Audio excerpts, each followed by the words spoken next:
Hey, party people. Hey! So I don't know how many people are actually going to show up because I didn't realize that Chris Warkaki was doing the printed solid extrusion thing today. But Yeah, there's always, it's hard to gauge, right? Because there's always going to be somebody streaming somewhere. all right. It's just what happens. Um, Hey, Sean. Hey, Carson. Hey, Timothy. hey, everybody. Um, so, I mean, it's hard to know who's going to watch what or where, but I know you wanted to talk about getting your Yeah, P2PP set up here, so. I definitely need to do that because the online webcam Well, canvas for thing is you, just. with your internet connection abilities, like, Well, it's see, I don't beyond even. It's. needed. I don't even think it's my internet capabilities because like streaming is a pain in the butt because you've got upload and download. Um, Right. hey, 3D Jimmy. Hey, Ron. But with Canvas, it's like once you upload the files, there's no real data being transmitted except what you're viewing. And my problem was Canvas kept saying that it had a internal timeout error or some crap like that. Oh, wow. Yeah, no, see, mine is just it is just so slow to slice, and Yeah, that too. you don't get any of the fun settings that you would otherwise. So I had thermal runaway because the fan was kicking on right away. I didn't have a sock yet, and I needed it to just progress up a little bit, and it's fine. Like the printer can handle it. It's only because of the timelines that the printer runs away, but you can't do that in Canvas. You have to just deal with the slicing that they have. Right. Um, Ron, you talking about me? Yeah, I've gained a couple. Um, I've been around this mark though for a while. I need to break 1,000. Hey, Viking. hey, it's the vampire. I need to break 1,000. I'm going to be doing a lot more videos in Yeah, 2020. me too. If you haven't seen me catch things on fire yet, I just watched part of that. Yes, my first video of 2020, and I'm working on my second video. I yeah, I saw that. That was very good. I need to either get a better camera as well, or I need to figure out how to get this camcorder cam to focus. That's pretty annoying. Yeah, I'm just using my C920. I think it is. Well, see, I've got a C615, so yours is probably even better than mine. The 920 is beautiful. Like it's HD. Everything works fantastic. Had to get the microphone at some point, so that was the plan, was to do more videos and more things, and then it never happened. So this is now it has to happen. I did lights. Yeah, I was about to say your lighting setup is really nice now. Yeah, I've got some nice. I 3D printed, of course, a little holder for the remote. Let me tweet out real quick. Rosa just texted me. Babe, tweet.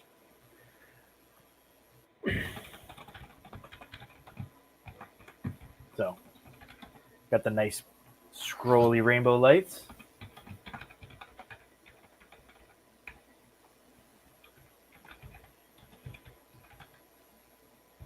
Hey, Llama. Hey, Greg. See, we're getting people coming in. Just takes a few minutes.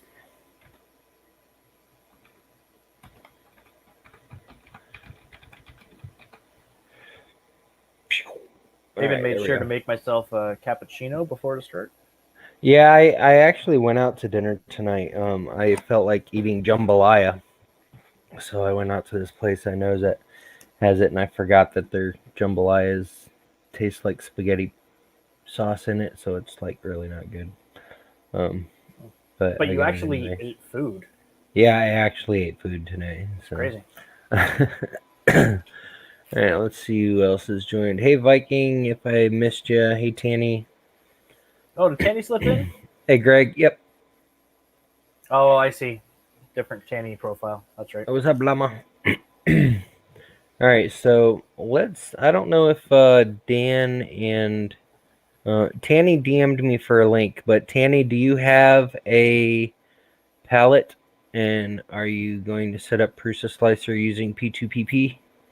I think Tanny's interested in what's in the box. Because that's what we're focusing. Well, I mean, if Tanny wants to come in to see what's in the box first. Well, let's leave that for an intermission. I think let the bees they're buzzing away in there, man. We gotta let them be. If it's buzzing and knowing Tanny, it may be some, it's either see we have to wait for after dark if it's buzzing. Some kinky toys in there. No, so the only thing I have done as I pulled all the shipping packet information off and just threw it over there. I don't even know where it landed, so that obviously would say what it was in there. But I don't know what's in here, other than it came from Zealtech. And it's buzzing. It did not come from Tandy. It came from Zealtech. Okay. So it's not actually buzzing. I'm just... You see how it's more fun when it could be bees? It could be... It could be bees.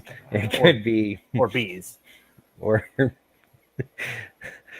toys for her pleasure. Anywho, yeah. So let's get cracking on this slicer.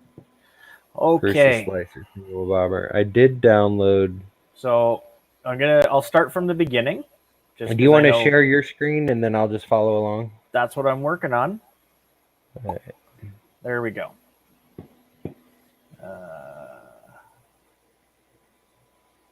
Wow, you'd think I was all set up earlier, but no, I was. Okay. So what you need to start off with is this P2PP from the GitHub. If you just Google search P2PP, it'll come right up. And what you need to get is the master branch. Just download it as you would any other GitHub process. Got it. Okay. You're also going to need Python. Now, it says it does work with the other versions, but I found it just worked best with 2.7, the last of the 2.7. So when you get into downloads, just find the latest, like the 2.7 is from October. It's not like it's crazy old or anything like that. It's only there. So yeah, that I didn't grab yet. So let me grab that real quick. And if you don't already have it, you're going to also need Notepad++. Oh, yeah, I definitely already have that. I'm a web developer. Well, I didn't have it before I started doing all this, so who knows?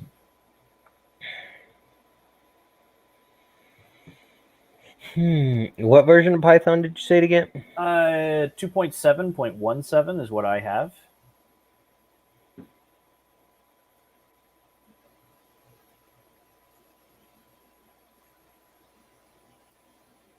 All right, downloading. Now, when you go to install Python, just install it straight into the C drive. If it doesn't already, it should just do that by automatic for this 2.7, but it just makes life easier.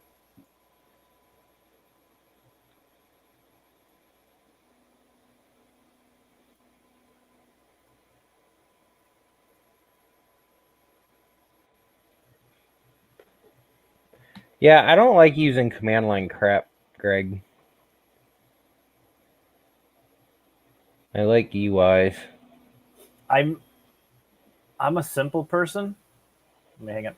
I'm a simple person. I need to see it. I can't do this typity type code thing. It was beyond me. I don't know.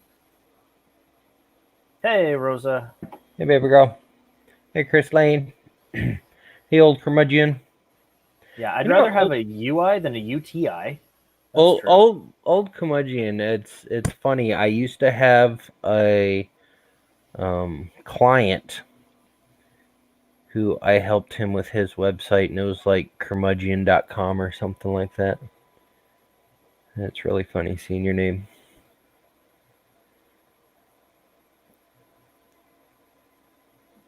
Okay, so Kilroy's Odessa Woodworking and Maker Shop. What can I call you other than that long name? But hello, thank you for coming. Kilroy. Well, is it Kilroy or is it Odessa? I would say it's Kilroy's in Odessa Woodworking and Maker Shop. Okay. Maybe. That makes sense. I'll call you Kilroy until you tell me different.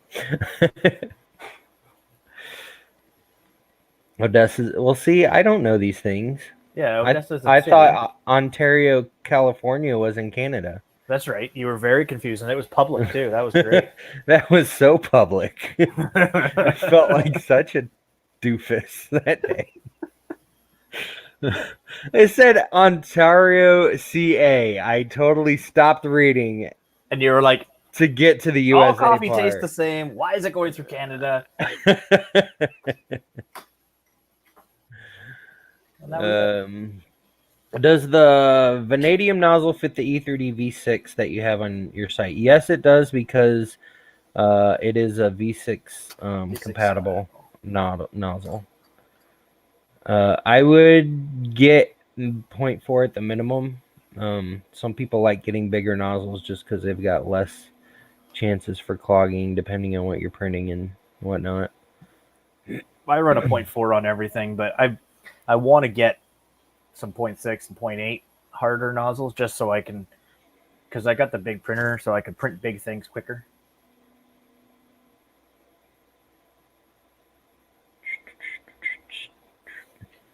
Also, just let me know where you're at, and we can keep going whenever you're ready. Sean, what is P2PP? P2PP is palette to post processor. Yeah, I completely forgot to start doing stuff. Hang on. It has a name? Oh, cool. Install Python first.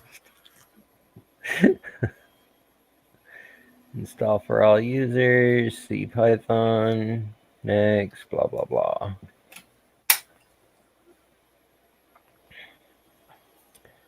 Tanny, you struggle to get any semblance of quality out of any printer.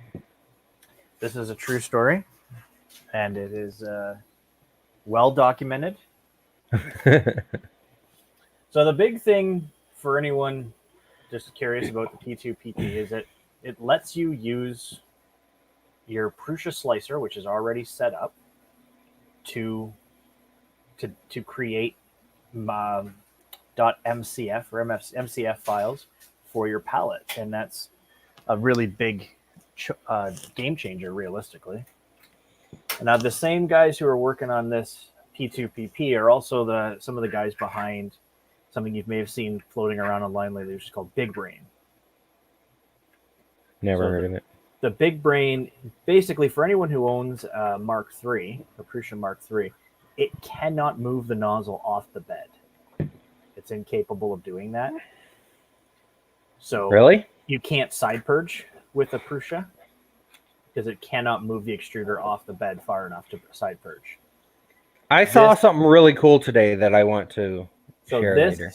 This Big Brain item is the carriage entry goes all the way to the far max. Oh, maybe that's what you're talking about. A little effector pops out, and it creates a blob. Yep, that's what it looks like a Hershey's Kiss.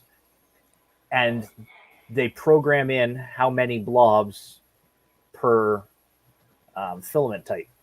So I was just talking to some of them earlier today, and it doesn't save time. It is saving material, of course, because it is side purging, which is a lot less, as we know, because it doesn't have to build when it doesn't need to. You don't think it saves time?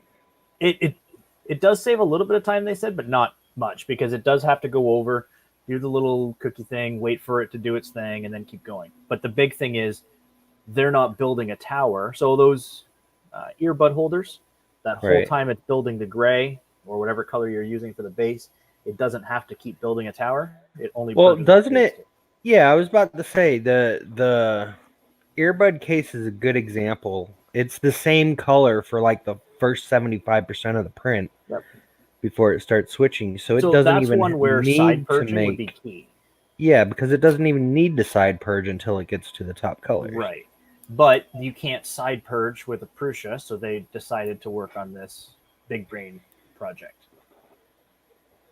I thought it was pretty cool, and for It's super cool. for the Well, kit, and you print out your own parts. Yeah, well, and you're well, getting you can. hardware. You're getting hardware Yeah. with it. Like it's not like it's just a bucket on the side that you're wiping. Oh yeah, the that's nozzle off what I'm of, saying. right? For $19, it's a good concept to and cheap enough to at least try it out. Yeah. So I've got Python installed. What do I do next? You've got Python installed. You've got Notepad++, and you've got the GitHub master from there, right? Correct. Okay. So what you're going to want to do? PrusaSlicer? What version of PrusaSlicer do you have right now? 2.11. Okay. 2.11. Yeah, perfect. Because that's the one this works best with. I did try it with 2.0, and I probably could get it to work, but I know it works with this, so I stopped playing at that point. So what you're going to need to do is you're going to want to extract your master folder. Got that. Okay. And the first thing you're going to need to do is just get the location of this P2PP.py, the Python file. So grab the location of it? Yeah, so you need the path. Okay.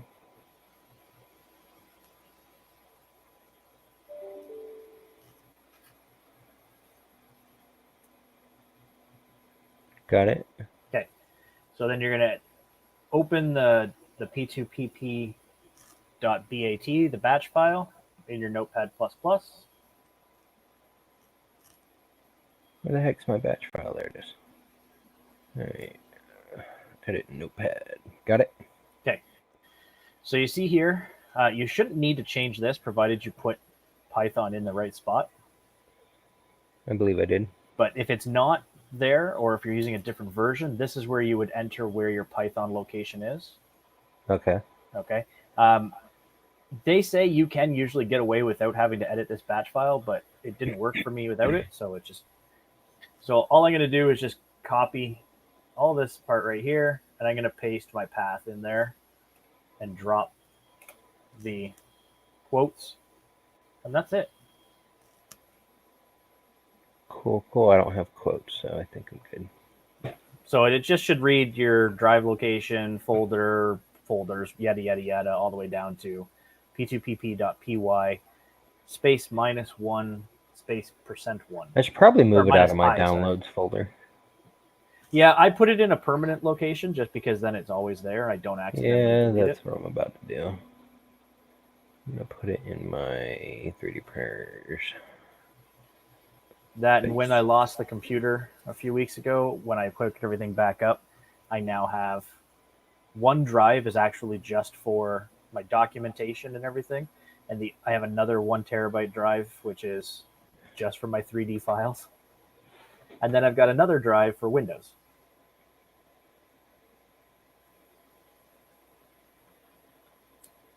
All right. Hey, that's done. Okay, so once you've got that, you can just save it, close out of it, and that's that. And that's your, I wonder if I just changed it. And that's your batch file saved. If you look at the Git page for the P2PP, we're going to get down to the instructions now, which is basically what we just did. We downloaded it, right? Downloaded Python, changed the batch file, and that's pretty much where we're at right now. So the next thing you're going to do is you need to get one of your working .mcf files from the palette. So you were using the Octoprint or whatever, right? Yeah, so I need to download that off. Just download one. Yeah, download one that worked. Either download it from Canvas or download it from Octoprint somewhere. Because that's one of the nice parts about Canvas is that it does save it all as projects right available for you.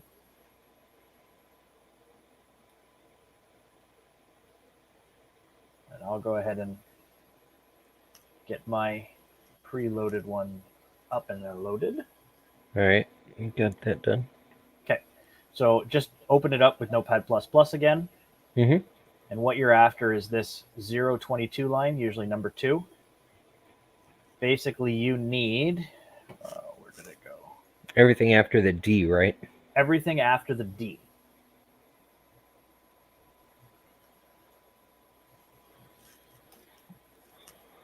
There's a naughty mind joke in here somewhere, but I'm just not going to say it. Nope, that's fine.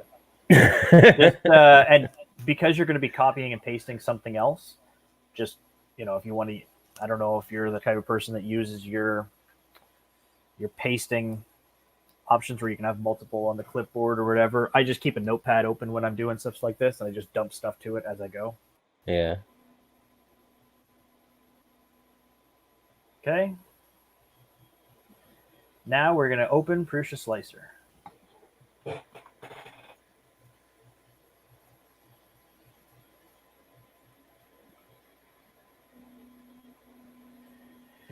What you should do is set it up so that all the 3 settings are for the printer that you want it to do. Got it. Okay. And you're going to go into the print settings and into your custom G-code. Okay, printer settings, custom G-code. Got it. Okay. And all you're going to do is at the top of your start G-code, you're going to paste everything from this printer's settings page right here. We're in this gray box. You're going to need to print. You're going to need to paste all this in there. All right, let me get back to that page. Hey, Chris Freeze.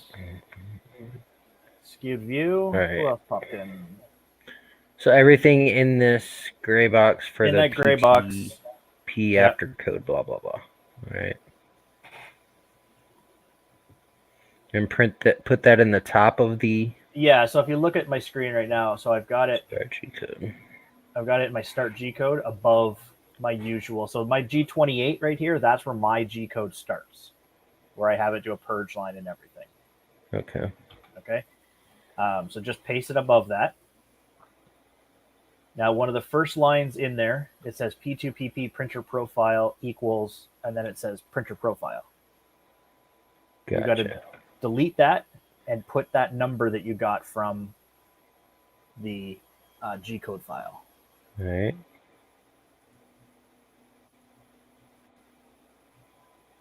Done. Okay. We're going to skip splice offset, minimum splice, all that. Leave it alone because yours will actually say 80 for the minimum splice right now. Forget all the material profiles. Now, even though this part we're going to get into talks about side transitions, we still have to define the bed.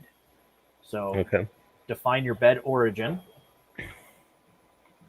So it should just be 0, 0 most of the time.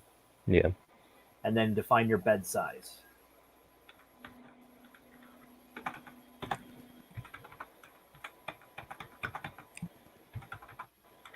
Gotcha. Okay. Now, this is a good time to save it. And when you do I need to it, uncomment those or anything? Nope.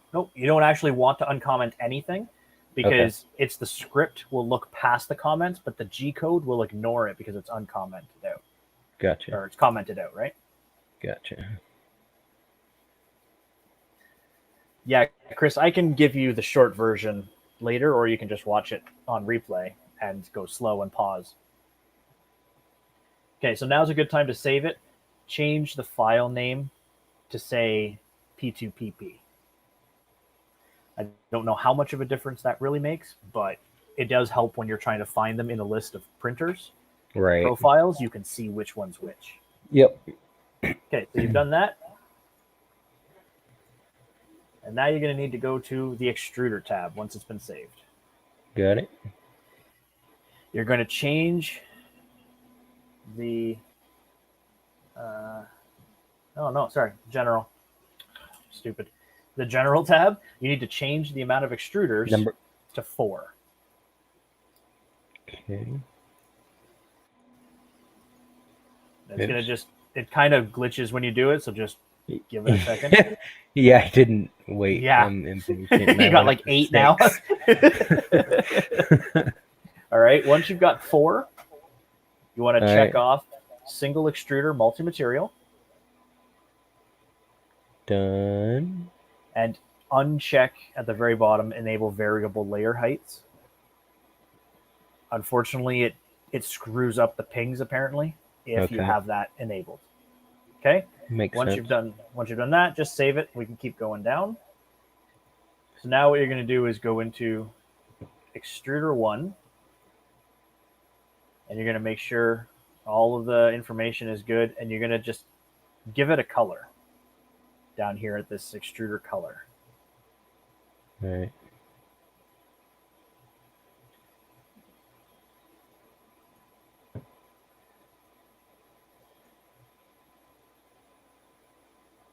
Got to make sure I'm following my notes here. Okay, so now they've all got colors, right? Working on it. Okay. It doesn't really matter. You can, when you go to slice something, choose the colors. Here, I'll go back to my palette profile. So I actually have it right now from my last slice, white. It does make it easier for when you're slicing it to identify it better. Good to go. Okay. You're going to click on this option that says single extruder setup. Okay. All those values need to be 0.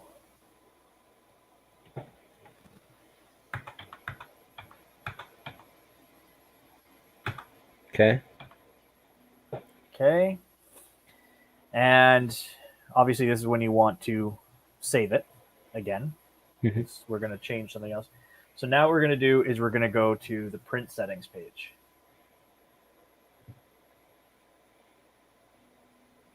Okay. And you're going to go to multiple extruders.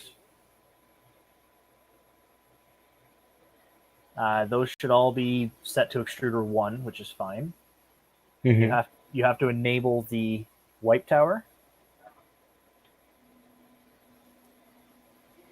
and disable prime all printing extruders.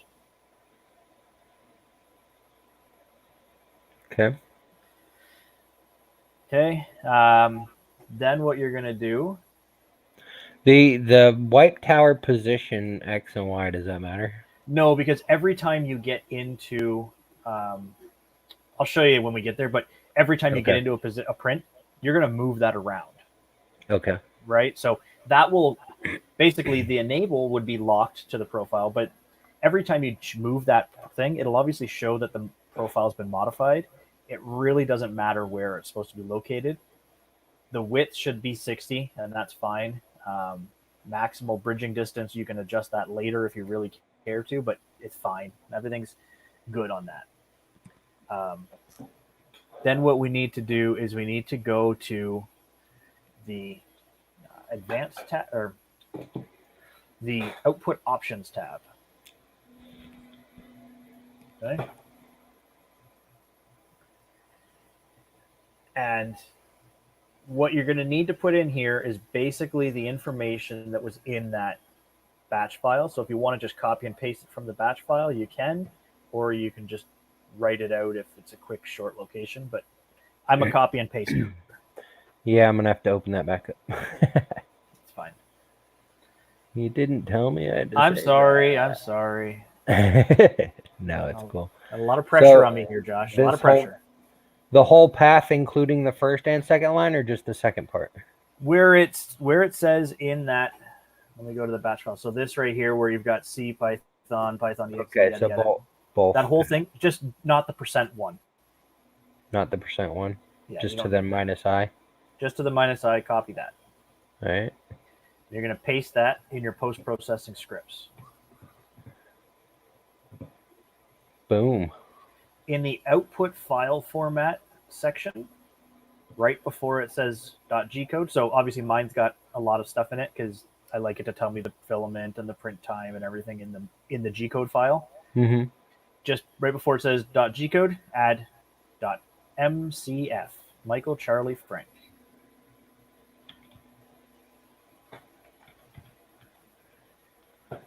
Cool. Okay, and we're going to save that.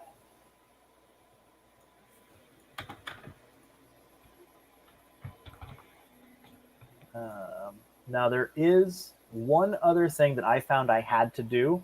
I'm not sure if you're going to run into this or not. But if you go back to the print settings under the extruders, Mm-hmm. you'll see a section. Now they added this in one of the versions, and the guys told me that I talked to, because I talked to the guy who wrote the script, and he's like, it shouldn't need to change this, but it did. So my problem is that when it was doing the Purge tower, it would ramrod a bunch of filament out before it moved off, and then cram a bunch in right before. So I was getting blobbing on the corners. And one of my Purge towers had actually pulled the silicone sock off, and I was worried that it was going to cause skipping. So I was trying to track this down. Right. This option here where it says retraction when tool is disabled, set it to 0. Do it for all 4 extruders. It doesn't impact anything negatively, and it can only help if there is going to be a problem.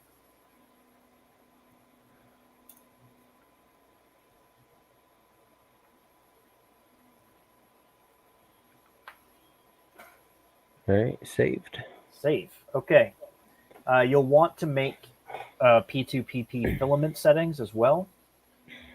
There's nothing you need to change in here. Now, they do have a line to put in if you are running into it. I just put it in there because it was convenient to do so, because I was going through it. So under custom, And that's in the G-code. custom G-code. Yeah, I'll bring up the page right here. So it's right here on the GitHub page, right near the bottom, your filament settings. Looking for it. Print settings, filament settings, got it. And you can read up on what it's for. You probably won't run into this problem, but it says it's for when you're dealing with different brands of materials that need different profile slicing when you're doing the cut and splicing. So maybe you might run into this if you were trying to put protopasta and Zealtech filament together. Even if you're not using a HT-PLA, you're just using just a plain PLA, you might run into needing something here. So right, can't hurt. And then you just save it as P2PP. Okay. Okay. Now you have done, for the most part, all the hard work. Okay. Yay. So I've gone back and I've just switched all mine back to being just the base profile. And I'm going to add... Why does mine already have a Purge tower looking thing on it? Because you enabled the Purge tower. Just Yours wait, I'll doesn't show have you. it, Just wait, because I just went back. Look at the screen. None of it says P2PP. Okay, so I'm just going to add a 2-color model. And look what happens. It's all jacked up. What is going on here? Okay. Now, if I set this to the P2PP, it'll automatically populate the 4 extruders, and you have to tell it on each one what filament you're going to use. So you can set up multiple filament type profiles as well, right? So you could have, I just label them based on the printer, but you could have protopasta, Zealtech, you could have different settings for each one. But now that I have all of them listed as P2PP, look at my Purge tower. There she is. Yay. Now, if I add a multicolor model, I get this lovely pop-up that says, hey, this looks like multi-material. Do you want to do that? And I say, absolutely. Now look at our fill. Look how glorious he is. So this is where I was talking about where the Purge tower doesn't really matter where you put it, like the post, because as soon as you move it, it changes your profile to say it's modified. It moves. Yeah. Yeah. I would recommend, from what I've seen so far, is you keep it either like behind the model, so like above it, or over here to the side, to the the homing X side. So keep it home Y or home X. That's where I would keep it, and I'll show you why. So as it is right now, you can see I've got a blue and I've got a white fill. He's so fantastic, this guy. But I don't want it white. Right? I don't want it a different color. My Captain America looks awesome. Just saying. Yeah, so you're just going to change this, right? Over here, default extruder. You're going to set it to the extruder for the color you want. And I want red. Okay. That's it. The other thing we have to adjust here is purging volumes. So if you click on that, by default, it will say 70 and 70 all the way across the board. This is for if you're using the Prusa MMU. This can sometimes get reset, so check this before every Wait, print. what did you press? Slice? Nope, purging volumes. Just purging volumes. Okay. Yeah. Okay, so it will have these purging volumes here. You're going to set all of these to 0 on the unloaded side, and on the other side, you're going to set them to 180. Dang, that high? PrusaSlicer calculates, and I read this. So the one thing you should do is, when you have a chance, just read over that whole GitHub, because it does explain everything in a lot more detail than my stupidity. Uh-huh. But basically, because of the way PrusaSlicer calculates filament usage, that's not 180 millimeters. It's like 180 millimeters divided by square 3 or something. It gets something like 2.4 or something weird. Mm-hmm. I can't remember exactly, but it's not 180 millimeters. So what you're going to do is you'll hit slice, and it will slice it just like any other print.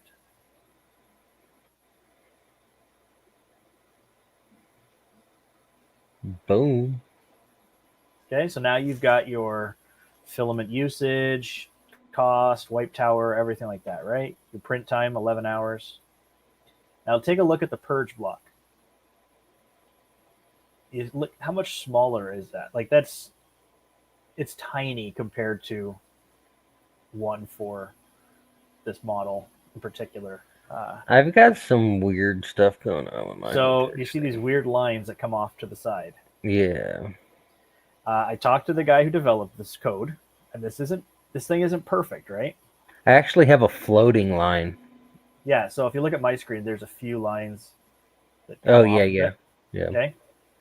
So what it will do is it will put the skirt actually around.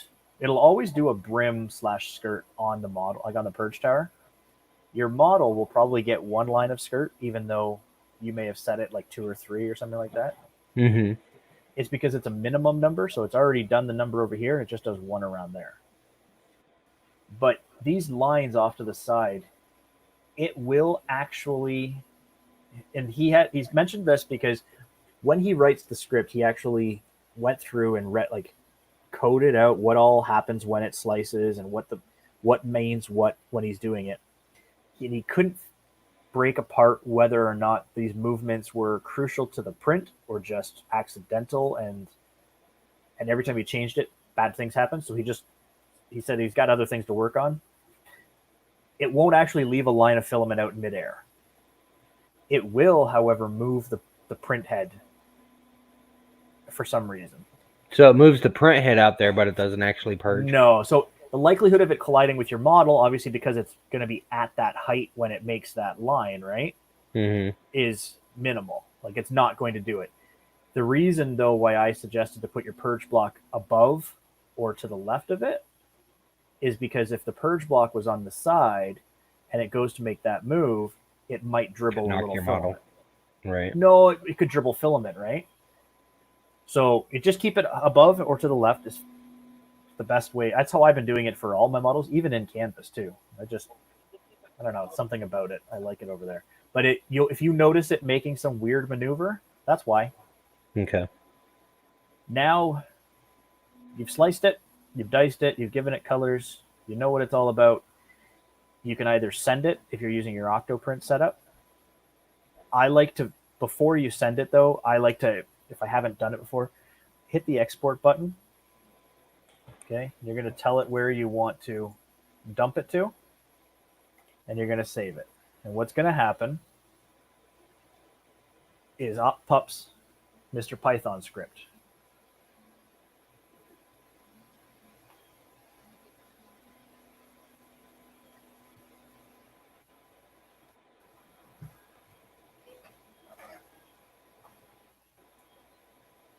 So what it's doing right now is it's taking that advanced options where we told it a post-processing script. It's running the post-processing my script. PrusaSlicer has encountered an error. Post-processing script. Blah blah blah blah blah. Failed. Error code 2. Okay. Your script has encountered an error failed. I know what that is. Because I ran into that. Make sure you don't have any funny spaces or anything. Like there's a space between that and there, but if you had Oh no, I like see what happened. I could have swore I saved this batch file, but it still had it on my downloads. Oh yeah.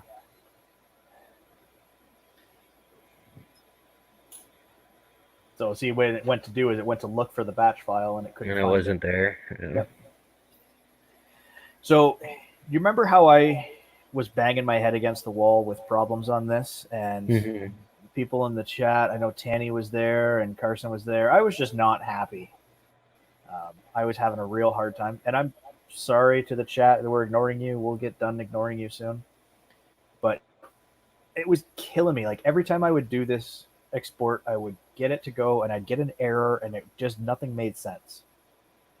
Turns out in my custom G-code, where I have it make the maneuver here where it does the purge line in the back, for some reason it said Y317.6.0. So PrusaSlicer and the G-codes and everything ignored it and just did the purge line like it's supposed to. The Python script couldn't rectify the second decimal place and threw a fit. And when the guy who wrote the software told me that because people were looking at it, like the other guys who were part of the program were looking at it and they couldn't figure it out. They kept saying, "Oh, right, your batch file is written wrong, yada yada yada." No, it was a 0.0 in there. So we'll see if that happens for you if you have any weird errors that come up. Did you get everything saved over? I might have to reslice it or something because once you've changed the output options, right, the post-processing script, you'll have to reslice the model because you've made a change to the settings of the profile, right? Yeah. Let me see. Or as soon as you change the infill or the perimeters or whatever. Yeah, let me do that. I'm gonna change the color because realistically, who's gonna choose white? Come on, or red? That's crazy. And the nice part too is because you've told the printer the PrusaSlicer what filament colors you're using, and you can go in and change those and save them if you want. If those are the ones you're always using, or just change them right. Like you go into printer, you go to extruder, you change it. Oh, it looks like I'm not actually using white. I'm going to use pink. Okay. Tanny will love this one. We're going to do extruder 1.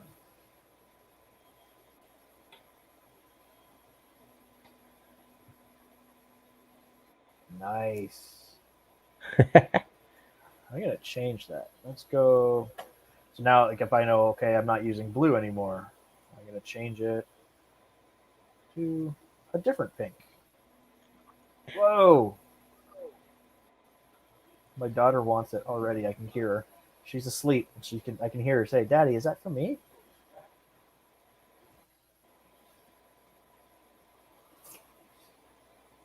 So, because I can't see what you're doing, Josh, just let me know where you're at when you're ready to do something. If you haven't already done it.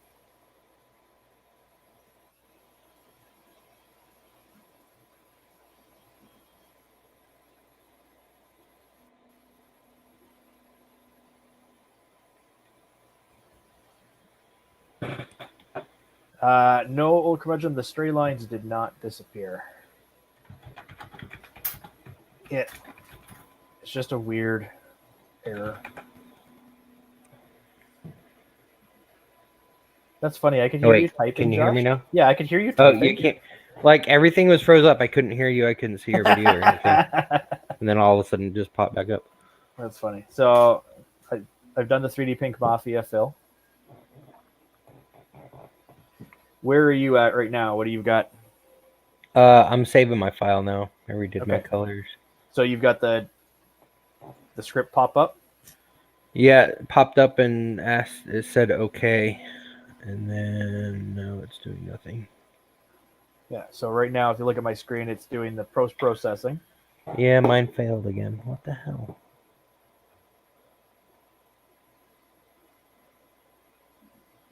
Did you change the batch file? Yeah.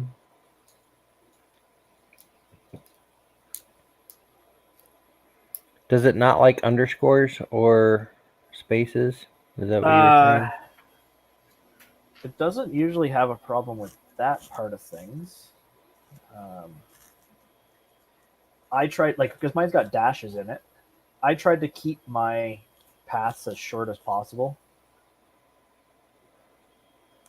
Yeah, mine's only one folder. It's D 3D printer files and then P2PP master. Yeah. But you've got it, so you've got it where it says, like, on the post-processing scripts, it also has the whole C, like, you've got your Python line in there too. C Python 27/python.exe Space, space D, then the path then the path. to P2PP.py minus I %1. Get rid of the %1. Well, I mean that's in my batch file. Oh, in the yeah, actual okay. in the actual settings, it doesn't have the %.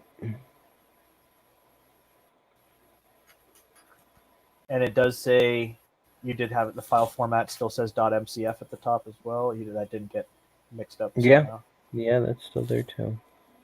Because see, like, I know if I change mine, like if I get rid of this .y or whatever, if I go to export the code, it'll give me an issue. Yeah, I'm gonna try it again. See, so I've got that error too right now, and that's because I just deleted the .i. Didn't like it.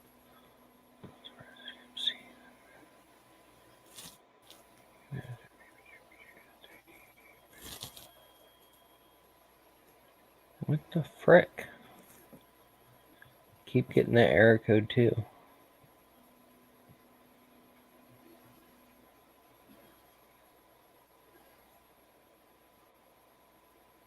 So here's my actual batch file that I'm using. So all I did is just copied and pasted that line in. Yeah, hang on. I'm gonna shorten this path even shorter to where it's just going to.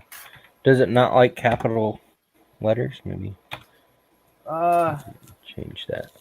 No, I don't know. I see, and that's why what I do, just to because I'm not typing it out or anything like that, I just click on where the py file is, and I click on my home, and I click copy path.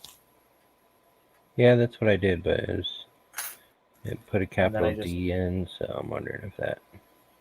The only thing I find when you do that is it puts the quotation marks around it, so you just got to get rid of those.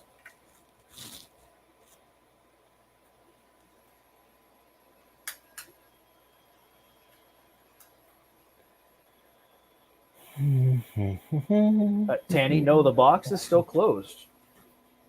The box is, we're waiting for intermission before we open the box because it needs to be a little bit later at night just in case there's a problem here.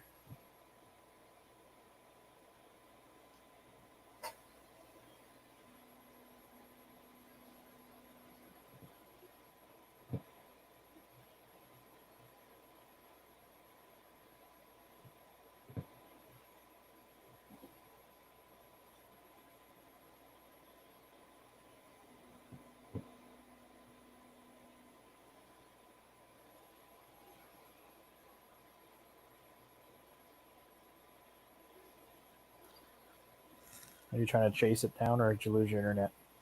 No, I'm here. I'm just moving things around and changing that path again. And I'm not gonna lie. When you're getting the not .2 error, that's very clearly a problem with the way either the batch file is written or the way it's written in the advanced settings.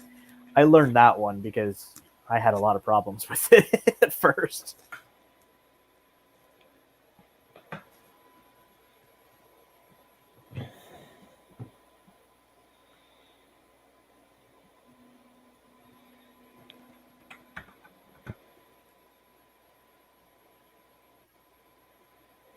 All right, I took the name out of my G-code file and it worked, or the space out of the name.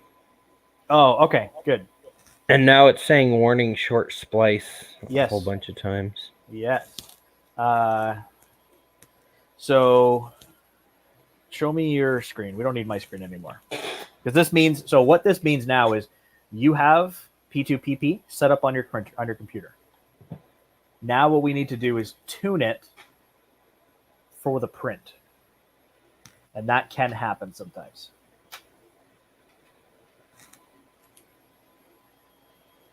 So, oh, what screen is this? Yep, that one. Find StreamYard. Hey, there we go. Okay. So let's take a look at, so you're right on layer 1, you're 70, 71. Just scroll through them and make sure nothing's like crazy low. It's all 72, 73, right? Like there's nothing 60 or anything like that. 69. 69. No, the rest look fine. They're just Okay. under 80 millimeter. Yeah, so what that is that the splices are short, and it just is going to have a problem doing that. There's something to do. I think it's with the, if your splices are too close together kind of thing. Now, what I did is one of the things it does talk about in the GitHub page is that you can, if you want, change that to be shorter. It doesn't recommend doing it too short. So if you go back to your printer settings and your custom G-code, the fourth line is going to be. Can I close this window? Yeah. Close the. Yes. Before you can actually make any changes to your PrusaSlicer, you have to close that Python script page. Oh, okay.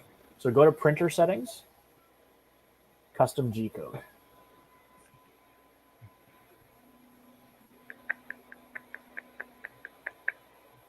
The fourth line down, P2PP min splice, it says 80.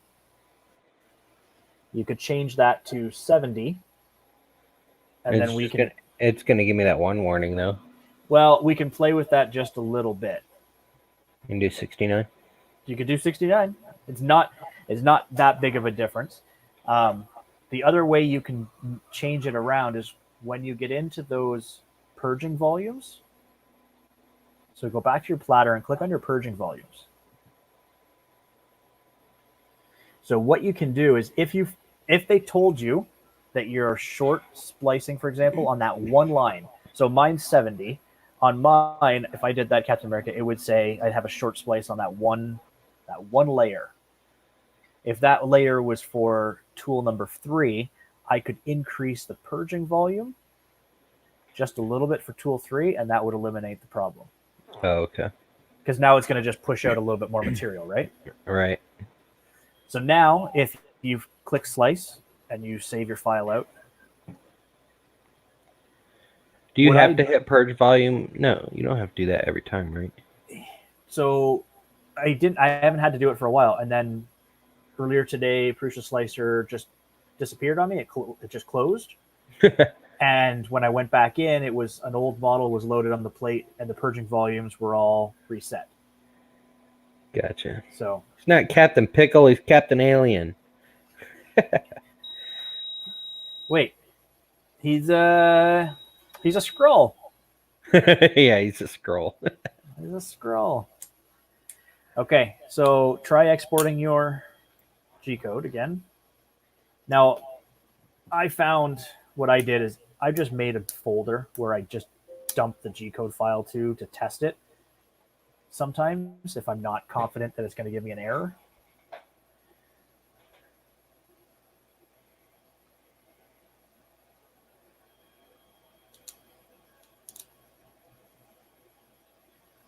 So when it's completed, Still got the warning. Where is the warning? We can't shoot. see it. It popped up on my other screen. Hang on. Yeah, no, it's okay. Short splice, under That one. Yeah, on input 2. So input 2 is white, isn't it? Is that what I'm seeing? Yep. Okay, so I'm going to give you a pro tip right now. Change that to 70 on the unloaded and 300 on the loaded. What? Otherwise, you're going to end up what I have, and that's dirty white. Gotcha. Okay. White, right? It needs more purge. So try that. And so that floating line that you saw on your purge block, it won't make a difference.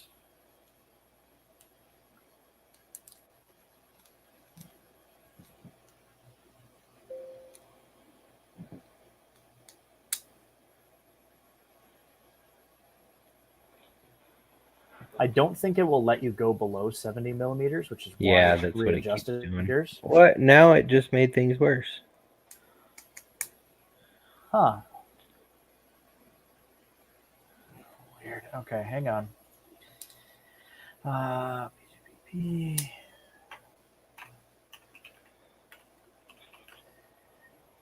Okay, so it says here on the GitHub page, let me show it. Oh, good. I'm all tiny and small. So. Yeah, I'm going to pull you up bigger. Or just go 50-50 is fine. So it just says here, so the purging settings are defined to the purge volume settings. The unload defines how much is purged, needed to purge out the filament. So this value is higher with stronger colors, blacks and reds, and lower with weaker colors. So you can combine the two to play around. Like this is the part I actually gave them a hard time about, is that they're not very clear. So it tells you to put everything at 0 and 180. It was like, well, why don't you give us some real world examples? Right. Because that would make a lot more sense. So I just need to play with these numbers until it stops doing that. Yeah. The other option, duplicate the model. So it is always known, right, when doing multi-material, that if you have one model, the waste is one size. Two models, it's the same size. Oh wait, you still want me to high purge the white? I found when I was doing it on the smaller Mini, I tried to do the Mini R2D2. Even with that number, I still had some bleeding. And that's because I need to play more with the other purge volumes for the other colors to get those in line.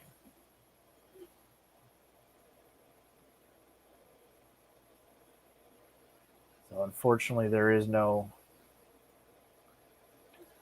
happy numbers sometimes.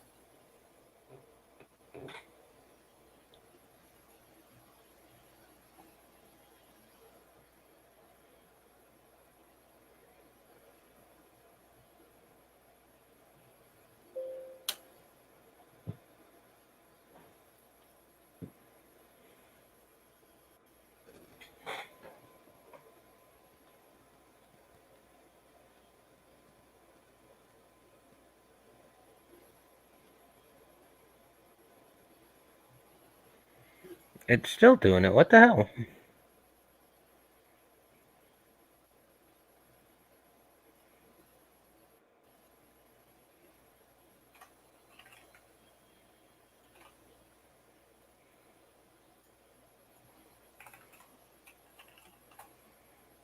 I'm not sure.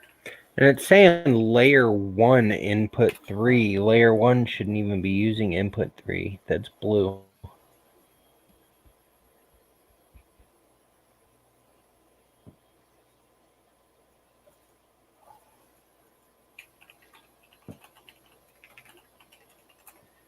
Let me take a look here.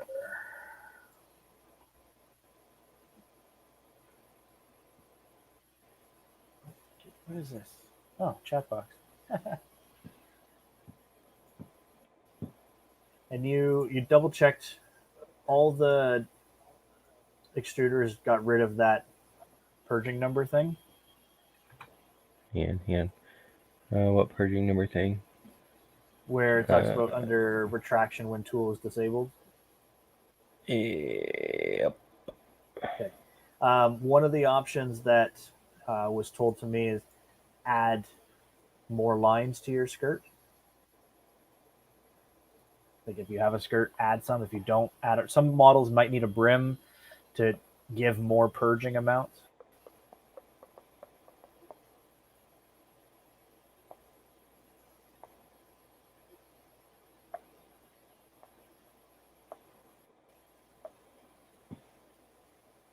Like I know.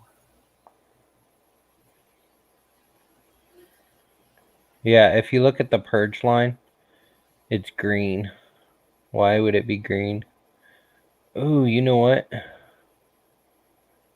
Wait, now it's red. What the? Look, I never said this was perfect, Josh. So confuzzled. So far, we're good though.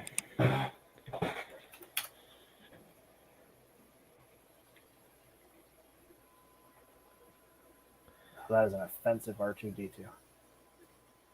Hey, does P2P support purge to infill yet? Oh no, we got problems again. What the?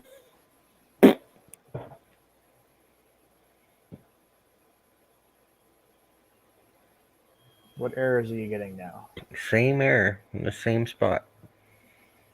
Okay, I don't short know why. splice, layer 1, input 3, layer 1, input 3. And again, input 3 is blue, so it's not even printing at layer 1. Okay, hang on. You're doing Cap America, right?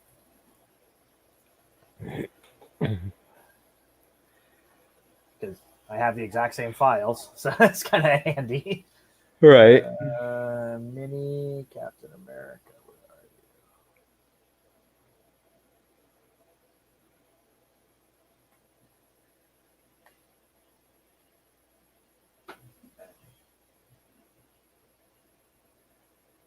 Where are you? Wait. I have Mini Captain America. Oh, I see. Yeah, it's under Captain America, not Mini. Not Mini. Yes.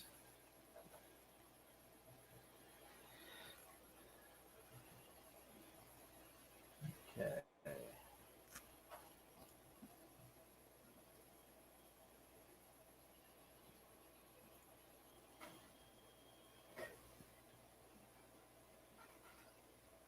So you're doing what? White, silver, blue, and red? Or green? Oh, I see what's going on.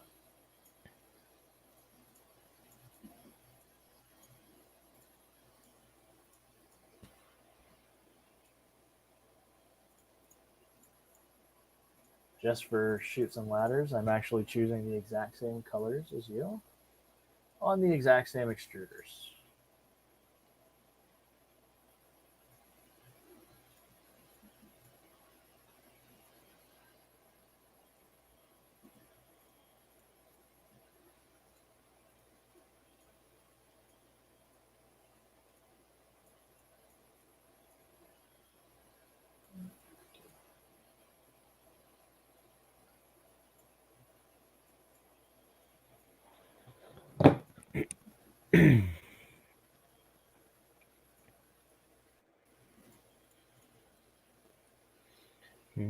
Although apparently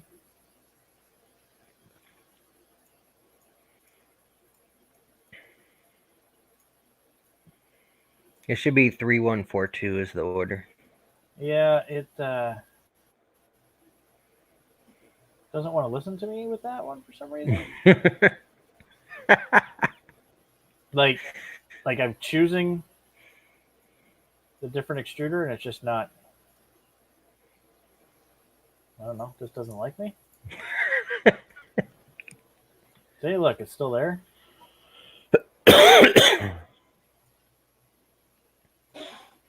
Hang on.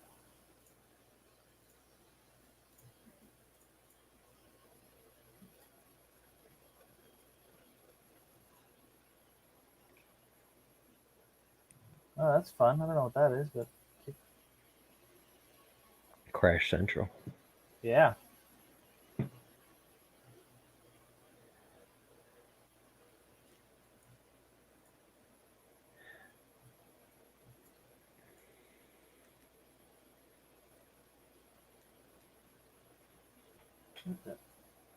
Oh, I don't want two versions running. You.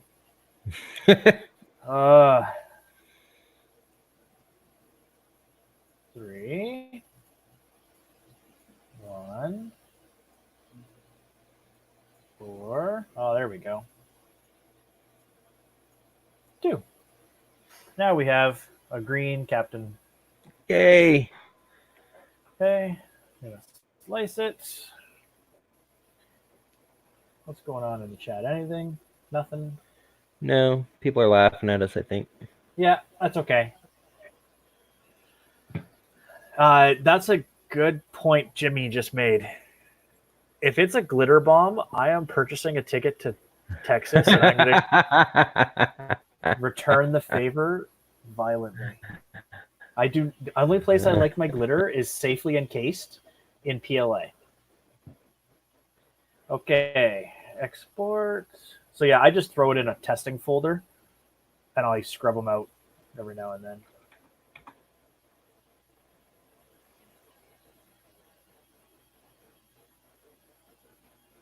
Whee! Look at that. That's all fun. I got a lot of problems here. Is your set to 80 minimal? They were set to.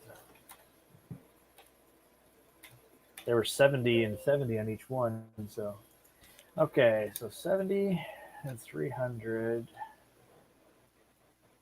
I also know that blues I want to put to 70 and 180 or oops. So this is where kind of playing with it comes into play.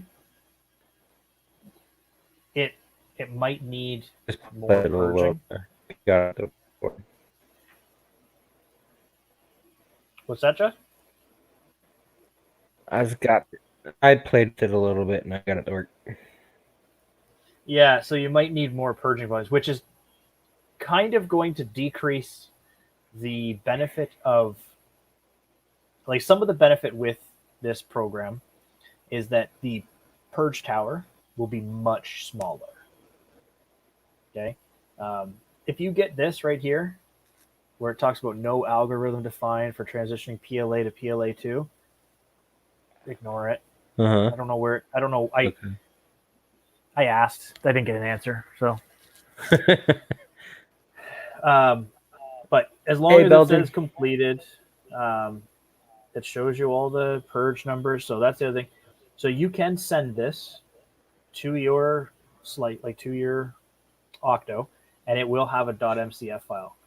The downside is that when you play with the purging volumes too much, you get big giant tower. But if you look at the tower, see how most of it's actually...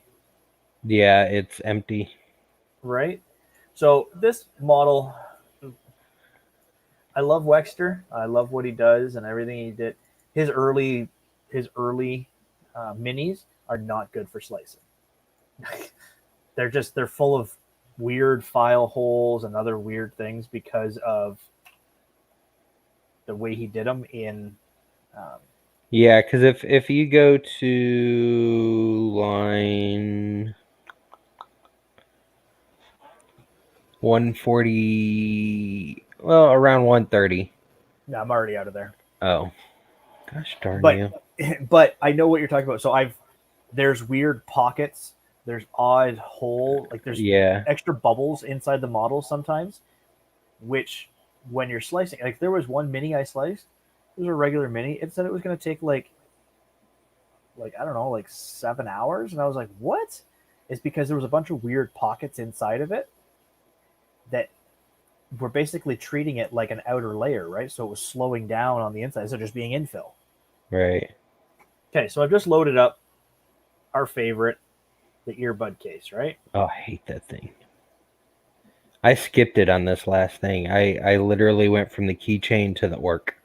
Now, I don't have my purging volumes reset right now, so they're small. But you see, it's all hollow. And when it gets up to the next layer, when it doesn't need to do it all, it doesn't do it all. Right? So you will find, here, take me off big screen. And I realize now that I forgot to grab something. Hang on. Now that I'm not sharing screen, I'll turn my cam back on. Gosh darn it, it's not what I wanted. Stop sharing screen. There we go. Hey, Michael Fox. Hey, One Res. Okay, so this is the purge block from Canvas. Oh, Thomas, you don't have a palette, right? No. Okay, until the palette stuff's over, I'll re-add you afterwards. Yep. Get out of here. So there's your purge block with Canvas. Uh-huh. Same exact model. There's the purge block with PrusaSlicer. And see what I mean by those weird corners? Yeah, yeah. It was doing it on two corners because it will come in and purge two ways. That's so weird. once I got rid of that, that all went away. There is this purge block. It's hard to tell. It might figure it. I don't know. It's hard to tell because of the camera, but it's 90% hollow. There's nothing really in this. Right.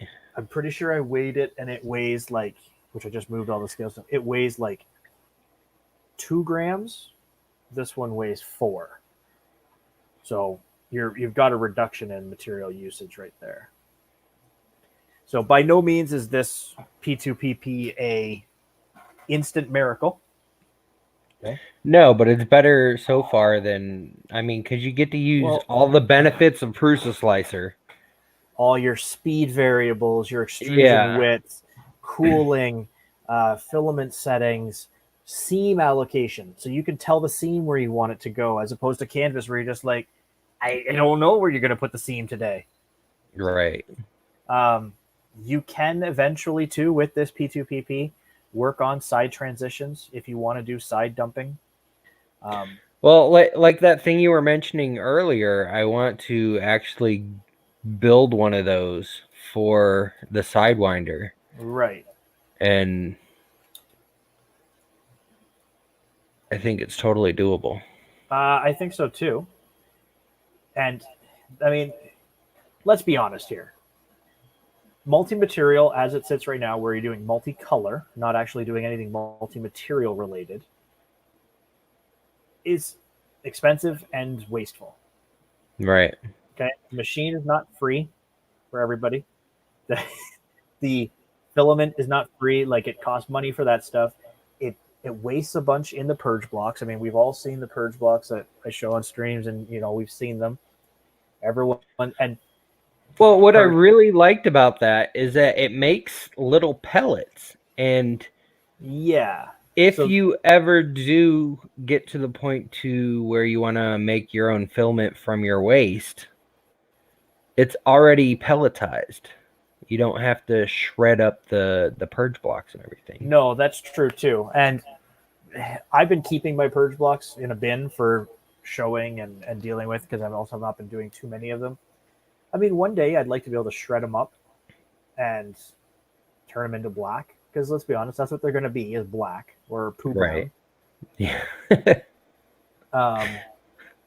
There is a company that 3D Filament or 3D Printing Canada carries. It's Securta Filament, I think it is, or something, and they actually have, it's all recycled filament.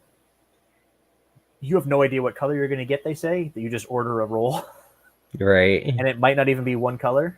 It just, you get a roll, but it's recycled. So, yeah. So this is going to help you out quite a bit with playing around. Now you're going to have to play around. And what I suggest you do is, start with the low numbers, right? Mudgeon, hang on. Let me find. I think I still have it pulled up, actually. I've got it here.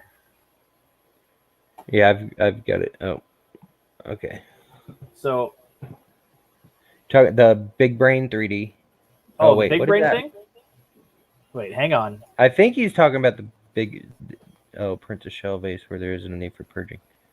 Oh yeah. Yeah. Okay, yeah, that's what he's Canvas talking will do this, where it will print as infill um, until it needs it.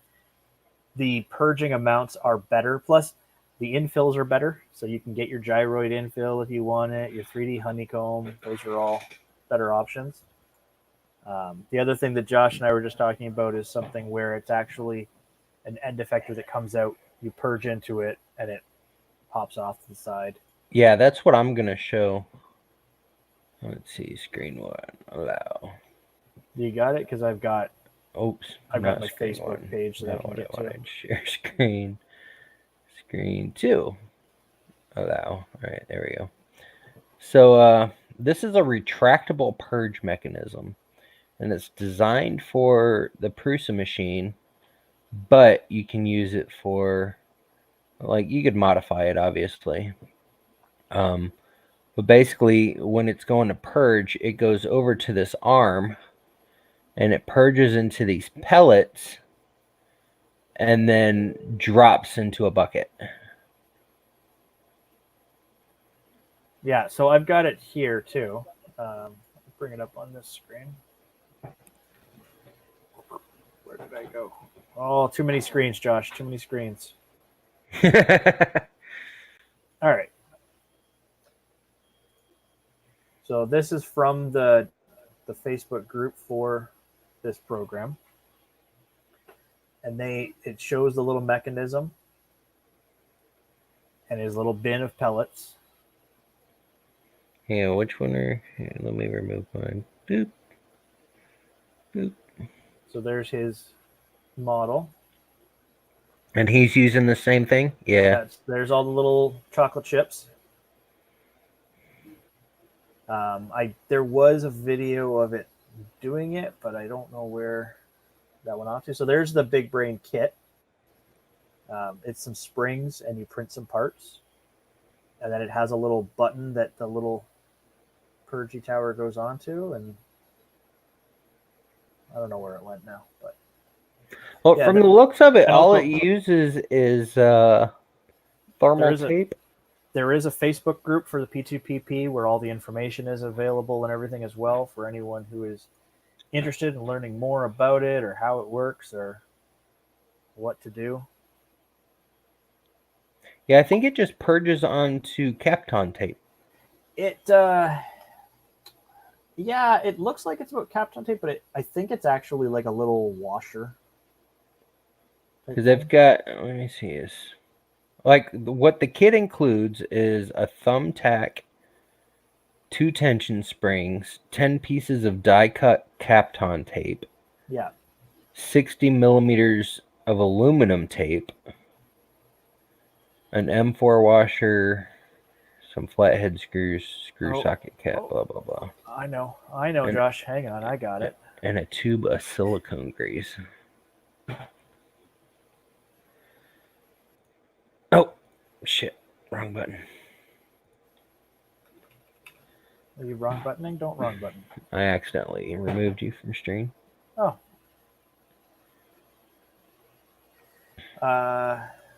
Hang on. I can show you a video of it working. I just got to double check the way this person spells their name.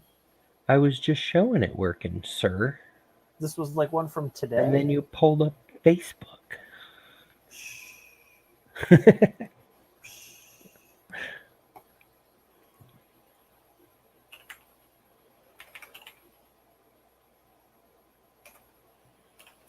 What I don't like about it, though, is from the looks of it, the nozzle drags across a 3D printed part. I could be wrong, but just based on the angle, that's what it looks like.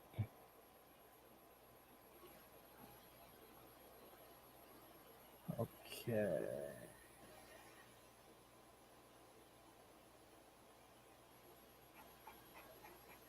Dang it. Where did it go?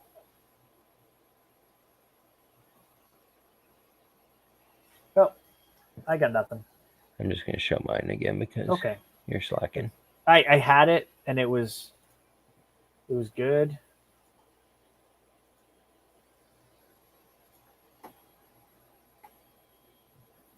Got it. But if you look right here where it's zoomed in, it looks like, I don't even know what it looks like. This one might be easier to see because it's not yellow filament or yellow printed parts. They're all black.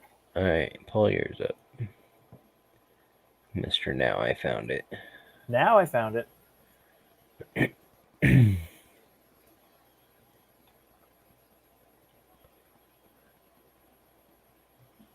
So it makes a little chocolate chip. So that's like that little thumbtack, and you see how it's got the tape around it? Ow. Yeah. So the tape is holding it on, I guess. It's partially holding it on and partially not. But you see what it does is it's a purging, and then it just whips out. But see, that part right there, it looks like the nozzle's dragging across the top of the 3D printed part. It is, but which is a downside to this. And I'm sure as they get more people working on it, because they've also said, hey, like, feel free to get on the Thingiverse page and get the files and play with them for your own printer. And like, I would literally freaking like cut off the head of a. But there's his little bin with his little Hershey's Kisses in there.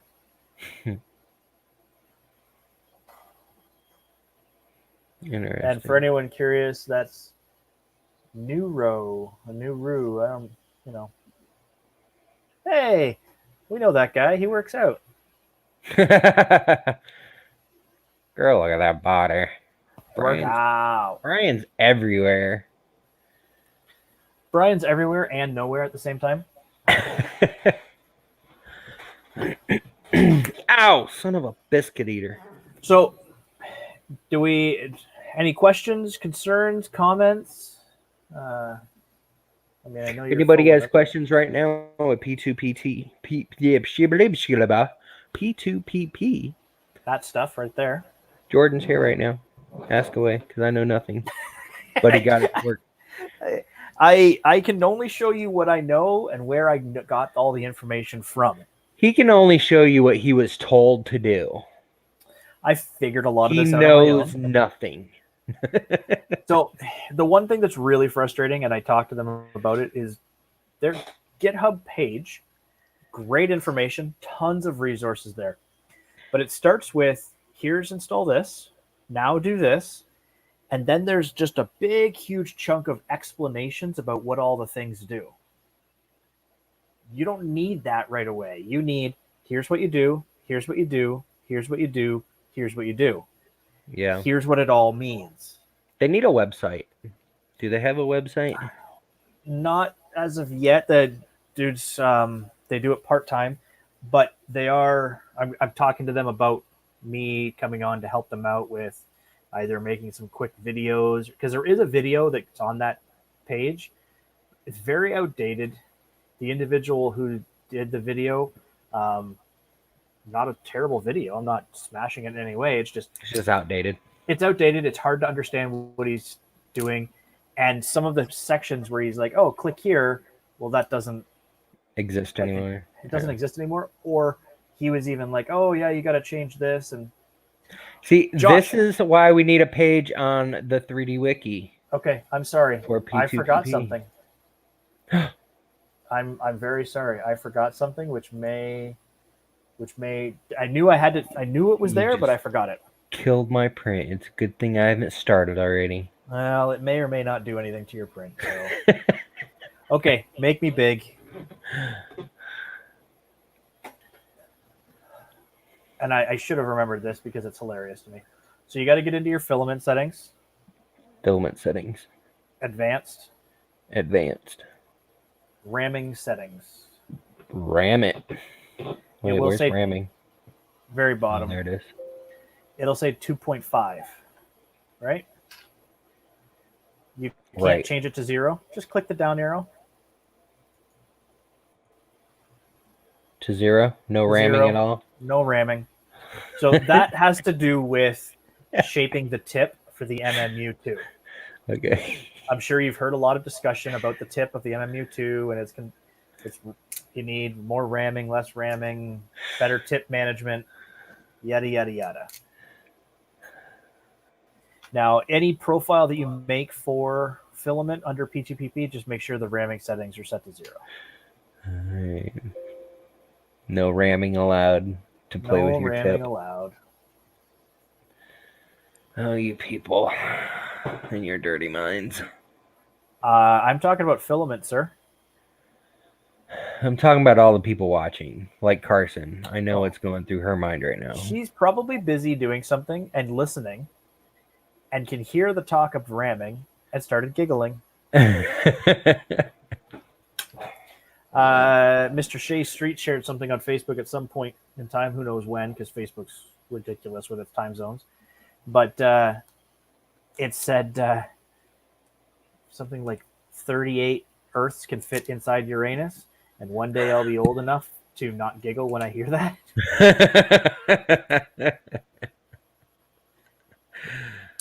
So, thus ends potentially our P2PP session for the day. You can come back now, Josh. Oh, sorry. I was reading something that BIQU making an adapter to turn stepper motors into smart ones. Yeah, I mean, I don't see why they couldn't. BIQU, aka Big Tree, has been coming out with a lot of things lately. Big Tree is doing big things. And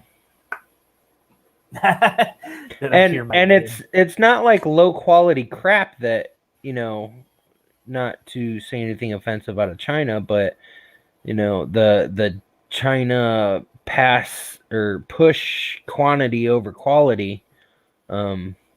Big Tree is actually, you know, putting out good stuff. And here's the other thing is Big Tree is just one of the, like, it's one of the people. They're all made in the same place. They're just making it a little bit better. They're doing what they need to do, and more quality control. And it's really, they've gotten to a point too where there's clones of Big Tree clones. You know, like, but I'm gonna say it right now. Big Tree is not cloning things. Their board that SKR 1.3 and the 1.3 Pro, which is an amazing board, that Pro model. I think that's all.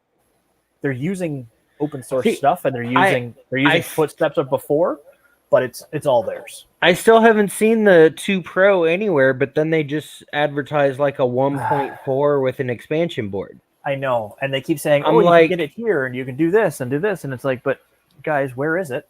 Where's the freaking 2.0? Yeah. And like, they've got 2 accounts, and the one account that sent me stuff for Earth, I told him, I was like, hey, I want to buy these. I want to put them on my printer kit. And he's like, okay, I sent your information to the people who handle that part. You should hear from them soon. That was like a month ago. I know. I talked to them a while back because I wanted to do something with them around a printer build as well. And the person was like, yes, that sounds good. Very nice. And then... Well, Kit, I thought they announced it too, but the version that I have on my board says 2.0 Pro. The version that they announced the other day, I believe, was 1.4 or something like that. Yeah, and with an expansion board. Maybe it's the same board, and they just renamed it. They reversioned it. I don't know. But it's the other problem too is they sell a lot through Amazon and stuff like that as well, right? And it takes time to get stuff shipped over for it to show up sometimes. All right, I'm but gonna go ahead and let page is usually pretty quick. Oh, guys. Hey, Viking. Tanny in here now if they want to join in. Jordan. Yeah, Carson, you heard your name. We were talking about ramming and adjusting tips. Tip And we shaping. just figured. Jordan, look here. Vampire. Yeah, CNX, I think the 2209s that they sent me have that stuff, and I don't know anything about it, but I want to learn it. I absolutely love the 2209s in my Ender. Like it's running right now without a issue. Well, it's like I really, really want to use this setup. I want to use the setup that they sent me on the Tesseract. But if they're not going to be able to provide parts in a timely manner that I need them to, then I'm going to have to find a different solution. Which, if they send them to you through one channel, but eventually they become like where you could buy them through Amazon instead. Like I'm looking at it right now, their relay module that you have, it's on Amazon.com now. The 24 volt power resume module is on Amazon. Now, obviously, it's not beneficial to purchase it retail when you can purchase it wholesale from them, Right? Or And marked up wholesale, like. But it does become at least an option. Yeah. Hey, Tony. Because I literally want to buy like 10 to 15 kits from them, like now. So once I get the prototype done, I can send a couple test units out to people, and then I could possibly start selling them after. Sir, selling them after Murph. Pick me. and pick Viking, and Tanny will break one for you. Yep, I will find out its durability. I've got 3 people who have already volunteered, and I was planning on sending out a 4th one, and then having mine as the 5th one, and then having 10 kits to sell. Well, we will get you there building it. That's not going to be a problem. Intermission? Well, it's Eddie Moser. Eddie, yep.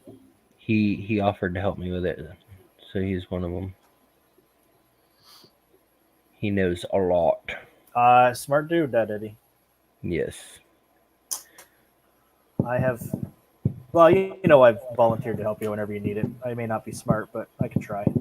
Hey, everybody's smarter than me, so it's okay. All right. So, why can't I stick? I thought I could used to be able to stick one person big and the rest people small, and it's just not working out that way. Yeah, I've never been able to. Yeah, I've only been able to do solo. Yeah, you can be big and we can be small, or one of us can be big and that's it. So 3D Printing Belgian, I am designing my own printer called the Tesseract. It's going to have a fixed bed, and the gantry is going to raise, and it's going to be Core XY, and it's going to be self-leveling 4-motor Z-axis, and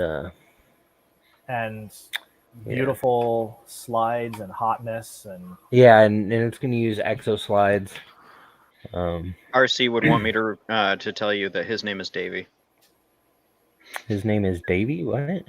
The 3D Printing Belgian. His name is Davey. Oh. I they know made a joke about that. I know his name because he purchased from me while he's here in the U.S. But because he goes by 3D Printing Belgian, I don't divulge people's names. That is correct, sir. Our RCCNC and I think Michael Fox on one of my streams, they made it a joke. Like every 10 minutes, they'd be like, "By the way, his name is Davey." The cost, Timothy Harkness, I'm aiming for under $1,000. I love Tony at Railcore Labs. I love Railcore Labs guys. But I don't like what happened to me with the other 2 companies involved in that whole situation. So I really want to build a Railcore killer. That's my plan. Josh, are you going to try to print that this evening? Or are you going to try to print something from what your new? No, because I currently have mini rep boxes printing on my or on my Sidewinder. Oh, okay. To go out in the Earth kits, and because they didn't have enough to send me, so they sent me all of the little acrylic doors that they had, and they sent me a bunch of the lifesavers. But as And far the as the STL, and away you go. yeah, and they sent me the STL, and they said, "Hey, here you go."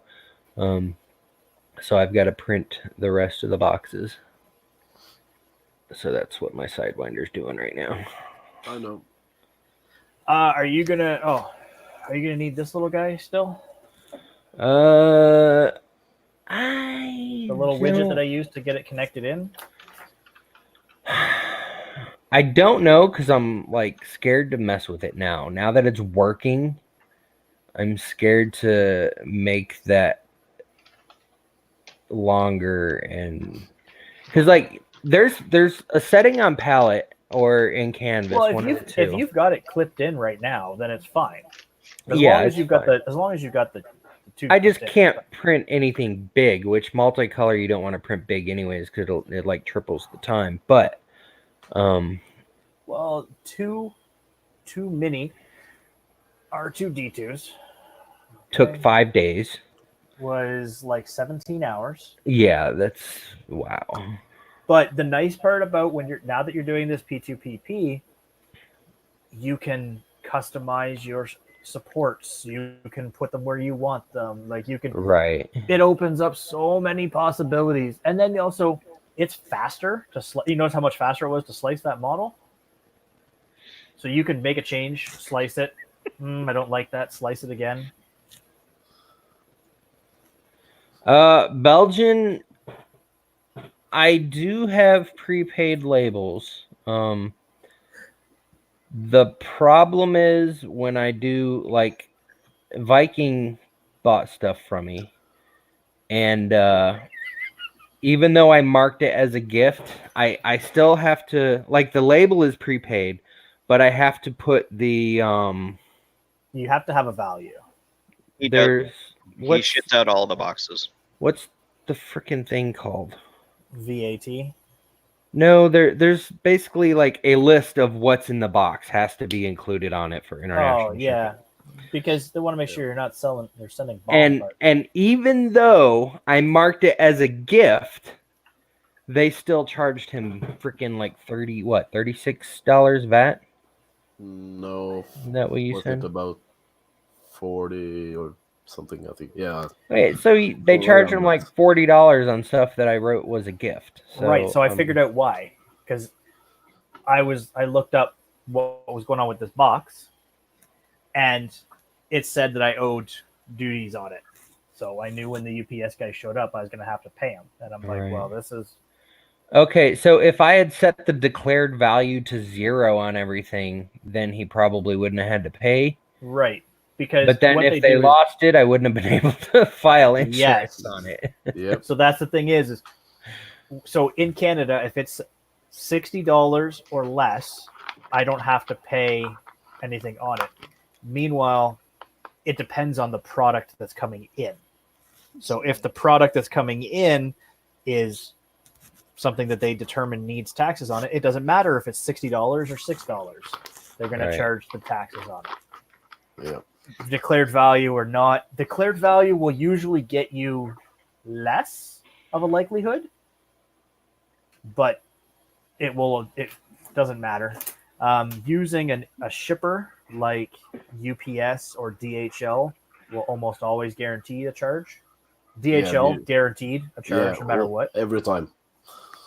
So this Wham Bam plate showed up, okay? Big giant 330 mil plate, but because I had requested it to be sent the lowest possible method, because I know that if it came USPS and then Canada Post, it'd be nothing.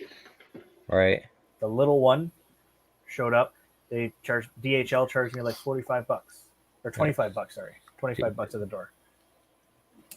Yeah, I don't use DHL. Back when I carried Hertz filament, the most I could get was 13 rolls at a time per shipment, which was still crazy stupid shipping costs. But it was like, well, actually, it was like for 13 rolls, it cost me $110 to ship it. DHL.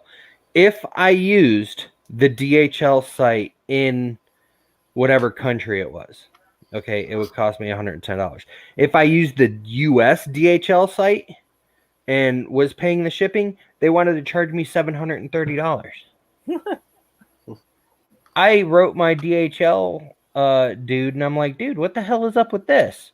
He's like, man, I don't know. I'll find out. And didn't hear from him for months. And finally, he called me like 2 months later. Or no, a different guy called me 2 months later and says, hey, I'm your new rep. I just want to see what we can do to help you out. Blah, blah, blah. I was like, lower your charges. And they're like, well, if you ship so much pounds, we can get you to like 50% off. I was like, okay, but 50% off is still higher than if I pay for the shipping from another country if they use the other country's shipping cost. And still the same company. Yeah. But it's stupid. DHL has to be free in China because that's how they ship everything. No, besides e-packet. Yeah. Yeah. I usually use e-packet.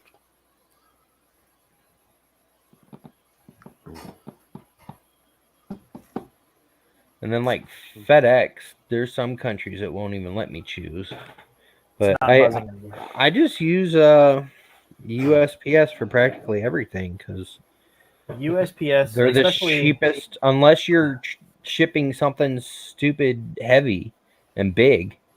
USPS is the cheapest way to go. Yeah. And then all they do is they just whatever ground courier service is the next one over when you get across this country, they just use that. Yeah. This is contagious. It's your fault. Yep.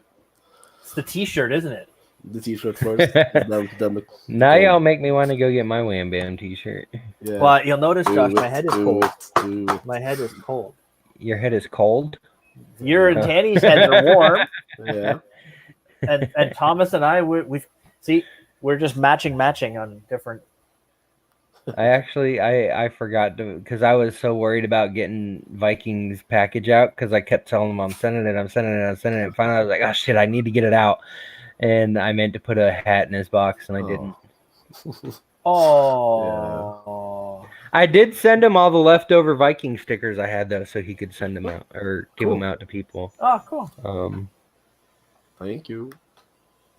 I think I kept a little bit because I've been putting them in my my shipments. Like Belgian, he posted on Twitter that he got one in. Yeah, I've been tagged in a few tweets. So it's cool. Yep.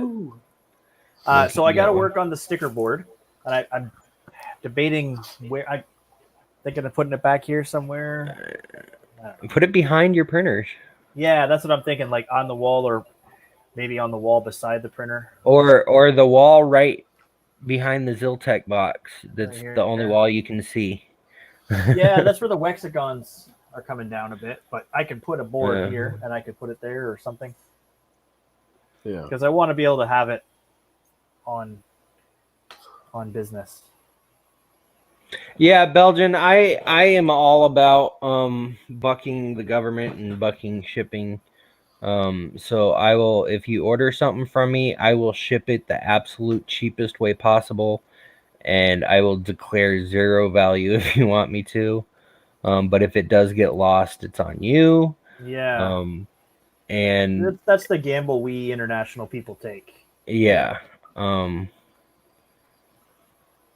But yeah, so I have no problem doing whatever it takes to get you anything. How did Jordan get a Viking sticker? Jordan bought something from me.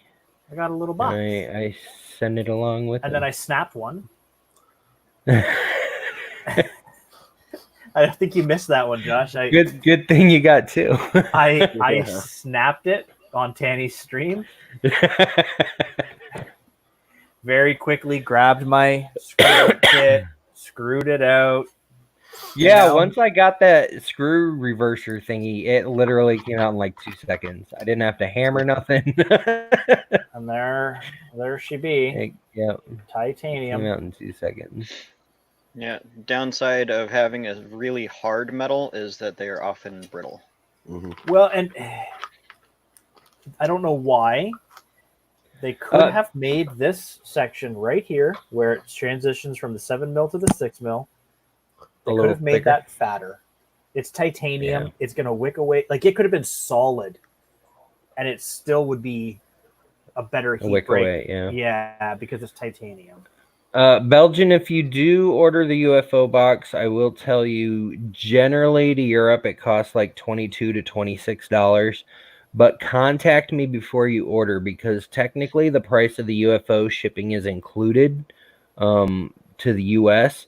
So I will subtract $6 off of your either whether you get a one box or a subscription. There's also people like I've got 3 subscribers in Australia that use US reshippers.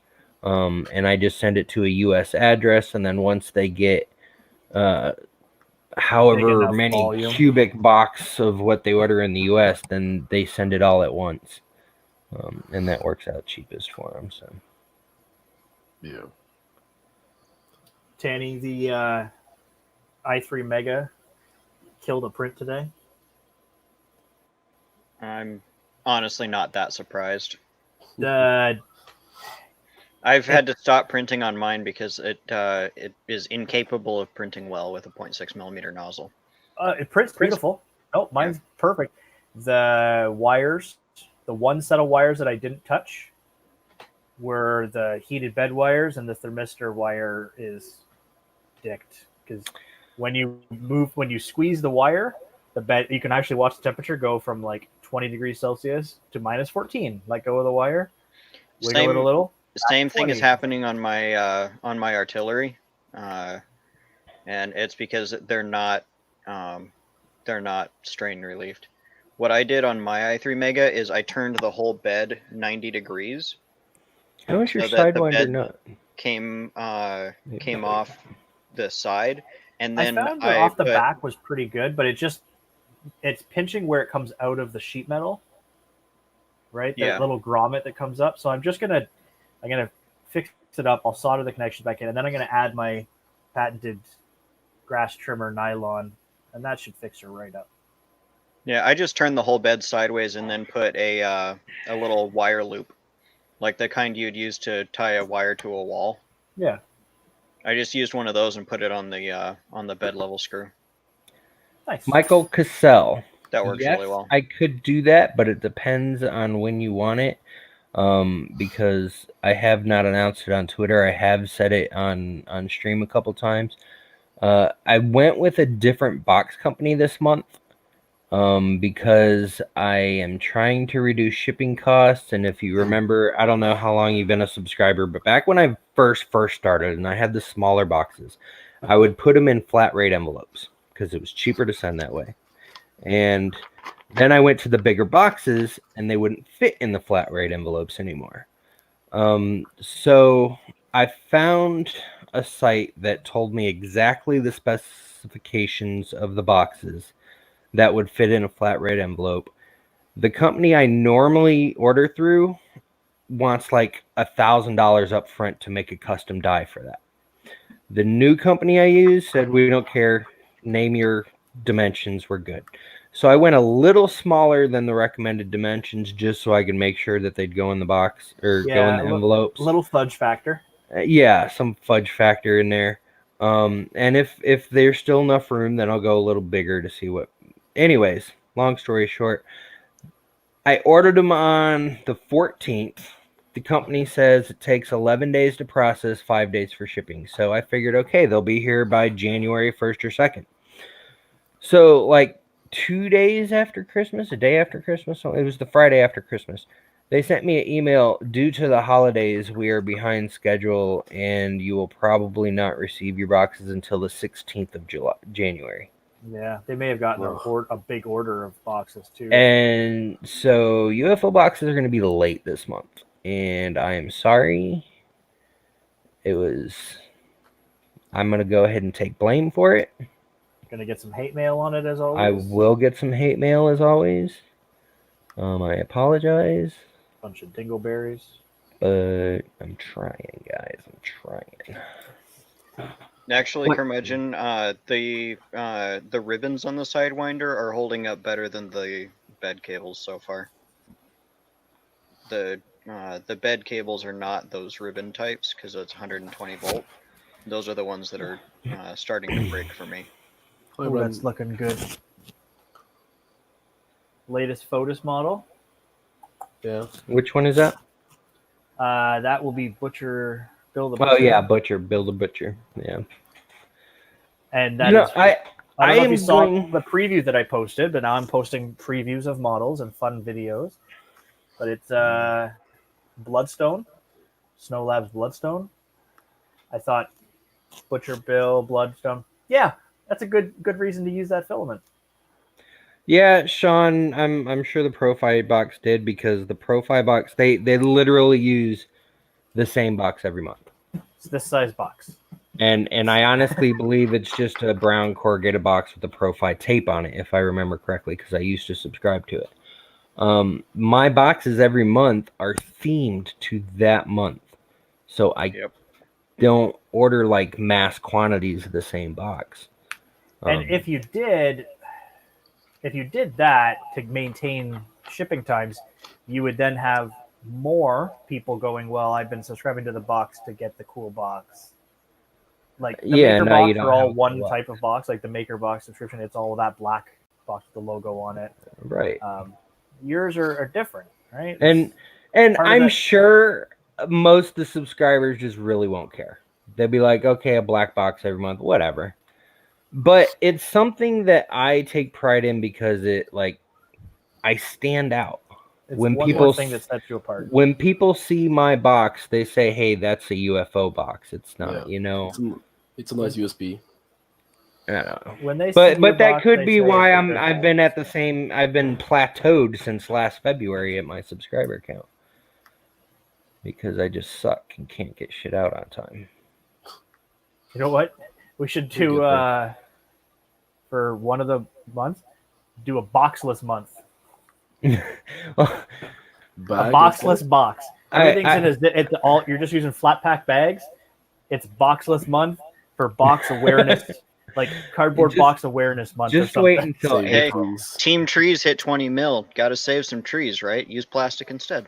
Just wait. Just wait until April. That's all I gotta say. Printing Gnome, did you get the ooze or did you get the probed? I think you got the ooze. I think Belgian got the probed. But yeah, I love my filament. I mean, the only complaints I've ever had about the PLA ooze, the very first batch, there were some issues. I don't know if it was the dye they used or the fact that when they shipped it, they didn't put spacers between it, and so all the bags rubbed together and had holes in them. Yeah, all the bags had holes, you said. But I mean, I love my filament. That sounds like possibly segue time. Yes. Bring out your. Well, we'll just grab this little guy here, and we'll just. I just got Belgian to say I got probed. Hey, is that John Stark?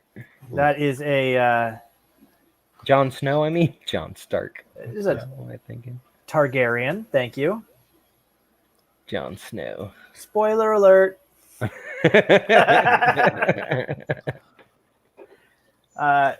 So for anyone who doesn't know, make you big so people can see what's in your box. I'm big.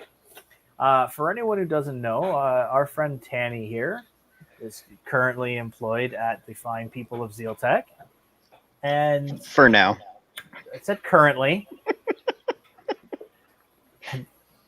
I'm still calling them fine people, even though you. They're all right. Yeah. So Tanny decided to send me a Christmas present, it seems. And when he when I got the message from Tanny that said I was sending you something, I almost shed a tear because You've been waiting since April for a box at least. I've gotten a I'm box still from waiting. Tanny before, and it was a fantastic box, and it's a great box. This box is a box that's here, and it's got some weight. I make the joke that it might be full of bees. Let me tell you, it was a pain in the butt to get all of that into that box. Okay. I'm concerned now that there's like exploding snakes and a glitter bomb or something. Most of them probably shouldn't be poisonous. Right. So we're going to look at what's in the box. Now, I want you to know this box is for all of the shit that you gave me on my painting streams. Okay. Good. I didn't look at the contents of the box. I cut the labels off and just tossed them. So I don't know what's the only label that's still on there is my shipping label. It's gonna explode. At least everybody's here to watch if it does. Tanny, you did hear what happens if this is a glitter bomb, right? Yes, you come and violently return the favor. Violently return the favor. Just remember, you don't know can my outrun you. address. Wait, I unless will find you. I don't think that they put the packing list in there. I told them not to. Well, it just says it's from Zealtech. I don't know. I mean, I could look at the packing list later to see who it was billed to, and that might give me an answer. But I love when Tanny bought me something. He put my name in it as the who bought it. Yeah, I bought it from Josh, and I just said ship it to him. But he still used his account, so I knew it was from him. Yeah. Okay, I think we're safe. It doesn't explode. Yeah, It didn't explode. Didn't explode. Oh, look at that. Wow. You got some pink and red? Oh, I think we got some. Tanny, where Well- should we start? Like where? I can start with the red. oh. Yeah, open up the red first because it's not what it seems. So this is It's Zealtech not. It's not. I don't think it is. fluorescent red. That's what it says anyway. Well, that's what it. Don't Yep. tease me like that. Tanny. 3 glitter bombs. Oh, I didn't even think. I just went on with. I couldn't. No. You could have had it too.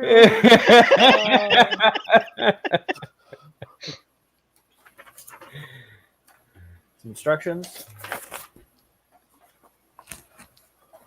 We don't read no dang. I like this bubble wrapping.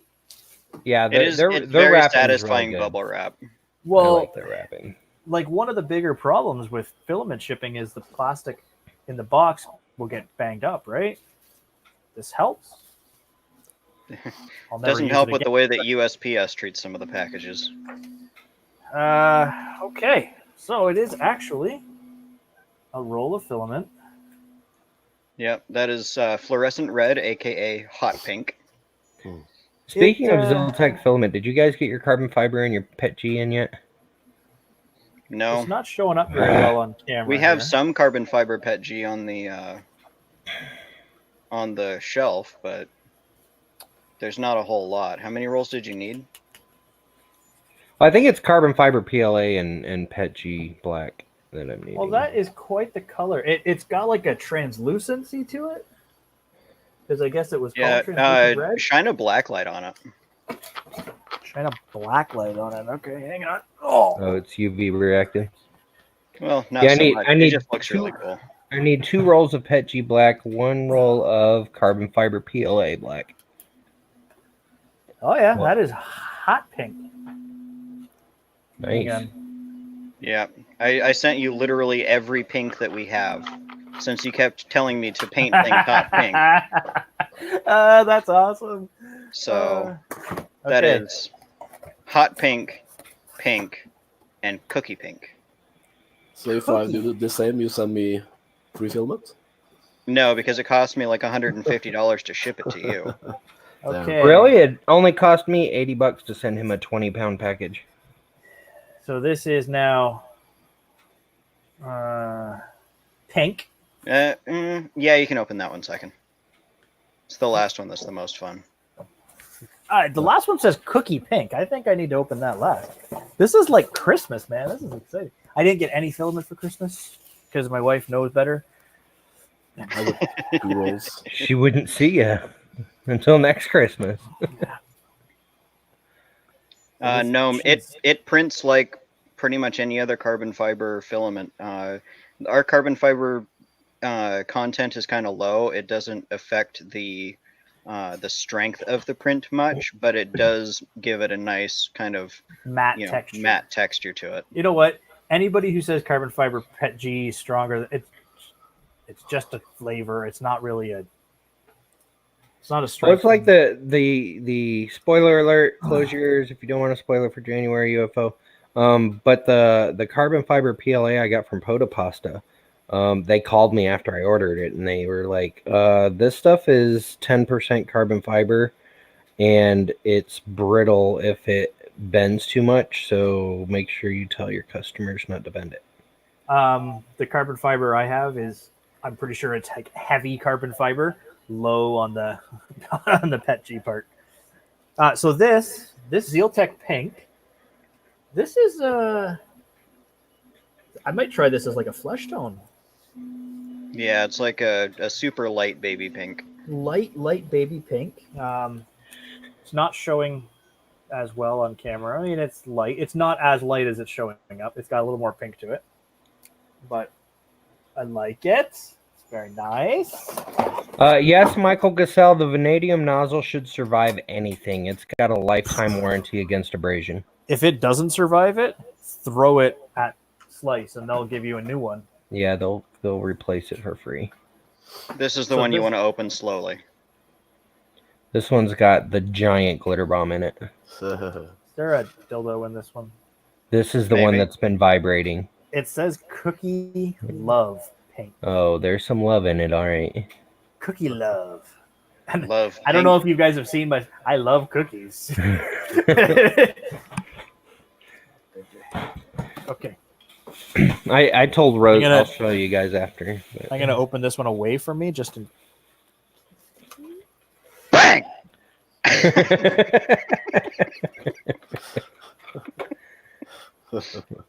Oh, yes. You thought I froze? No. You're welcome. No, you don't just sit make that it look still. like. Just make it look like I froze. Doesn't help that your camera kept trying to refocus on something. Holy hot bananas! Now that one is my favorite pink. That is hot pink, man. Whoa. Nice. Like, and I mean, I'll get some pictures in the daylight or when I turn the lights on eventually. Wow, that is hot pink.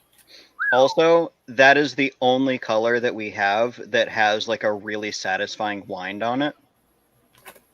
Like all of our other colors are just kind of, like whatever, just put the shit on the spool kind of winding. Right. But that one is like, that is very beautiful winding. That one is like, Prusament winding. All right. Not quite that good. But I love a good winding, okay? I tell you what though, the winding doesn't matter. I don't know why it doesn't matter, Josh. That's right. It doesn't. Okay. If it's really, really bad and they somehow manage to get a hiccup in it and it loops over itself, then it's a problem. Well, that's literally impossible. Filament, it should be impossible to do that unless they let go of the end of the right filament. when they're feeding it through and they try refueling it back and it's gone under. Right, but like when this theoretically, happens, it's impossible. When this happens, that's the only time it should happen. Yeah, that's the only time it physically could happen because of the way of physics working. Look, I've let go of so many spools of my own, and I just grab it, pull it. Like if I let go of it and it hops over, I just grab it and I just pull off like enough to pull over the whole roll, like a wrap of it. And if it doesn't look like it's caught, I just print with it, and I haven't had a problem. It's that's the Cookie Love pink. That last one. Cookie Love. I do suggest you guys go to zealtech.com. Check out. No. Go to alien3d.us and buy it from there. Oh yeah. No, sorry. Yeah. What am I talking about? Go to alien3d.us. Josh have access to these. Josh has a cheaper price than Zealtech Direct. Or if you go to Zealtech, you can always use my code. I believe it's UFO UFO 15. UFO 15. You can But- use that and get 15% off at Ziltech. If you take a look at these colors, you should get a better representation on your own monitors, of course. There they are. Why this is looking like an orange, I don't know. Because your camera kind of sucks. Listen, Yeah. look at the colors in No, here. it's beautiful. it's the lighting. It's the lighting. Well, Tanny, this is fantastic, buddy. I really appreciate it. Yeah, I figured you could use some pink since you kept asking me to paint things pink. I really need some pinks, to be honest with you. I've actually been like really dying to get a decent flesh tone because I don't have a flesh tone, and now that I'm printing minis and stuff. It'd be nice to be keep able in to... mind that really the light pink, that one does darken just a little bit when it prints. it'll be cartoon flesh tone. That's fine. Like, Yeah. Have a safe trip, Michael. So, Gnome, I will tell you, Ziltech and Snow Labs and Slice and the Sidewinders and the Creatos or the 3D Fuse products, they're all drop shipped for me. I don't have any of that on hand. Everything else in my store I do have on hand. unbigify me. But those things hang on, I'm looking for the button, gosh darn it. So I got to eat a chocolate bar, man. I'm so excited. Well, it's like Rosa was like telling me she wants to start working out, and I told her, well, she needs to stop eating junk food as well, not just stop working out. And then I told her I needed to stop eating junk food as well. And then on my way home, I was like, I'm gonna stop by Wally World and see if they put out their cheap Valentine's candy yet. And they did not, which I'm kind of irritated about. But while I was there, I did get a giant Hershey's Kiss. So I got these mono Kit Kat. It's like a Kit Kat log cabin kit thing that they put out at Christmas. So inside there's actually like a little plastic base, and what you do is you actually stack up Kit Kats to make a Kit that's Kats. awesome. So there's Nice. the box contains 6 regular Kit Kats, 6 white chocolate Kit Kats, Smarties, like real Smarties, like Like not the Canadian Smarties. Canadian Smarties. We've got some sprinkles and some frosting. Oh, they actually give you the frosting too? Yeah, they do everything. Nice. And the kits are like 12, 13, like $15 or whatever like that to buy them normally. We got 2 of them after Christmas ended because they were like $6, $7. You can't buy that many Kit Kats for Right. $7. So yeah, like I've got a bag of icing in here that I don't know what I'm gonna do with other than like Send that to me. I'll eat it. Mix it with some peanut butter. sprinkle, sprinkle. Nice, Steven. Rosa just messaged me. I've got 4 days left with junk food. Enjoy it now. Yeah, like they give you all the little pieces to make the roof and everything to make it sit nice. And we made one last year. We actually made one last year, and then I ate it really quickly. So this year we didn't do that. Belgian, I completely agree with you. That's the only thing. Like, if I go to Whataburger, I love Whataburger burgers, but I have to order it without mustard every time because they just mustard the heck out of that stuff, and I don't like mustard at all. Me neither. Lightspeed's a vampire too. Yeah. Why didn't y'all tell me? We could have all coordinated tonight. I could have got my Wham Bam shirt. I don't Okay. own one. Josh, let me ask you a question. What made you think Thomas wasn't going to wear his Wham shirt? I don't know. And I just got one, so why would I not wear one? I actually saw that you will. I literally pulled it out of the shipping bag at 7:45 p.m. Shook it out and put it on. Yeah, when I saw that you had that on, I changed. You changed. Yeah. I was gonna wear my "Never Let the Machines Win" shirt. I don't But- have that. It's in the laundry, so it's We being should washed. coordinate next week for game night to all wear the. Oh wait, not everybody's got a Never Let the Machine. No, but we can all wear a printing shirt. Yeah, well, I'll wear a Yep. printing shirt. So I'll wear this. Where's Brian Vines? Darn it, he stole my shirt. I got that shirt that says my hobbies include 3D printing and 3D printer, and then Brian Vines got one and started making videos with it. I need more 3D printing shirts though. Oh, I need Me so much. too. I'm looking forward to the next show I go to or something like that. Well, if I can go to Murph, so that I can load up on 3D printing mugs and shirts and. You know what? It may not be listed. No. Yeah, I know their Pet GPLA is out of stock right now, or their Pet GPLA, their CFPLA is out of stock right now. I've been waiting on it for like a month since I have December some- 1st. I'm looking through our AMZ stock list, and it's CFPT. literally not even listed in here. So we may not actually carry that. That may have just been a for a custom order or something.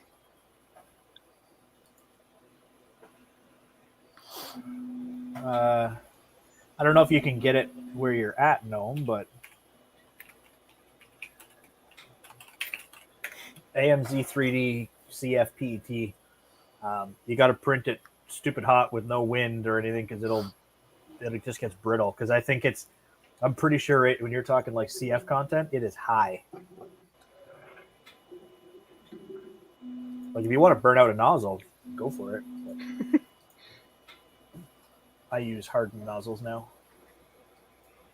and I only had to up the bed temp on this WAM by 5 degrees. I never had to up it at all on the ender because it went straight onto the aluminum bed. Well, because it's bigger too, it's But this one went onto glass.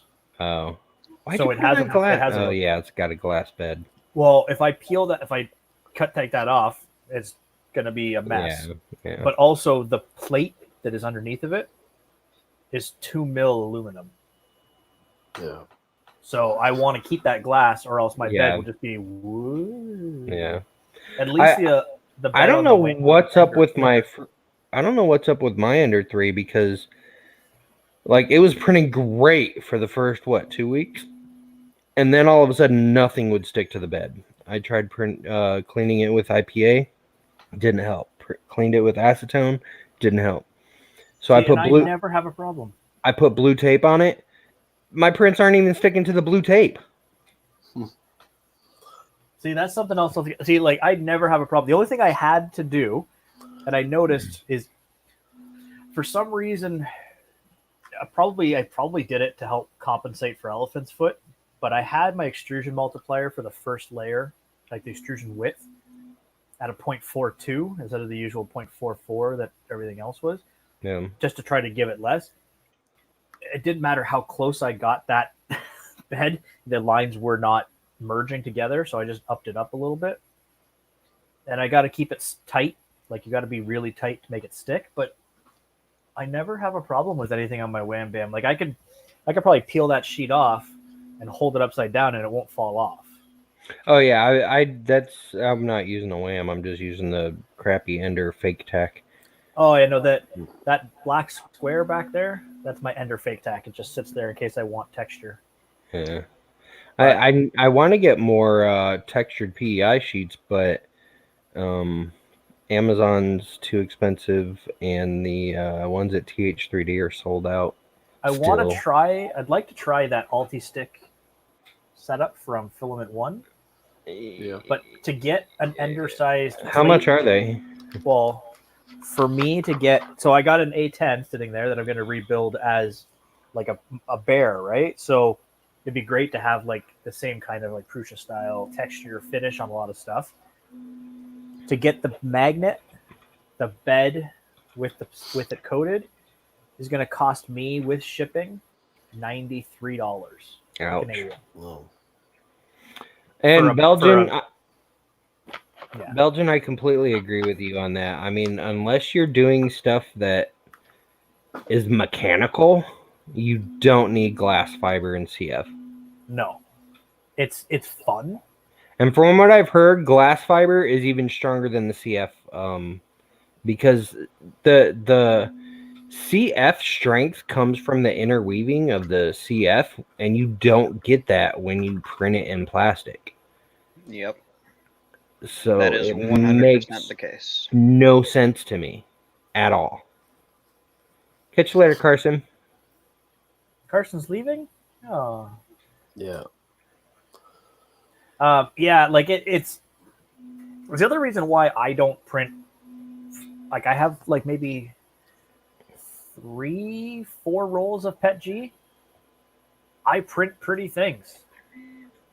That's all I print. I don't print like even when I print parts for printers, I'm printing them out of PLA because I can print 3 of them faster and easier than I can print Pet G for some reason. I just have printers that don't like Pet G. Belgium, from the looks of it, everybody except Viking is printing something right now. Yeah. Mine are all So what's silent your stepper excuse? drivers.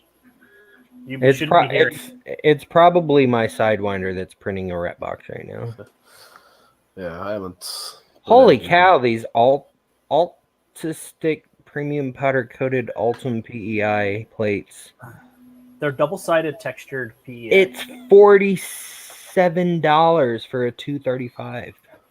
Which apparently everyone was saying, like, there was a big argument about it on one of my threads, which is kind of frustrating because, like, full disclosure, Wham Bam sent me this thing, right? Like,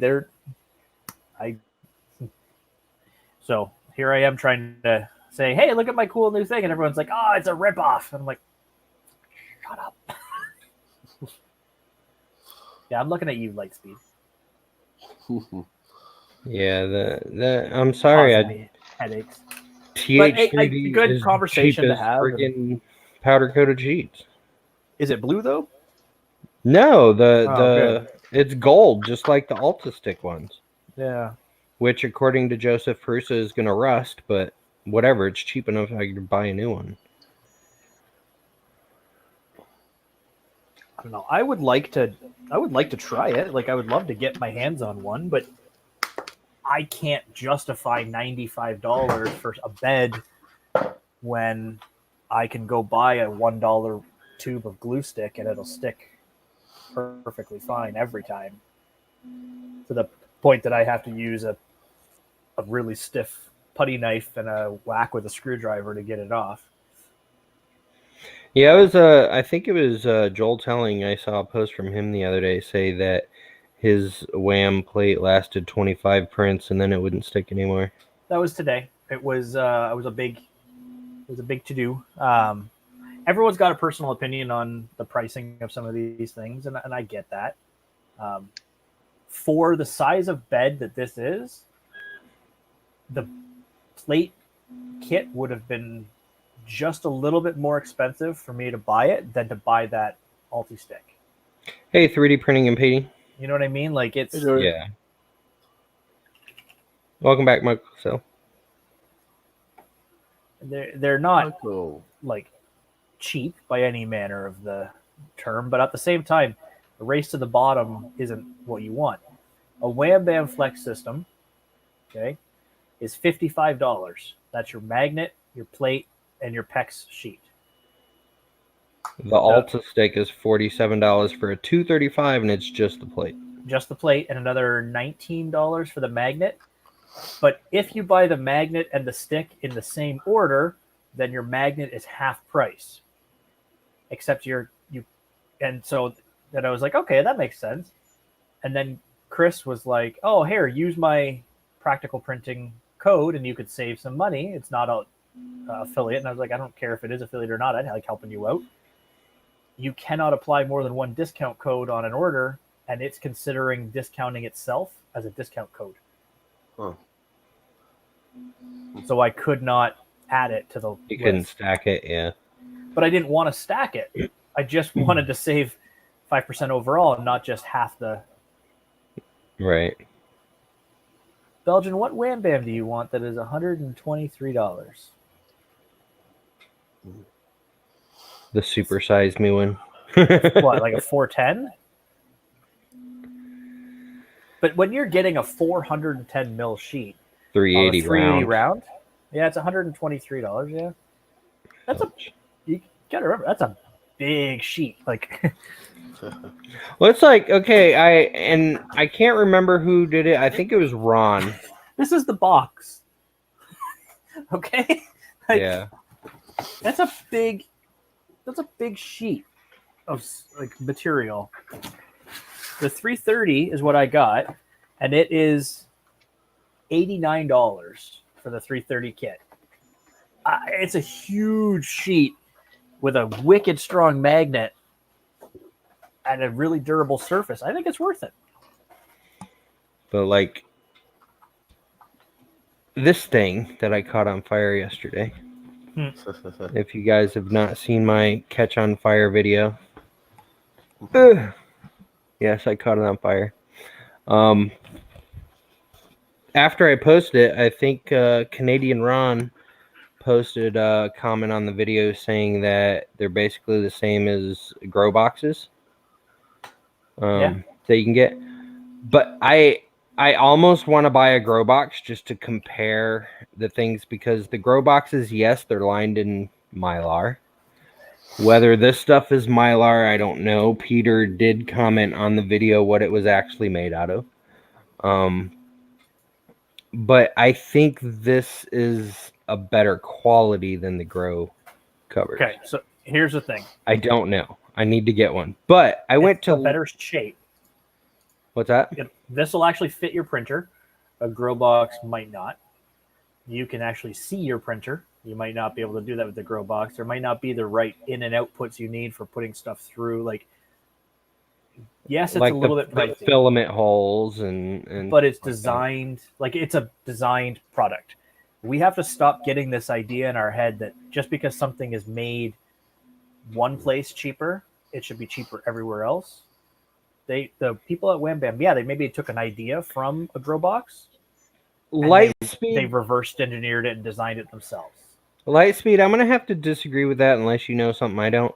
The Wham Bam requires testers to only speak positively of the product on social media. Nope.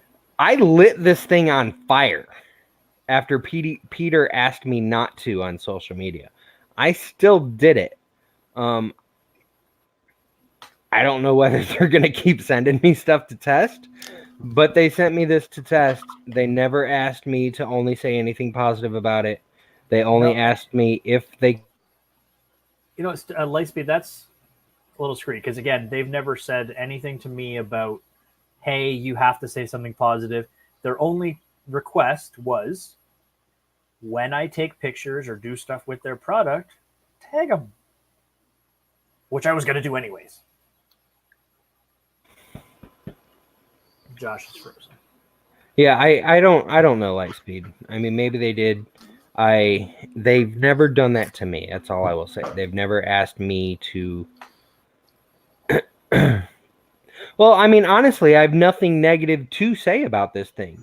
It's $119, but after people told me, oh, it's just a grow box, I went on to Amazon, and you cannot find a grow box that is this size that is cheaper than $100 anyways. And this one has actual ports for filament. It's custom design. It has the power cord ports and everything. So maybe it's a little more expensive than whatever grow box you need for your printer, but it is, you don't have to modify it. You don't have to do anything. It's built for that purpose. It's not retrofitting some other product. Lightspeed info at alien3d.us. So your camera's frozen, by the way, Josh. Yeah, whatever. Yeah, but yeah, like I will. How about now? No, it's not. Or yes, no, it's still not. Frozen. Still frozen.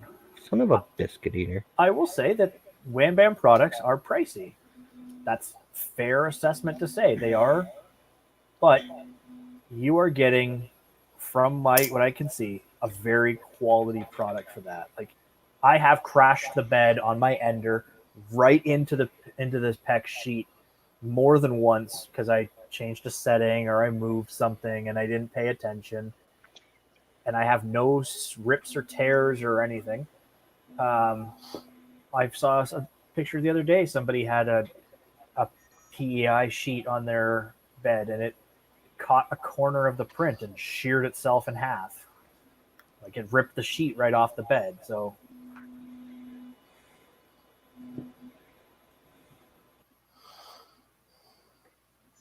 And he's gone. He's got to reload. Josh is a bad example sometimes of products as well. He's How about hard now? on things. No. Very good. I'm good. Okay. Lightspeed. I have had one wham bam, and it lasted me 2 weeks. Because I am an impatient person, and while it was still hot, I tried pulling Pet G off of it, and I ripped chunks out of it. Which is the one thing they say will happen. Which is, they do say it will happen. That's what happened on mine. Is the Pet G print failed and started to curl up a little bit, and where it did that, it actually delaminated under the surface. Like, it looks like there's a bubble. It hasn't caused any surface problems, but I just won't print Pet G on it. I want to test out the PC Surface, the new one. After this whole conversation that we had, because Tom got involved with it too, Filament Frenzy, and he was very confused about what PEX was versus PC because he thought it was powder coated. Oh yeah, they thought it was the PEX that was used for PVC piping or something. Right. Like So we had there's a big conversation about it, and the PC sheet is fake tack. Just call it what it is. It might be better quality, but it's fake tack. Whether build tack surface is better or not, I'm not going to say. It's just all it is the peel and stick textured surface. Yep. I do not really like any of the blank tack, whatever you want to call tack. Yeah. Sheets. I don't like them. They don't last. I liked the texture, like on the Ender. Okay, the stock. The Ender bed. texture's great, but I like it, and I would. That's why I like the idea of that Alti-Stick, textured sheet. go to TH3D, the TH3D Flex Easy Flex textured PEI.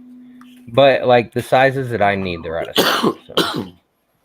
So. And I don't care. They really got to fix this website. It is a brutal website to shop. My opinion will never change. On this stuff, it's not textured. It's a mirror finish. But that's that one you imported from. Yes, this is the one that I imported. This is the Print Bite, and I absolutely love it. It is the best build surface I have ever freaking used. It lasts. It works. And USPS is dicking around with me on my Print Bite. Yeah, on your Print Bite? Mm-hmm. I was about to say, they're dicking you around on your Hemera too that they lost. Yeah. Oh, they still are, right? Yeah, so they lost it, and then I told them that they lost it, and then they sent me a letter saying, no, our records indicate that it was delivered. And I'm like, no, it wasn't. That's why I said that you lost it. Yes, it was, but it was not delivered here. It was not delivered to me. And that's maybe where you got to rephrase what you're saying, because their records indicate it was delivered. It was not. Yeah, no, my original complaint was that it says that it was delivered, but it was not delivered to me or to my mailbox, and I do not know who has it. And no one has stepped forward and said, hey, by the way, I got a package that was addressed to you. $23 for their plate. That's 3D printing and painting. It's not PEI. This can actually be used with any freaking polymer, plastic, whatever you want to call. It's you bake it onto whatever you are going to attach it to, whether it's directly onto a build plate. I put mine on flex plates, even though it's not needed, but I like quickly swapping out my prints to start my next print, or whatever. But when this thing cools, whatever you are printing other than TPU, flexible sticks a little harder to it, and you still got to get it off as usual, which is another good thing to put it on a flex plate. But like, you could blow on a part and it will come off. I mean, Think, Sammy. Go on. it's Go. I don't know. It releases parts. It holds parts while the bed's hot. It releases parts automatically when it cools. I freaking love the stuff. I had them that lasted a year and a month, 13 months. It lasted. It's called Print Bite. I can't remember what country they're in, but they're in Europe. And it's like flexdrive.com or something like that. It's Flex 3 Drive. Flex3drive.com. And I ordered some Print Bite like on December 8th or 9th. And they were out of stock at the time. So when that came back in stock, they sent it to me. And they forgot to send me my tracking number. So I asked them for my tracking number after like 2 weeks because it still hadn't arrived. And they sent me the tracking number. And USPS said that they had attempted to deliver attempted to deliver it, but they had not, because they said that they attempted to deliver it on the 27th, for which I was literally right here in this chair the entire business day. No one knocked at the door. they should still have it at their office then. Well, that's the thing, is that I requested a redelivery, and now it says that it is in transit. It has never gone back out for delivery. The people at the post office can't find it anywhere there. So I think that the USPS has lost another one of my packages, only this time they haven't marked it as delivered yet. Wow. Yay. So I cannot wait to get back to Fargo, because in Fargo I will live in an apartment, and if they can't get it into my mailbox there, they will leave it in the parcel box, which is bigger. But yeah, all the USPS did when they attempted delivery was they took it up to the mailbox that's at the front of the It didn't fit, so they it put didn't it back fit. in there.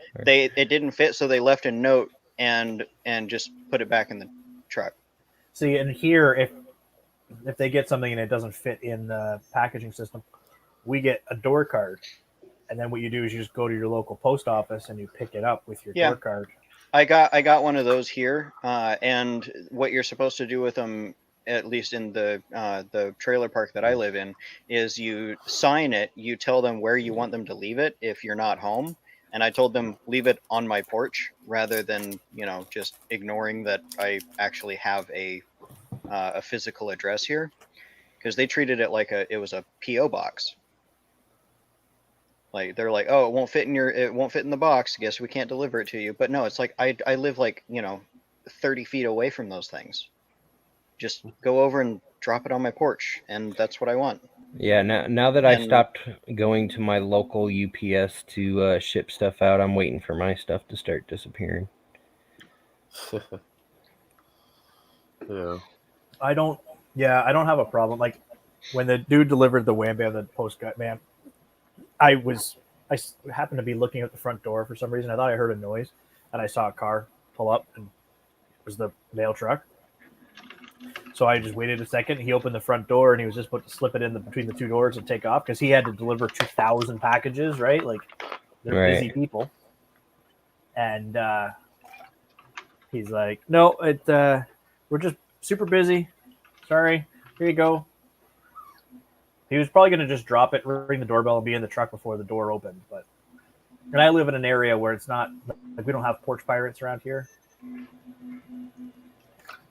So. Yeah. Yeah, every time I send something to Rosa, she's working when they try to deliver it, so she's got to go the next day to the clubhouse to get it. The UPS guy told me today that he had Christmas and day off and New Year's Day off, I think, and that was it. Like he's like, I've had like 3 days off in the last like 3 weeks. FedEx in my area is delivering on Sundays now. Mm-hmm. I was surprised by that. I got a delivery on Sunday. I was like, what? So they need a union. Post. So like USPS is delivering on like basically your version, my version of the postal service. Right. It's delivering on weekends now too. Yeah, the postal service here is just good. But that's part of their collective agreement with Amazon. Yeah. is a certain percentage has to go through them, and then they have obligations if they want to get that percentage. Yeah, they've always had Saturday deliveries here, but Sundays was the. Well, no, I think FedEx didn't do weekends at all in my area. None of the bigger ones ever did weekends. But like USPS always does Saturdays, but they're usually off on Sundays. And My now local- that Intelcom is huge. That's the one around here that delivers for Amazon. Yeah, Belgian, I don't know if their matte option is textured or not. I only ever get the mirror finish because me personally, I love mirrored finishes. Same. I mean, don't get me wrong, the textured finish, like on these ret boxes, is really cool that I've got on the textured PEI sheet. But then it doesn't match the rest of the box. I mean, the rest of the box is shiny, and then the bottom is dull because of the texture. Yeah, see, and I'm mostly printing. Well, it finished a while back, but statues and stuff like that don't care what the bottom looks like.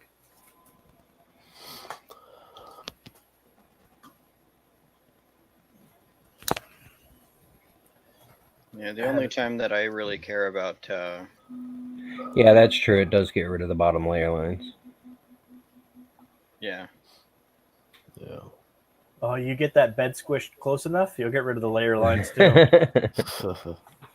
Trust me, I just did my sample card for the Snow Labs Bloodstone was like, I don't know if you saw in that comment, like on that thread, like Tom had mentioned that the one thing he likes is like with a smooth texture finish or glass, you don't have any scuff marks, whereas when you do the steel wool, you're supposed to you'll get a little scuff marks. Right. Well, I had the offset just a little bit too low, it seems, because when I printed it, I can see all the scuff marks in the bottom of the print.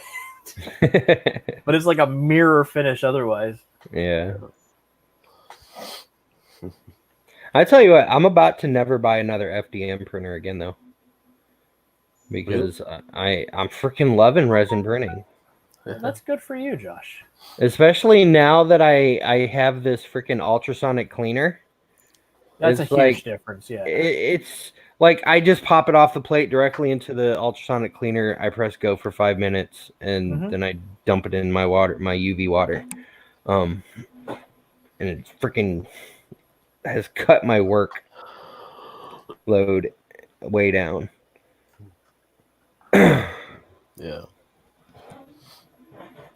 Yeah, but Belgian, I'm serious. Like I'm making a video right now on the differences of cleaning with IPA in a bin, cleaning with simple green in a bin, cleaning with simple green in a sonic cleaner, and then using IPA in a sonic cleaner using a method that will not blow me up. Yeah, don't do the IPA, and the sonic cleaner is the overall.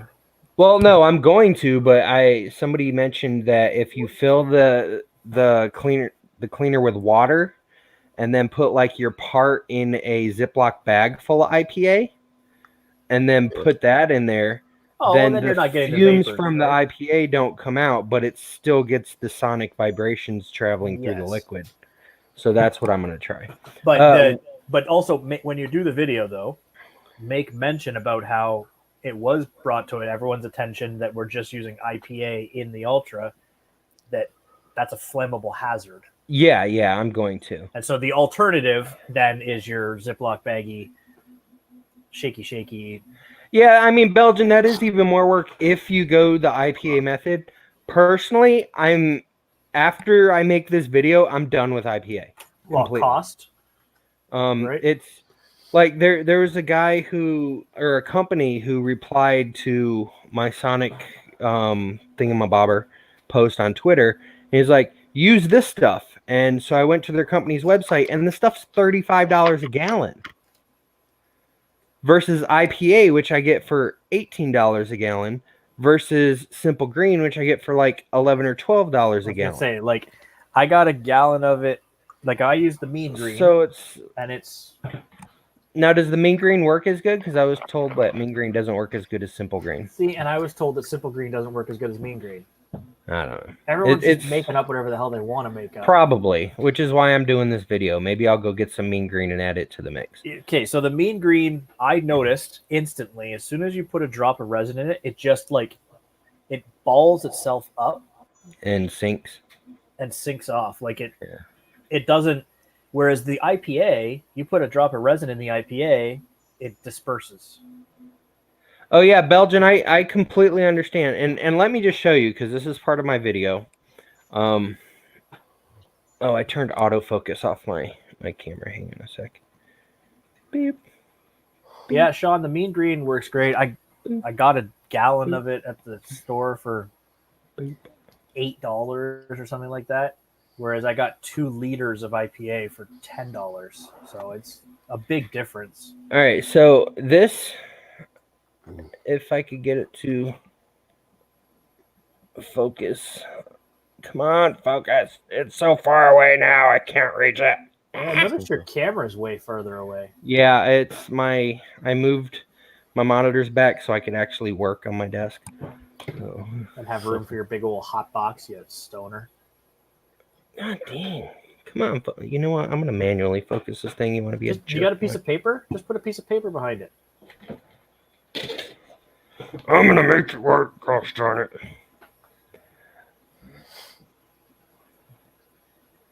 Even if I have to manually focus. Okay, that's not bad focus. Okay, so this was done with simple green. And it's still got a shiny texture. It's still translucent.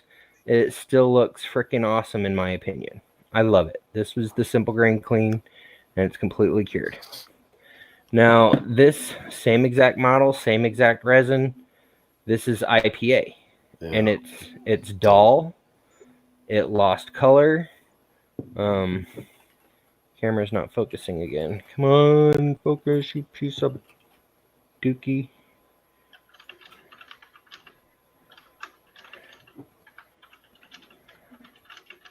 Gosh darn it. I hate cameras sometimes. One of the tricks I was hearing about today was IPA. It doesn't matter what you're using for washing it off. If you once you've washed it off, if you put the part in like hot water, like the print in hot water, it'll help soften up the supports. Yeah, I take my supports off before I even give it a bath. So, I mean, the one thing I found with the mean green is it turns the supports into spaghetti. You can just peel them right off. Yeah. I don't even use clippers. You just, and they come right off. So, I mean, you can see the difference here between the IPA cleaned one and the simple grain cleaned one. And I love the simple grain one a lot better. Yeah. You get a better. Yeah, it's not frosty. Yeah, I don't know. It's just a lot better in my opinion. Just better. Just better. No, I'm blurred all the crap. I miss my resin printers. So, I mean, after I do this video, I guess I'll add mean green to the list as well. But after I'm done with this video, I'm done with IPA. And I have like 5 gallons of it sitting out in my kitchen right now. But I'll still use it to like clean my parts and stuff with, because like when I scrape my models off my bed and everything, you get resin on your scraper and everything. So I'll still use it to like my tools and things. I was rinsing it in the mean green, and then I'd pull it out, let it dry for a second, drop it in the IPA, shake it off, and pull it out, and it was dry basically because of or then I'd wash it upstairs. But you use IPA for cleaning everything else around here, so it's not like it goes to waste. But it goes to waste in the bin of washing the print because, well, it just gets scudgy. Yeah. Yeah. Catch you later, 3D printing and painting. Later, Joey.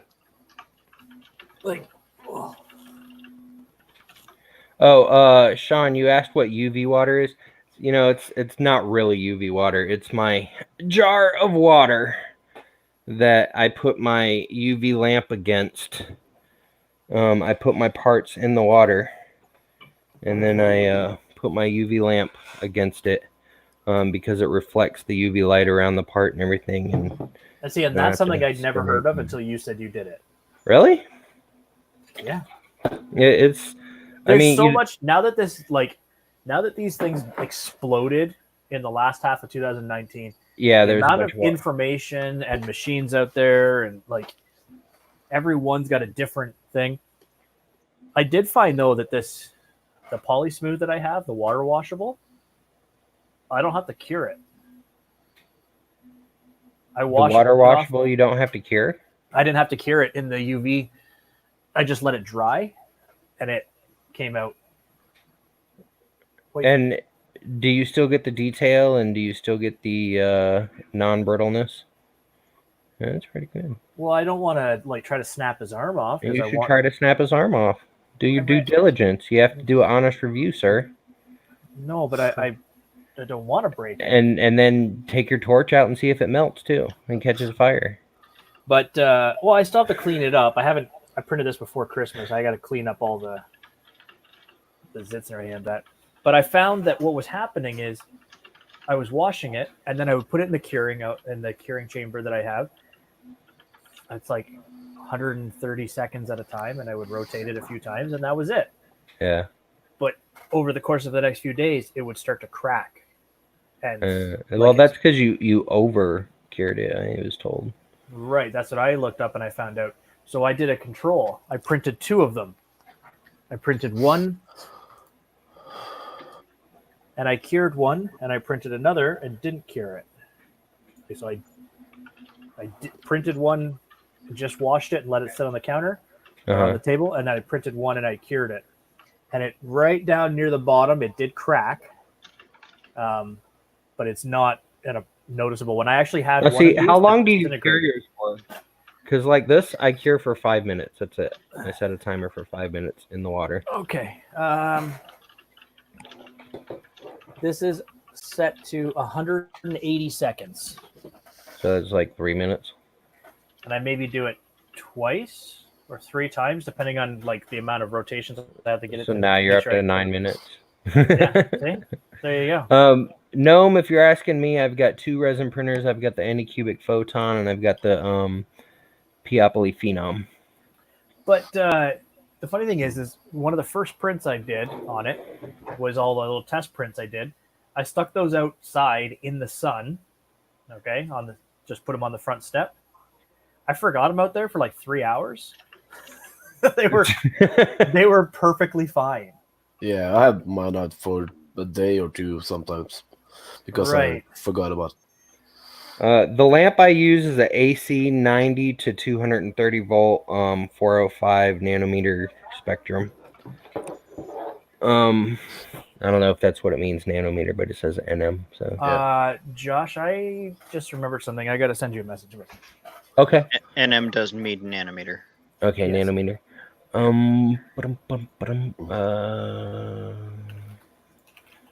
Do I do super slanted on the print bed or just straight? Josh prints funny.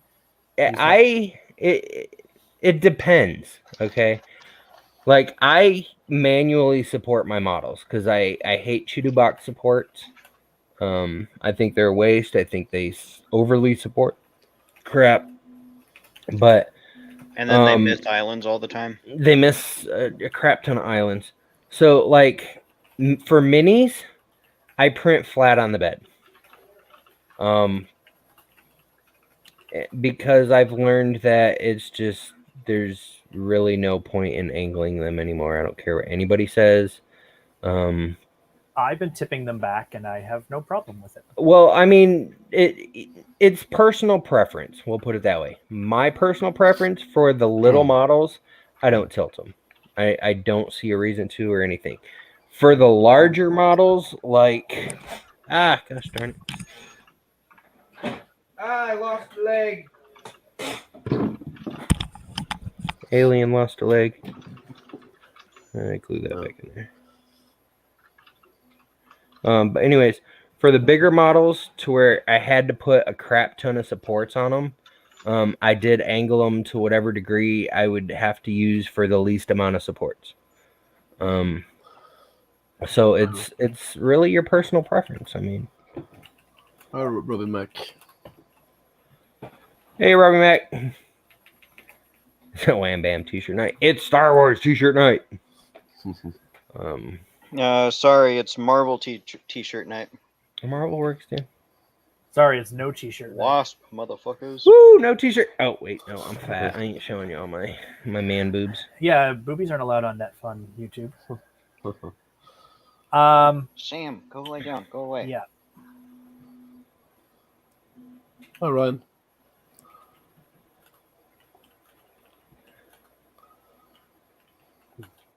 What's up, Ryan? Yep, my moobies.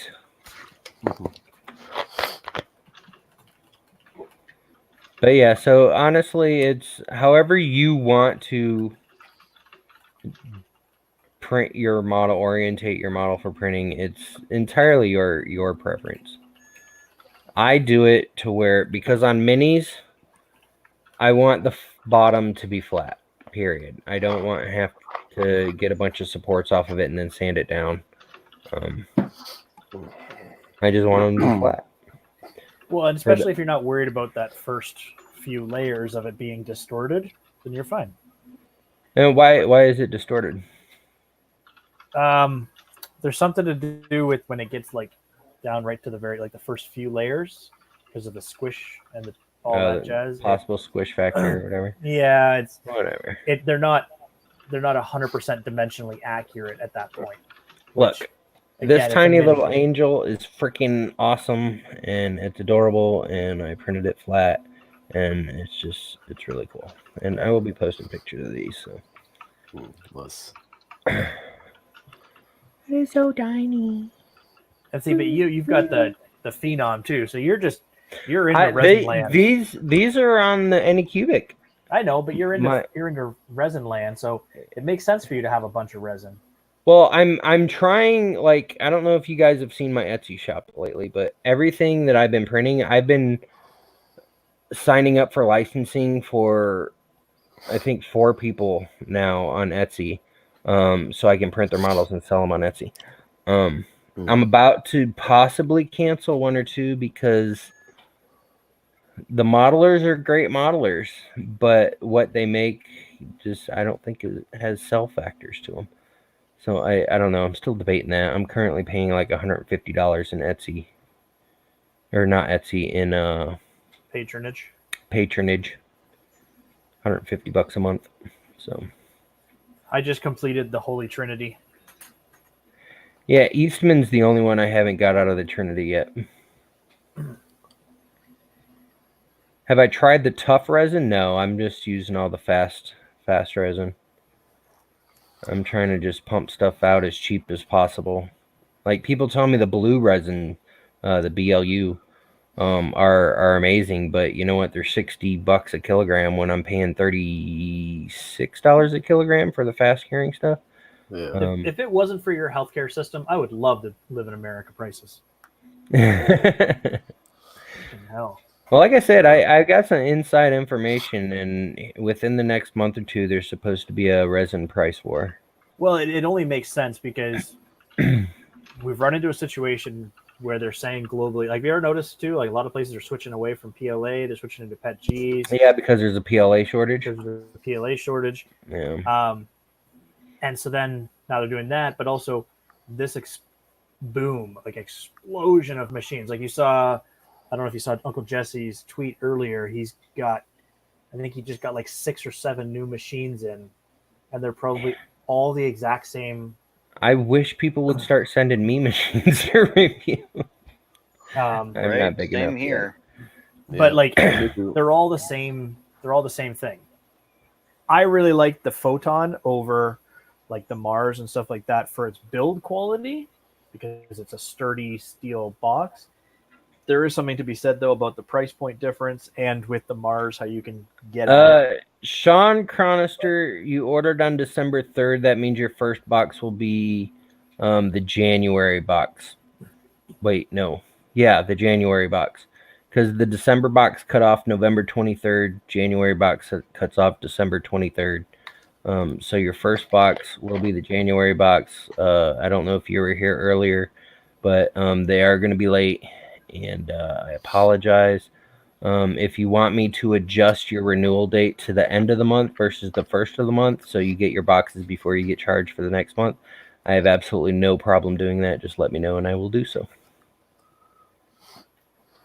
And it's not Josh's fault this time. It's totally my fault because I should have ordered boxes last month instead of this month. See, But like I'm working on it. $118 for a direct drive kit here versus $163 for me.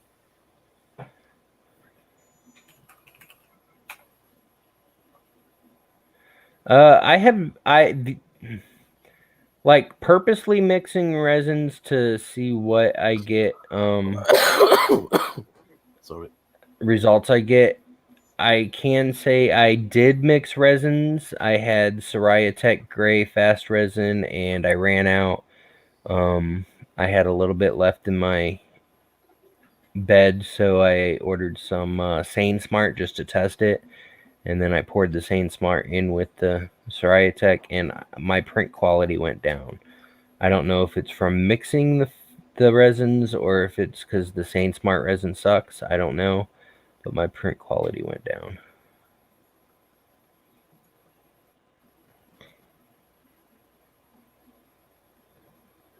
Oh, you got a review machine, Julie? That's awesome. Yeah, you got charged in both months. I mean, here's the thing. There's I don't know if you know of Maker Geeks and if anybody here remembers Maker Geeks. They had a box. They would charge you for the box and then you'd get it like 3 months later. I get my boxes out every month. Yes, they may be a couple weeks late sometimes because I screw up. Okay? I screw up. I take full blame. I may order something late. Shipping may take longer. China's got a freaking month-long vacation next month. I don't know what I'm going to do that month. I know I'm trying to secure a few things before they go on vacation. Yeah, I think that's what I'm going to have to do. Just order stuff super early or do something that doesn't require China parts in February. But, I mean, my boxes do go out every month, whether, yes, they may be late, but they do go out. But yeah, December 3rd falls under the January box. The January boxes, as soon as I get the boxes, the UFOs will go out the next day. But yeah. So your January 3rd renewal or January whatever renewal date it was, that's for the February box.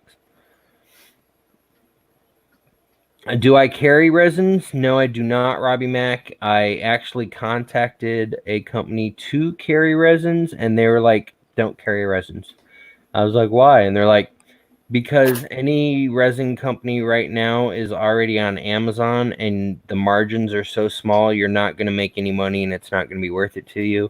And within the next month or two, there's about to be a resin price war. So anything you buy right now to sell, in another month, taking a hit. Yeah, in another month, you're just going to be losing money when all the prices drop. So they told me not to buy or sell resins on my site. Just let Amazon handle everything. Yeah, Ziltech decided that they're going to start trying to sell resins. I remember you said that. Yeah, we haven't got the resin itself, but we've got the labels in. See, what kills me is like, you go on Amazon and I type in Anycubic resin. I want to get some more Anycubic resin. Because Christmas and all that, it all just sold out. So I can get some for $75 for 500 mils. So people are buying it and going, why is it so expensive? Because you're buying freaking small amounts and you're... Well, no, you're buying it not direct from the seller. You're buying who bought some. Like, if you're gonna get into resin printing, buy directly from Sane Smart or Elegoo or Anycubic or Soraya Tech. Soraya Tech and Anycubic, I think, are about the cheapest right now for their fast resins. And Sane Smart as well. They're all in about the same price range. I'm really happy with the Anycubic green that I've been using. I'm really happy with the Soraya gray I've been using. I'm happy with the Soraya green I've been using. The only thing I don't like is that it looks super cool, green, oozy when it's wet, but then after you cure it, it's basically yellow. Yellow, yeah. It is currently $30 for 500 mils or 500 grams of resin. What? I get a kilogram for that much. For the Elegoo ABS like. Oh, that stuff. Yeah, the Soraya, the SandSmart, and the Anycubic are all around $35, $37 for one kilogram. Yeah, American. Yeah. So for me to get a kilogram of blue Elegoo is going to be $60. There's a reason why I'm not quick to refill my resin vat right now. I'm happy with it not running right now because it's a noisy machine as well, and I've got your Anycubic's noising. It's not like crazy noisy. Mine's been running this whole time, and I don't think you could really hear it. I mean, I can only hear it when it makes the moves, right? That's it. Yeah, it's fan noises, but I don't care about fan noises. All my printers make fan noises. I think my Sidewinder's louder than my Anycubic. My freaking Photon is like freaking a jet torpedo. I pay about $68 for 1 kilo. That's resin. Crazy. Yeah, it's Norway. It looks my Phenom, even when it's not like, I'll turn it on just for a second. Even when it's not printing, which I would think the fans would only be needed while they're printing. It's freaking crazy. Holy crap! Yeah. That's why when I do have the fans on all the time just to make sure that it guaranteed that it wouldn't have an issue. It's freaking. I'm gonna move it out of the bedroom. Yeah, it shouldn't be in the bedroom in the first place, Josh. Why? Out of the boudoir? Because the freaking fumes. Oh, fumes. Fume schmooms.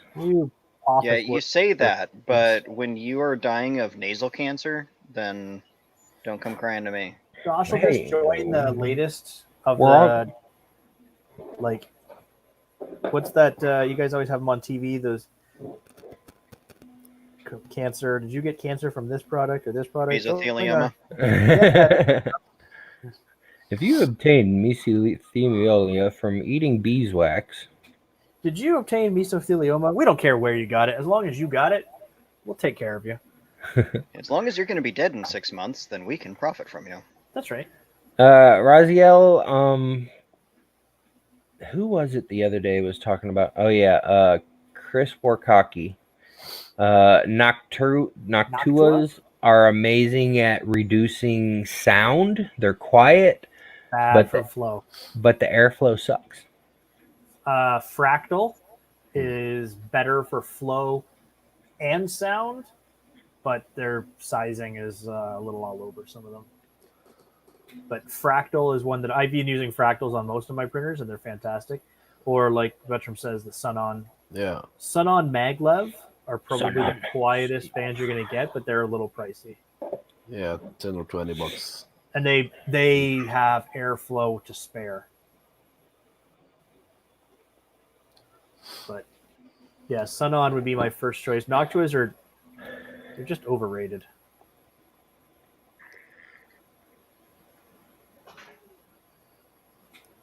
They're good for many things, but not cooling hot ends. No. When you want, like on a computer, just slow, gentle, always running air, Noctua sounds great. Yeah. Yeah, CNX good for the leg. Good for the question there. So Sunon are good? Yeah. Sunon are fantastic. I found that Noctuas are good for part cooling. I don't really care. Like, so all I have is fan. Like, so my computer has like 5 or 6 fans in it, and they're all 120 mil PC fans. They're good ones. So as soon as it's running, it doesn't really matter that these are blowing air. It's just air. As long as it's not like whistling crazy loud noise. It's just fans. I can handle the fans in the room running all flat out as opposed to the printer whines. I'm so glad everything back there is quiet now. You put 2209s on everything? Or 2208s? 2208, 2208, 2209, 2208. Pretty sure the Flash Forge is 2100s. Yeah, I got rid of everything.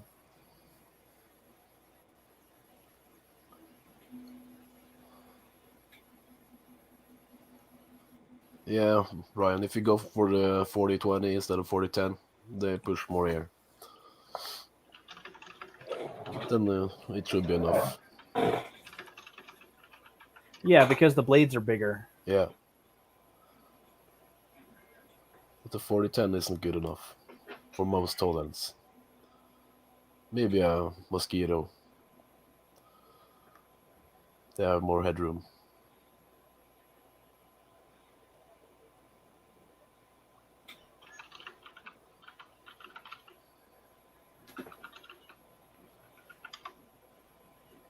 That's one of the downside with some of the locations on where, depending on your printer, you can't get away with a fatter hot end fan because it's what hits your home end stop or something like that. So you need to go with 10.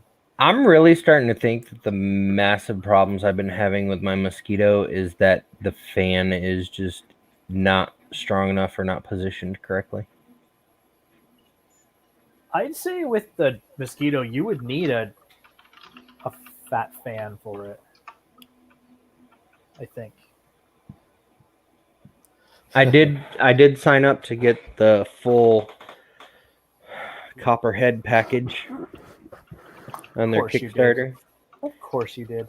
And so I do want to see how that's going to work out. Yeah. So Devin reminded me that I should say the name of my city in Norwegian. We talked about it in stream. Say my name. Stream yesterday. And my voice wasn't there, and it's barely here now, so yeah. It's in English, it's Sandefjord. In Norwegian, it's Sandefjord. So it's the same in English and Norwegian? Yeah, but the pronouncement is a bit different. You got a little emphasis on the different syllable. Yeah. Holy shoot! So, and in the dialect that's local, not that much used anymore, it's Sandefjord. Does anybody remember when these giant freaking kisses were solid? Yes. They're freaking hollow now. Yeah. They've always been hollow. No, I've they had. not. They used to be solid.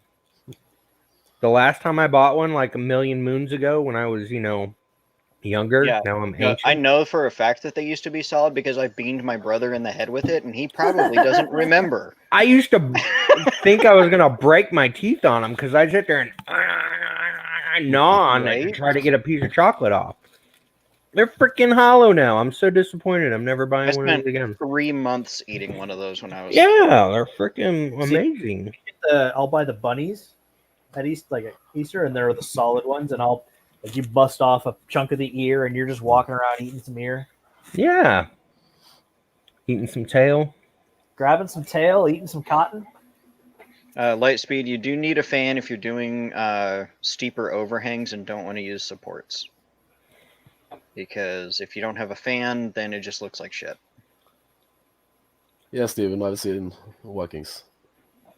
I'm going to see if I can grab this off the bed. I did just bite the tip off my giant kiss. I thought it was going to be freaking hollow, though. I bit into it, and I'm like, wait. No, you thought it was going to be solid. Or, yeah. My teeth just went right through this thing. Did I become Superman or something? No, it's freaking hollow. What the... I feel gypped. Shall we call it hash brownies or... Josh, just so you know, that's a racial slur. What is? Use lots of English words here. Saying you were gypped. Just saying. Is it really? Tanny? Yep. If it is, I apologize. I do not mean to offend anybody. No, it's no, it's one of those things that's come to light, and everyone's like, "What? Shit!" Yeah, it really it's one of those things that are like, you never really think about but gypsy is literally a slur against a particular group. Well, of see, I never knew it was short for gypsy, so that's Yeah. Well, that's where they said. So the Don't- origin don't- of the myth was that gypsies would run around and rip people off, and you'd be gypped. yeah, that's what I'm saying though. Isn't a gypsy spelled with J or a G? I always call it JIP, which is like Well, the spelling that I've always known was GYPPED, and I always knew that that came from gypsy. I just never really equated gypsy to being like a derogatory term to Romani. Right. Yeah. But it's not just to Romani people. They're My the bad. ones that are the most vocal about it.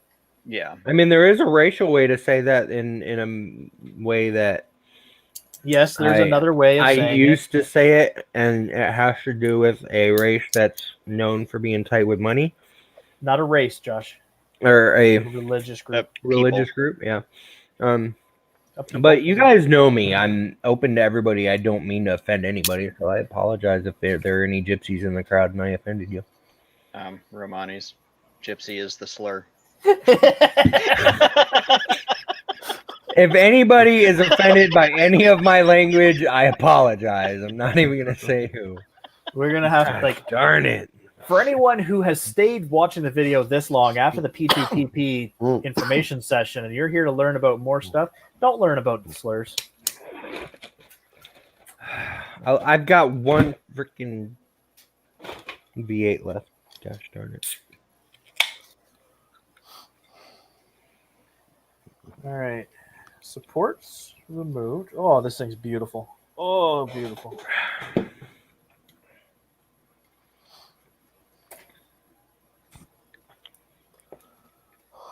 I mean, I did it at 0.16 too, just to keep it gonna stop talking. beautiful.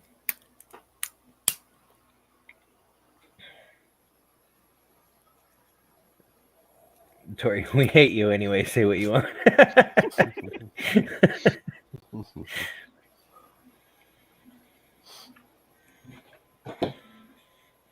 Nice. Look at this jacket. Look at that thing.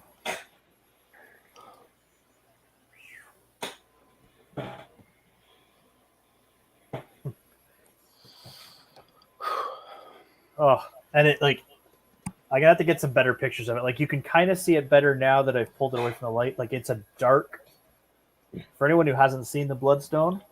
But here's what I really want to say. Nice. Look at that bottom. Look at that butt. Look at that.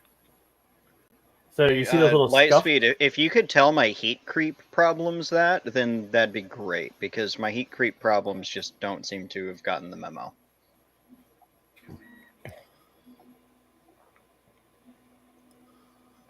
Who's talking about torching? Torching? I love this. Is my favorite thing for cleaning up prints. This and this. If I can't get it done, it doesn't work. I don't know. I have to keep my comments to myself about a lot of political and religious and racial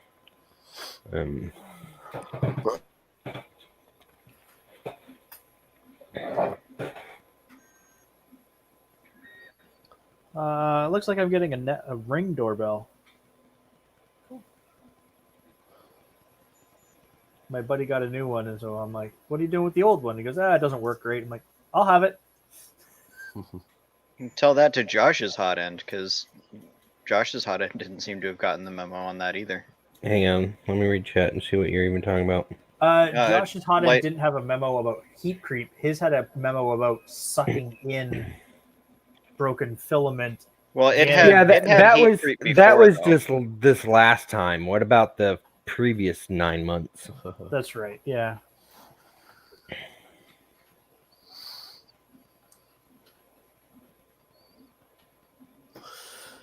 Be right back.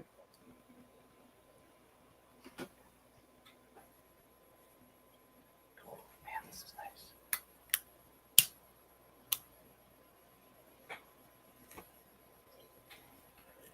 This Bloodstone is crazy cool.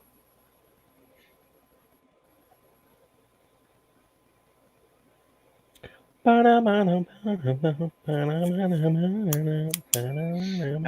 light. I am currently printing a real ass goddamn sword.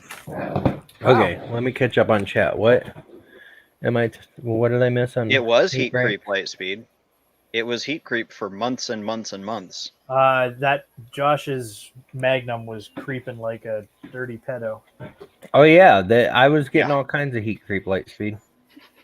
I'm using that monkey. I am using that forever now.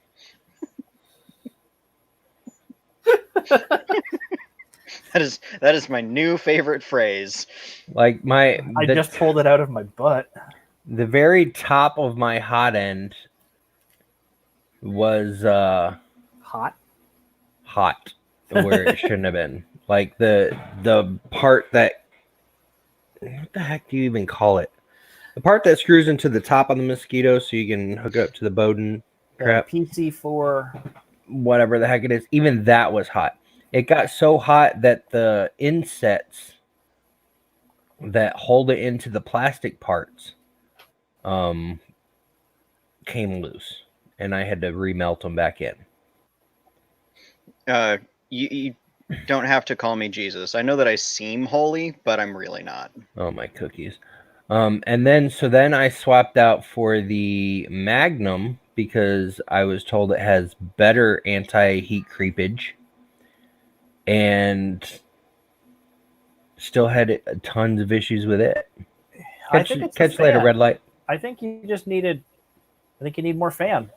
I think I need more fan too. And I'll tell you the secret though, Josh. More fan ain't gonna hurt the hot end.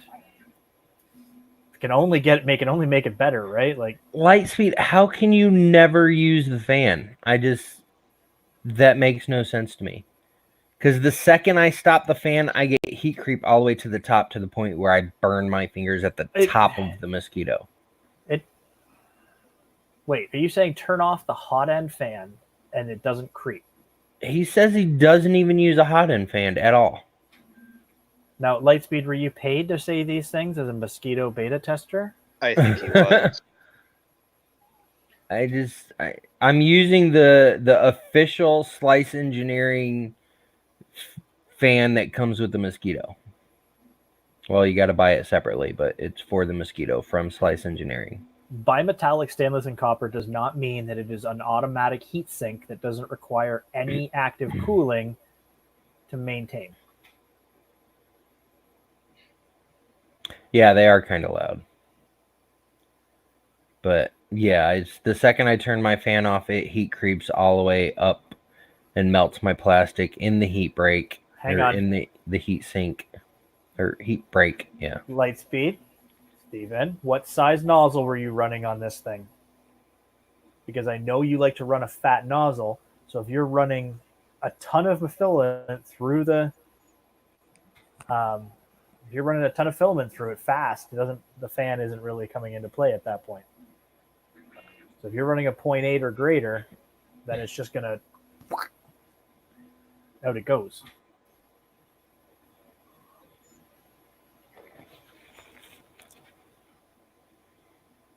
Like what's stuck in my heat break right now, like the entire thing is clogged with PETG from top to bottom because of heat creep. Because a failed print curled up and stopped my fan. I'm talking about the heat break, not the heat sink. Sorry, the heat sink should not get hot unless you want it to start melting things. The heat sink should be dramatically cooler. Right. I know this is not the right style, but if this is hot, shit's a problem. If this is hot, shit's a big problem. Yeah. And that's what was getting hot to the point I couldn't even touch it. I had that too when my fan just stopped spinning appropriate speeds. And it just kept clogging up and up and up and up. This part's supposed to be hot. It's supposed to dissipate the heat into this part, out through this part, and never reach this part. Yeah, warm is not hot light speed. He's saying it was getting hot. If it pulled the thermal inserts out of the extruder, then that's way too hot. I had on the A10, the stepper driver was, I don't know what it's doing, but the motor got so hot that the all metal extruder cooked the filament before it could leave the extruder. So it was cooking before it even hit the Bowden tube. That was a fun one. Yeah, I'm not talking about warm light speed. I'm talking about so hot. Okay, so the rail cores, the carriage is printed in atomic carbon fiber, and the inserts are inserted into that atomic carbon fiber. The top part, like it goes, okay, here's the mosquito, and then there's like this Bowden clip thing that has an aluminum clip that screws into aluminum thingy that then screws into the grommets or whatever the heck they're called, the inserts into the CF atomic CF. It got so hot it melted and released those inserts out of the atomic CF Multiple times. numerous times, and I had to reset them using a the thing I usually melt stuff with, Fire maker. the soldering iron.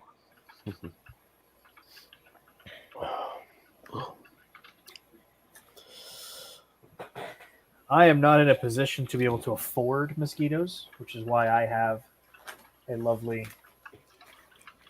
Big Tree Tech clone. Thank you very much. Although I did just get some lovely socks. It is crazy light speed. That's why I don't understand how people cannot have problems with the mosquitoes when I've been having so many problems with them. Everybody else I talk to say they've never seen the kind of problems that I've had. Well, and then this is the same conversation we're having today, where everyone's like, "Oh, I have nothing but problems with my Wham Bam sheet," and I don't see those problems. Yeah, if I had problems with it, I would not be on board. I would not be wearing the T-shirt. I wouldn't have even mentioned the damn thing. Like, once I started having problems with Area 1 filament, that was the last I talked about that damn filament. But you had problems with both the ordinary mosquito and the Magnum, didn't you, Josh? Do what? You had problem with both the ordinary mosquito and the Magnum? Yeah, the ordinary mosquito and the Magnum. Yeah.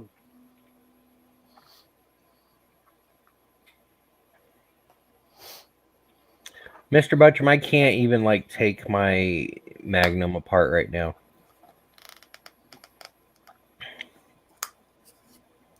It's got plastic everywhere.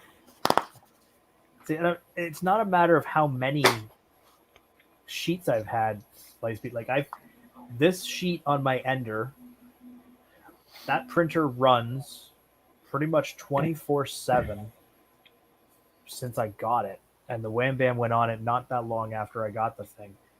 I put thousands of hours on the plate. Doesn't have a problem. I could have 12 of them, and you just run them less times, and it wouldn't. I don't see those problems. So you're the same boat that Josh. It's the same argument that Josh is making. He's like, these are nothing but crap. Meanwhile, he's seen nothing but problems. You're saying they're fantastic. It's just everybody's got an opinion. No, Belgian. Slice is a great company. Dan's a great dude. I've met Chris one time at Earth, but I've been to Dan's house. Me and Country 3D showed up at his house, and they were in the middle of a Bible study. And I'm not a religious person, but we sat there for an hour in his Bible study until he was done, and then we started talking business.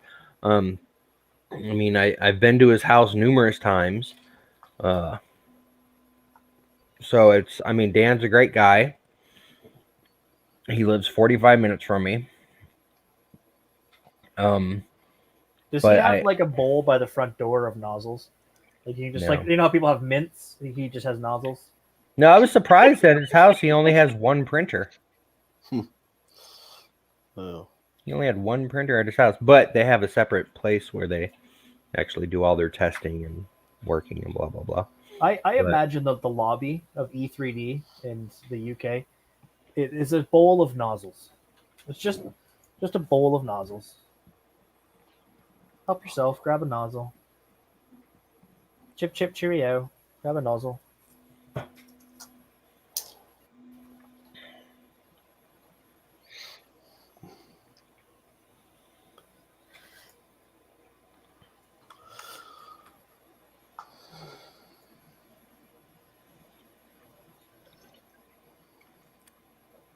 no, this thing tastes really bad. What is it? Painkillers. I crush them up. I put them in some juice. That's just how it goes. No.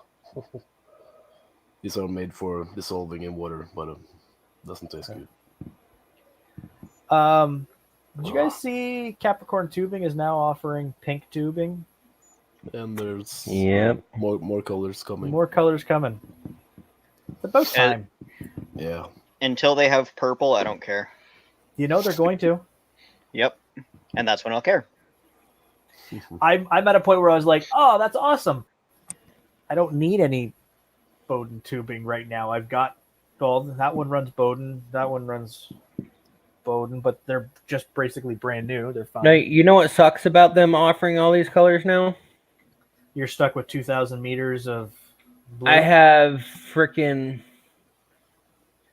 400 Colo- meters of freaking blue cap tubes on my freaking shelves that nobody ever buys. You got a kilometer of it. Yeah. Yeah, Robbie. We'll see if I have any problems with it.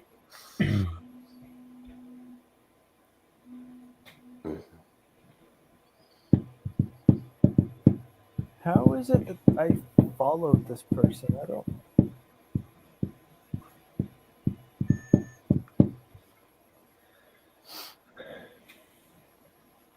I literally should have bought like a quarter of what I actually bought when I stocked everything. The Josh who knew versus the Josh who didn't. Yeah. Yeah. CNX Tech, I purchased a $200 winemaking kit 2 years ago that I've never used. I have 3 Wham Bam flex plate systems that I've never used. Hey, what's up, RC? Still can't believe that. Well, it's because I haven't been able to put the freaking printers back together yet. Stop Is- breaking them. I bought them like literally just a week before I moved down to Texas. I know. Hey, Tanny, speaking of printers, I hear the gear is going to be available for sale in a week. Yeah. That's going to be fun. How's that make you feel? Sorry and for fuzzy? anyone who buys it. Oh, I already pre-ordered one. I'm sorry. I do not endorse that printer. I don't care if I do work for Zoltec. That printer is not good. I'm gonna go back to a live stream where you're like, "This is the greatest printer on earth." No, I never Yeah. said that. I will I not said that name I was testing names. I will not name names, but Tanny, you know the guy that you mentioned to me who got one? Who? Or well, I Well, don't remember which one. The guy you mentioned to me that bought a local one. Oh yeah. And he's the one that asked me about the bed. And when I told him about it, he was like, yeah, this thing's so not worth the money. RC, why do Yeah. you have a Wham Bam you'll never use? Hi, Is it 'cause Leslie. You don't have the printer anymore. Sorry, I just don't like it. I'm not gonna lie to people about it. I mean, I had zero luck with it. Leslie, look, there's a box. It's got your name on it. Yeah. I sell Ziltec all over the world. I'm probably one of the only Canadians with Zealtech, and I don't think I have enough of it now. Do what? I just got a taste of the Zealtech, and now I don't have enough. Yeah, all those pinks. Don't have enough. How do you not like it if you've never used it? That's the question I have. Well, I want to buy the gear, but because I bought those No, 203s. not the printer. Oh. I'm talking to RC about the Wham Bam. Oh, yeah. That's the same with Ryan, I keep thinking the same thing. That's the one that Tech. Rosa said she doesn't like mushrooms, but she I tell it to my kids has all the time. never If you've eaten never one. tried it, you don't know. Like I'm not saying Wham Bam is the greatest flex plate system on earth. I'm saying it's what I have, and I really enjoy it. If other flex plate systems come into play and they're great, I will say the same thing. I like them. They're great. I might say then at that point this one's better than this one. But Oh, RC, you have used it. You just never. I try to be diplomatic. I don't want to be. Oh, so you did use one. You just have another one that you won't use again.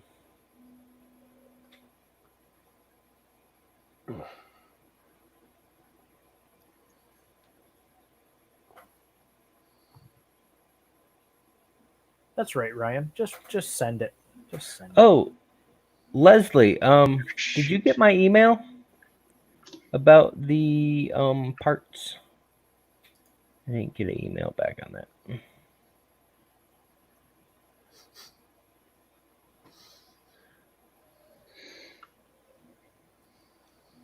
So I've got some shelf space up here that I might have to put the pinks on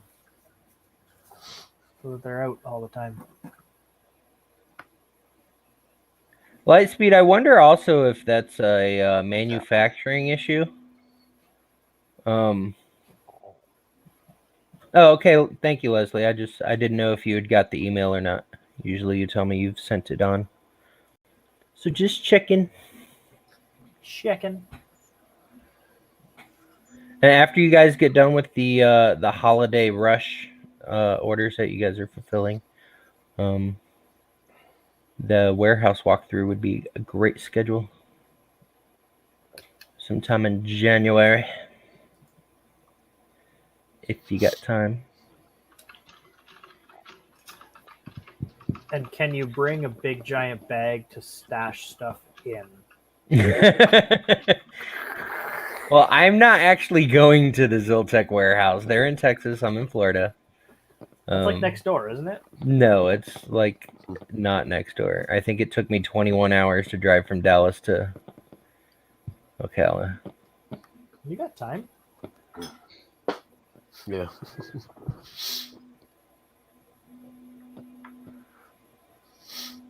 I need a shopping cart where I can just push stuff in like that meme of the lady walking with the chips and just taking the whole chip pile down into the. Oh, you guys remember that game show? Josh will remember because he's old enough. Yeah, I'm a geezer. Supermarket Dash. Oh, that was freaking hilarious. Could you imagine doing that with 3D printing stuff? Oh my god. That would be awesome. Nozzles. And it's just like And fill the whole cart full of Prusas. yeah, it's just like printer. Rush to the end. And yeah, Lightspeed, I know. I'm not fucking your chops, buddy. I'm not worried about it. You're good people most of the time. I'm fine. Lightspeed's just very opinionated sometimes. You know what though? I mean, everybody's everybody. I don't care, man. I'm Canadian. I'm easygoing. Belgian, you could make a lot of money shipping Prusament into the States and into Canada. I tell you what, Belgian, I talked to numerous people. Like at Orlando Maker Fair, Prusa was there. And I hung out with Joseph himself quite a bit. I talked to a lot of his minions. And there's one guy, I can't remember his name. He's got black hair. He speaks English really well because he's from Prague, but he was raised in the U.S. And and he was explaining to me that the reason they don't have resellers for their printers or their filament is customs. Customs and custom fees. And so I was like, okay, cool. And he's like, so that's why we're putting everything on Amazon. But they can't keep up with Amazon orders.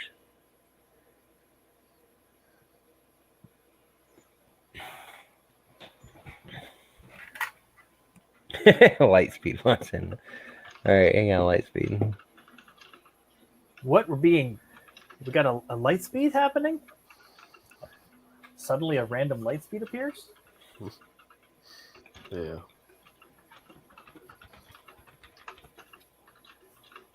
Lightspeed's gone plaid. I need Prusament to get in like Canada. It's Gosh darn it. Lightspeed, what's your gosh darn thingamabobber? gosh darn goshity gosh. Light. But as it is right now, there if I we look go. up Prusament on Amazon.ca, The Lightspeeds.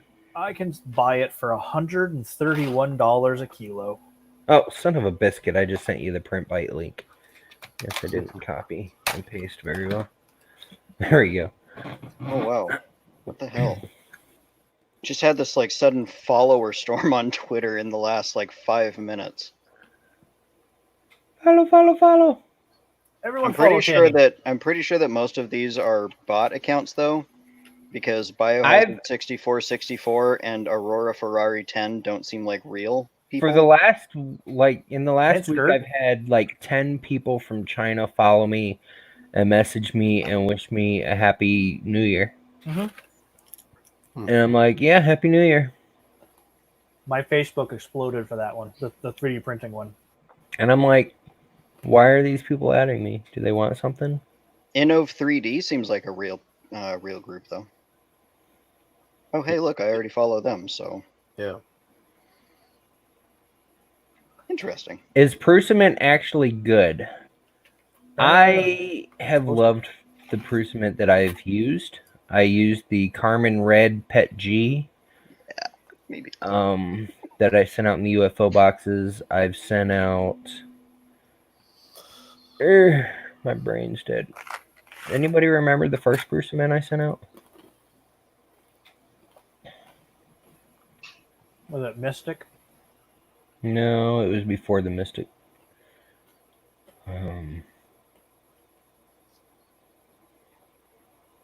Yeah, but I like can't remember now. Galaxy? I don't even remember what month last year I did it in.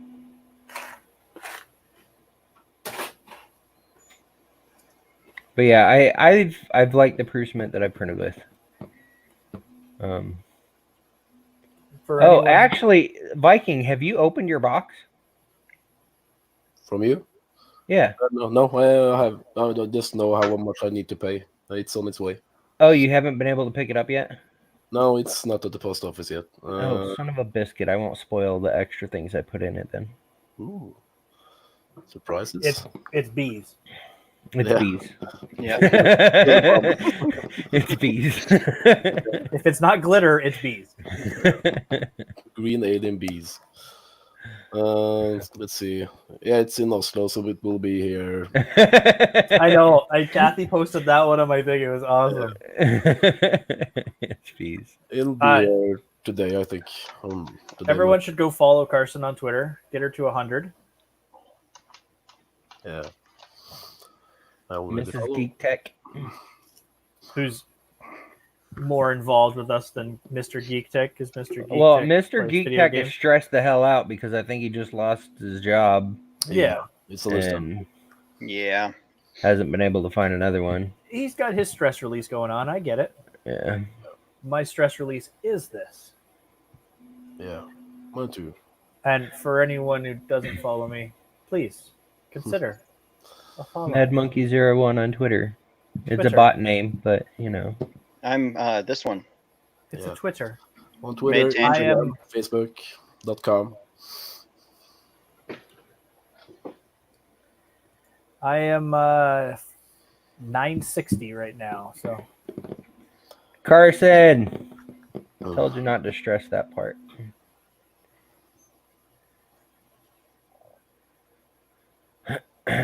Yeah, things will be okay. Well, here's the thing. And hey, there's her Twitter. Like, I don't know how it is in the state that she lives in. You know, every state has different laws. But in Texas and in Florida, the two states I've had to deal with evicting people, you have to give a 30-day written notice. That's everywhere, as usually. If you're not out by that 30-day notice is up, they have to give you a 3-day some other kind of notice.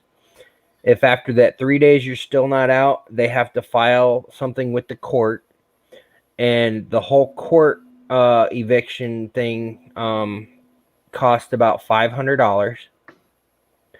And then once you go to court, if you can prove that you are paying rent and that nothing has affected anything and that you live there by showing like if you don't have a renter's agreement, which I'm sure you don't because you what do you mean you can't be there for 30 days, you'll get arrested? How will you get arrested? I think they're agitated. I don't. Oh, maybe she'll like kick her mother-in-law's ass. Yeah, I understand that. But I'm just saying, freaking. We're not gonna show that one. Yeah, don't Nah. no, delete that one. Don't. That's yeah. There we go. Thank you, Tanny.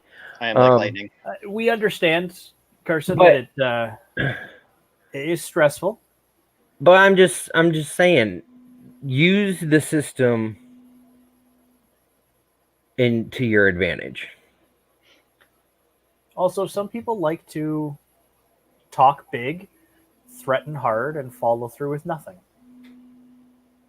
Carson's Twitter is KLEA283. Scroll up about 10 messages. She posted it.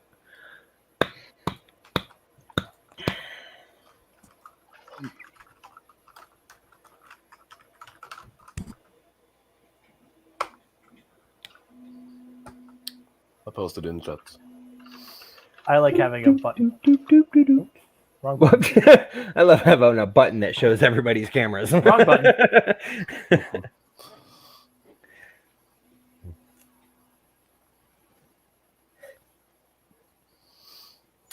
Buttons are key. Look, I got another button that I can make my name show up twice. Beep, beep, beep, beep. Beep, beep, beep, beep. Oh, yeah?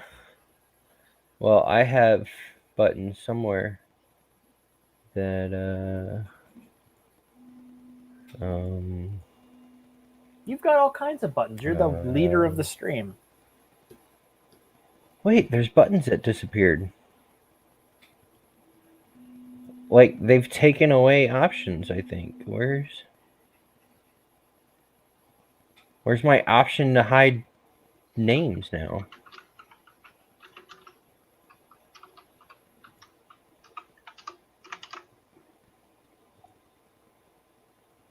Haha, you can't take away our names. I don't have options to hide names anymore.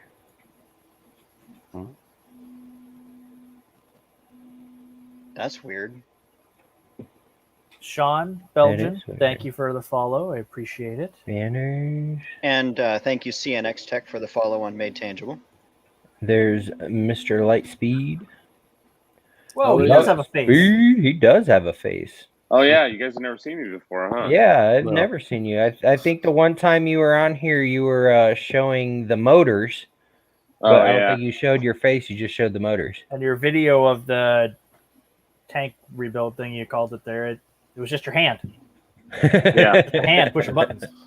Yeah, that's it right there. I don't know if you guys can see it, but I still haven't quite figured it out yet, to be honest with you. But I'll show you. I don't got much of a space, but there's my Prusa. Oh, there's my boxes, Josh, right That there. Prusa looks so tiny compared to I know.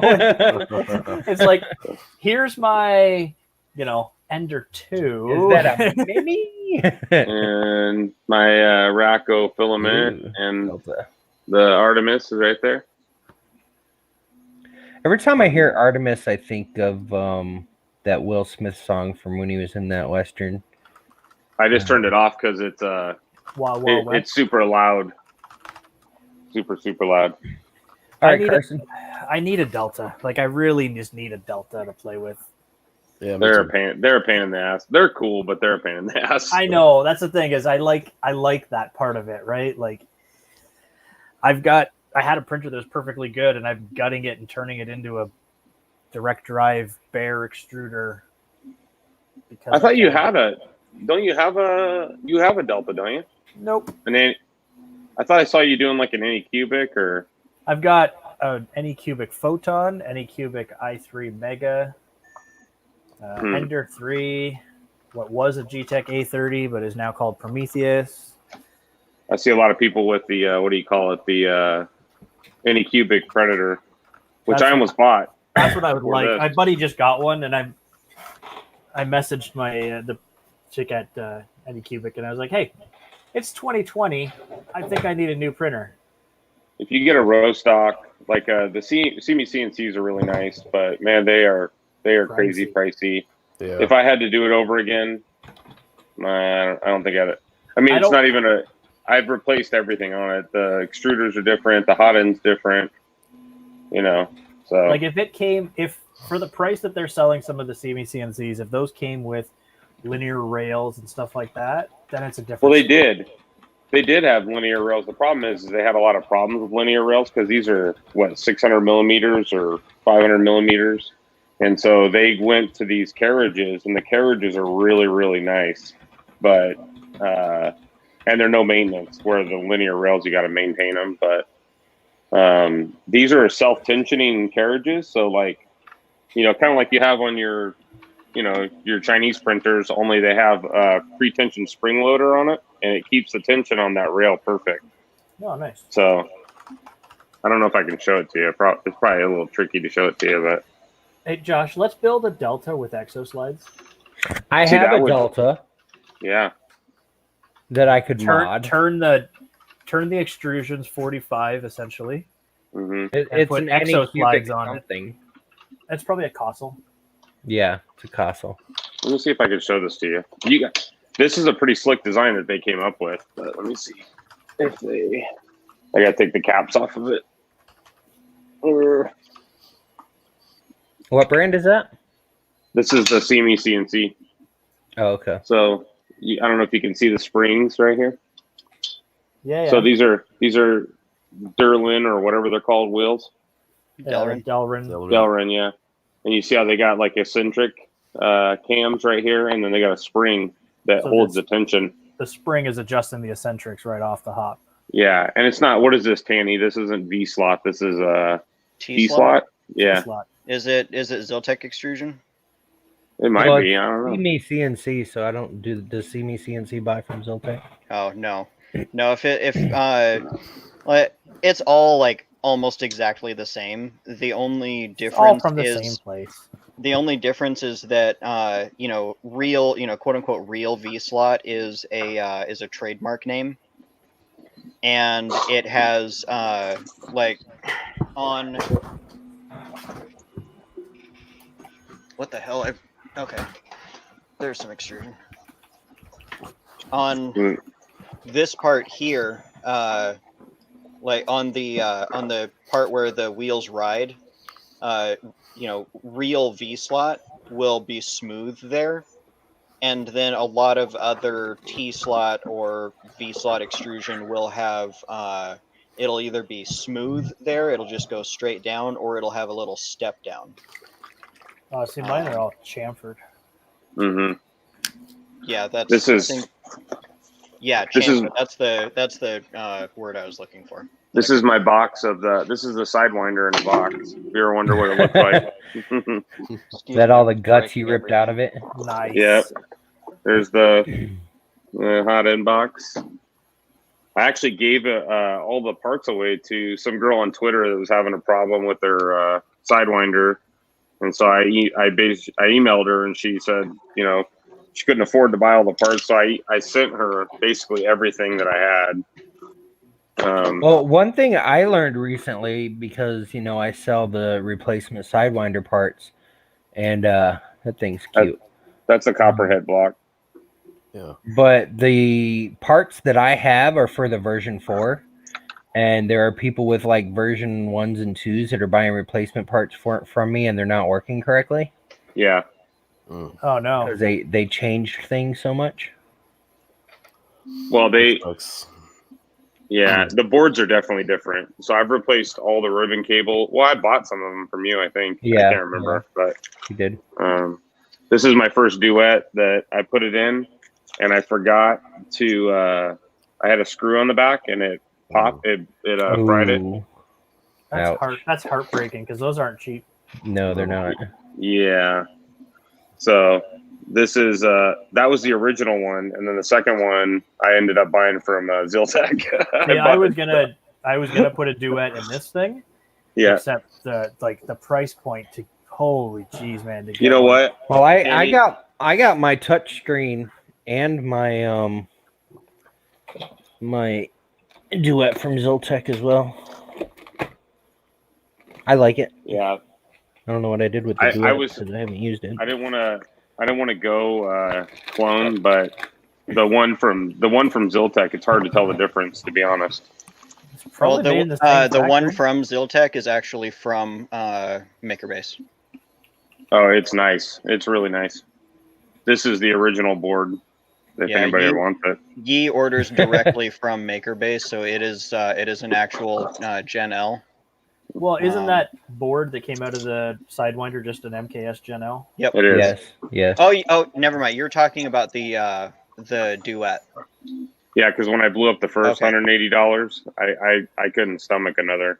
Yeah. Even at $95, right? Like that's freaking. Yeah, it's a pretty hefty price tag, but I mean the one that we get, as far as I can see, is all like original spec parts.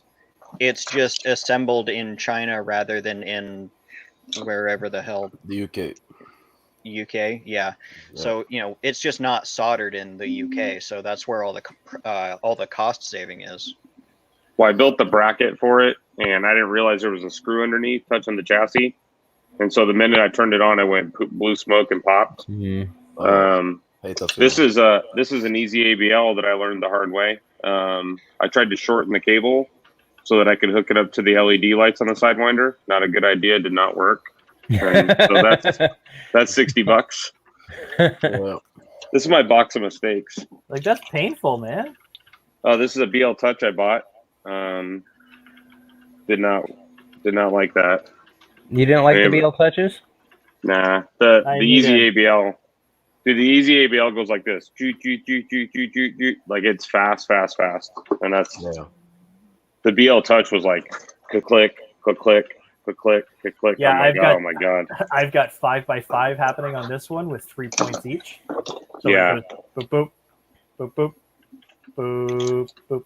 Next. And the mean deviation between a BL Touch and the easy ABL is not that big of a difference. It's almost the same, honestly. I used what I had. Well, see, Yeah. like with my BL Touch, like on my fail core, I basically do a mesh bed once, Mhm. and it auto adjusts, does this little thing. I view at the map, make adjustments if I need to, and then the only time I ever use it for is just homing. Yeah. I don't do a mesh level every single print. Well, honestly, my Artemis is like that. It has the duet, what do you call it? The strain gauge thing, and it works Right. really well. But you do it one time and you don't mess with it again. Yeah. Unfortunately, I don't think the Sidewinder is that consistent. So I do have it. a problem with the one Z-axis on mine. It doesn't. I don't know what it is, but it's because I don't have something set up properly. So I just do it every time. I just yesterday took the belts off because after all this stuff, and I tried to print, I'm still having layer. It gets like this. It does like this. So I took the belts off. I replaced the couplings with the Ziltech plum connectors, and it seems to be a lot better. This is Hey, The Lightspeed. Ryan is wondering how you got into the beta group for the Copperhead. This is. I don't This think is he the heard first. Oh yeah, I did. I heard him. Just give me a you. second. Okay.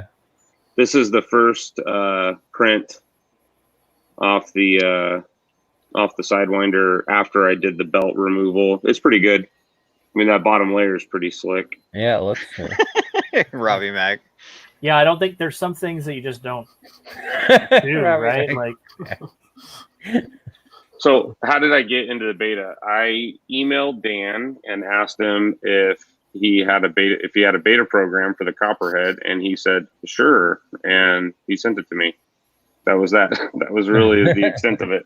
Now I had, like I said, I bought 4 hot ends from them, and he sends me, like, I have the silicone sock.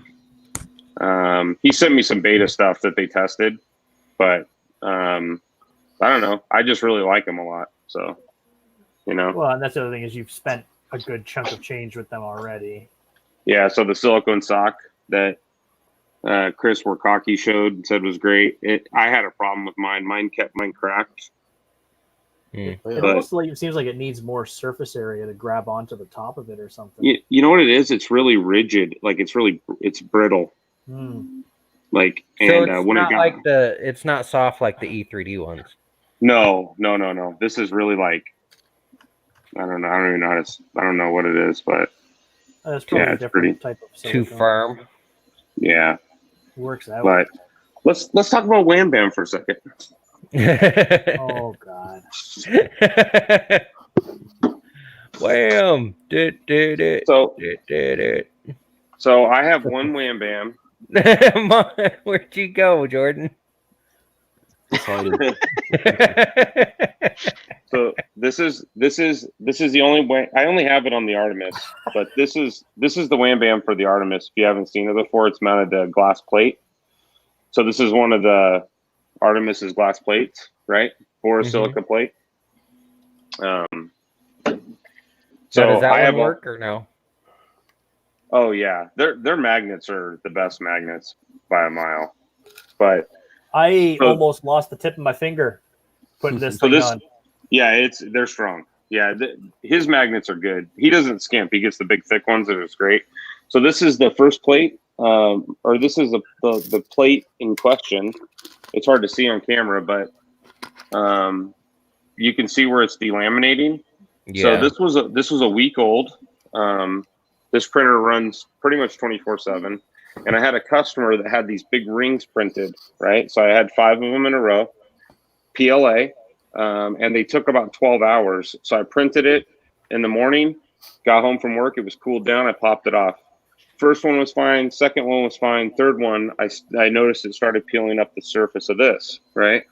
Now, is it actually peeling up the surface, or is it underneath the surface? Like, can you feel it with your finger? I don't know if you can see, but there's not one air bubble in here at all. Like there's nothing under the surface. It started delaminating it. And mine is on underneath. Like, you can't feel it when you rub over. Yeah, you can see them. Yeah, you just see it. So it's Pet G. It was my own fault. So I sent this to Peter, and he was like, "Yeah, no problem. I'll take care of it." Right. So I thought about it. I said, "You know what, Peter? Don't worry about it. It still works. It's bugging me, but I'll work with it." He said, "Well, if something changes, let me know." Hey, Brian. Hey, bro. So I let him know. A couple weeks later, it started getting worse. So I let him know, and he forwarded me to Melinda, and Melinda refused to replace it. She said she would send me the sticker, but not the plate. She said, "You have a perfectly good plate. Why don't you just peel the sticker off?" And I said, "Because it was $86." I've peeled the sticker off of a Wham, and it is not easy and not. So have I. Goof off is your friend. I use limonene, and even with that, it was a pain in the ass. So this is another one. I went ahead and bought one, and this is my second one.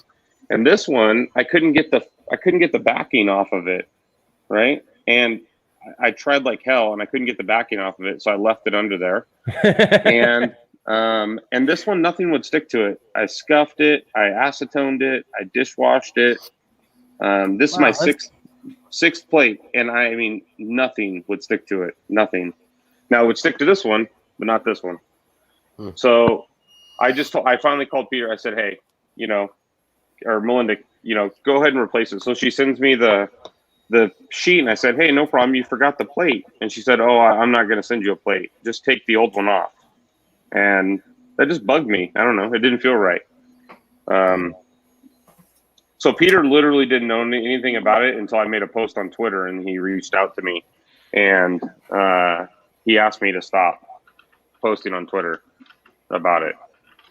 So I got no issue with Peter. I think Peter built a great business. I just think that, I don't know. This is the email. You're asking about the email. I don't know if you can read that.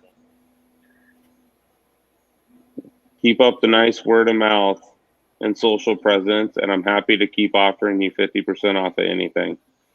So this was the first email I got from him after the beta closed. So that's my Wham Bam story. It's unfortunate because I do like their products, but I don't know. Granted, this is still hot. Like the print just finished. Well, it's like I'm sure you've seen my burn video by now of the Wham thing. Peter reached out to me and he's like, well, first Peter commented on the video. Saying, what? Don't do that, man. Like 3 times. And then he reached out to me via email and he's like, hey, if you want a discount code you can share on the video, let Melinda know. And he CC'd Melinda on it. And I was like, hey, Melinda. And she wrote me back, I can't believe you burned this. And I was like, I'm sorry. Fire brings viewers. That is very true. This is my very first Wham Bam. I applied it with the wet method, and this one is still the best sheet I have. Works great. What do you mean you applied it with the wet method? What's the wet method? So originally when you got the Wham Bam, he suggested this thing called the wet method where you use isopropyl alcohol. Under it, or? Yeah, it helps as when you're it's like doing window tint. You wet it down and then you squeegee it out. Yeah. And it worked great for me, and it worked great for a lot of people, but I guess people had problems with it, so they don't suggest it no more. This is the polycarbonate sheet. This worked pretty good. And then this was a sheet that I applied without the wet method, and it didn't go so well. My sheet's a little warped. Keep in mind, every one of these plates you see is $86 for the Artemis. So, yeah, so you're definitely not talking from a lack of experience with. Yeah, with so 1, 2, 3, 4, and I threw one plate away that I pulled the sticker off of. So I at least have 6 or 7 plates. So here's mine. I don't know if it's gonna show up or not. So you see this spot there, and there's a few other spots. Yeah, Pet G. That's what mine looks and like. there's a few spots just around the logo where it's, like that's one of the worst ones right there. But it's not like you cannot catch your fingernail on it or anything like that. It's delaminated within the surface context of the thing, and I've heated it up and it doesn't. But I just noticed now, it may have happened just recently or over time, but my plate's curved. Yeah, that's why you put a sheet on both sides and flip it over every other print or every few. Well, it shouldn't matter really, right? Well, the magnet sucks it right back down. It doesn't matter. Yeah, but that's probably from pulling it off while it's still 65 degrees Celsius. So a couple people in chat are asking if you've had that many problems with it, why keep going back to them? Who, me? Yeah. Well, I didn't have any problems really until the first problems I had were self-inflicted. This one, or that one I showed you, this one I did to myself. I did a couple to myself. It wasn't to the last 2. Gotcha. The last 2 were the ones that I had issues. And it was the first time I dealt with anybody besides Peter, and I just felt like it just changed a little bit. And, now I've made my decision and I'm sticking by it, I guess. I don't know. It's being stubborn, but. You? Stubborn? Nah. Hey, you should talk. Oh, I am absolutely stubborn. Oh, sure, Sean. When I've got just a few minutes before I call stream, you invite Wham in here. When I'm in when I'm in Texas, I get top bunk. So like I Hey, said, most of That's these a are really fucking good pictures. storage area now. Yeah, I know. What do you got going on back there? You gonna put printers on it? Tammy No, likes that's where all of my that's where all my filament is, and well, a couple of computer husks or Yeah. printer husks, but Yeah. Tammy likes being on bottom. depends on the person. Are you serious? Yeah, man, I'm queer as hell. Like being just- I said that, my Siri popped up. Lightspeed, That's why I don't use Apple products. Lightspeed, did you see my box of pink? Yeah, I did. That's nice. How's your palette going, Josh? My what? My palette? Yeah. Well, the last thing I printed was that multicolor orc, and ever since then I've been printing rep boxes to go out in the Earth care packages. Oh, I thought they you were did- printing like the real rep box, like that one. Yeah. Oh no, I'm printing these mini ones to go out in the Earth care packages. If I could print a real one, I would have 10 of them by now. Do you have one? Does anybody have one? I do have one. Yeah. It was a so sad- fun. It was such a It's fun sad thing to point in build. my life. But I it's still, haven't built one yet. Have you seen the rep winders? Mm-hmm. Have you played with one? Nope.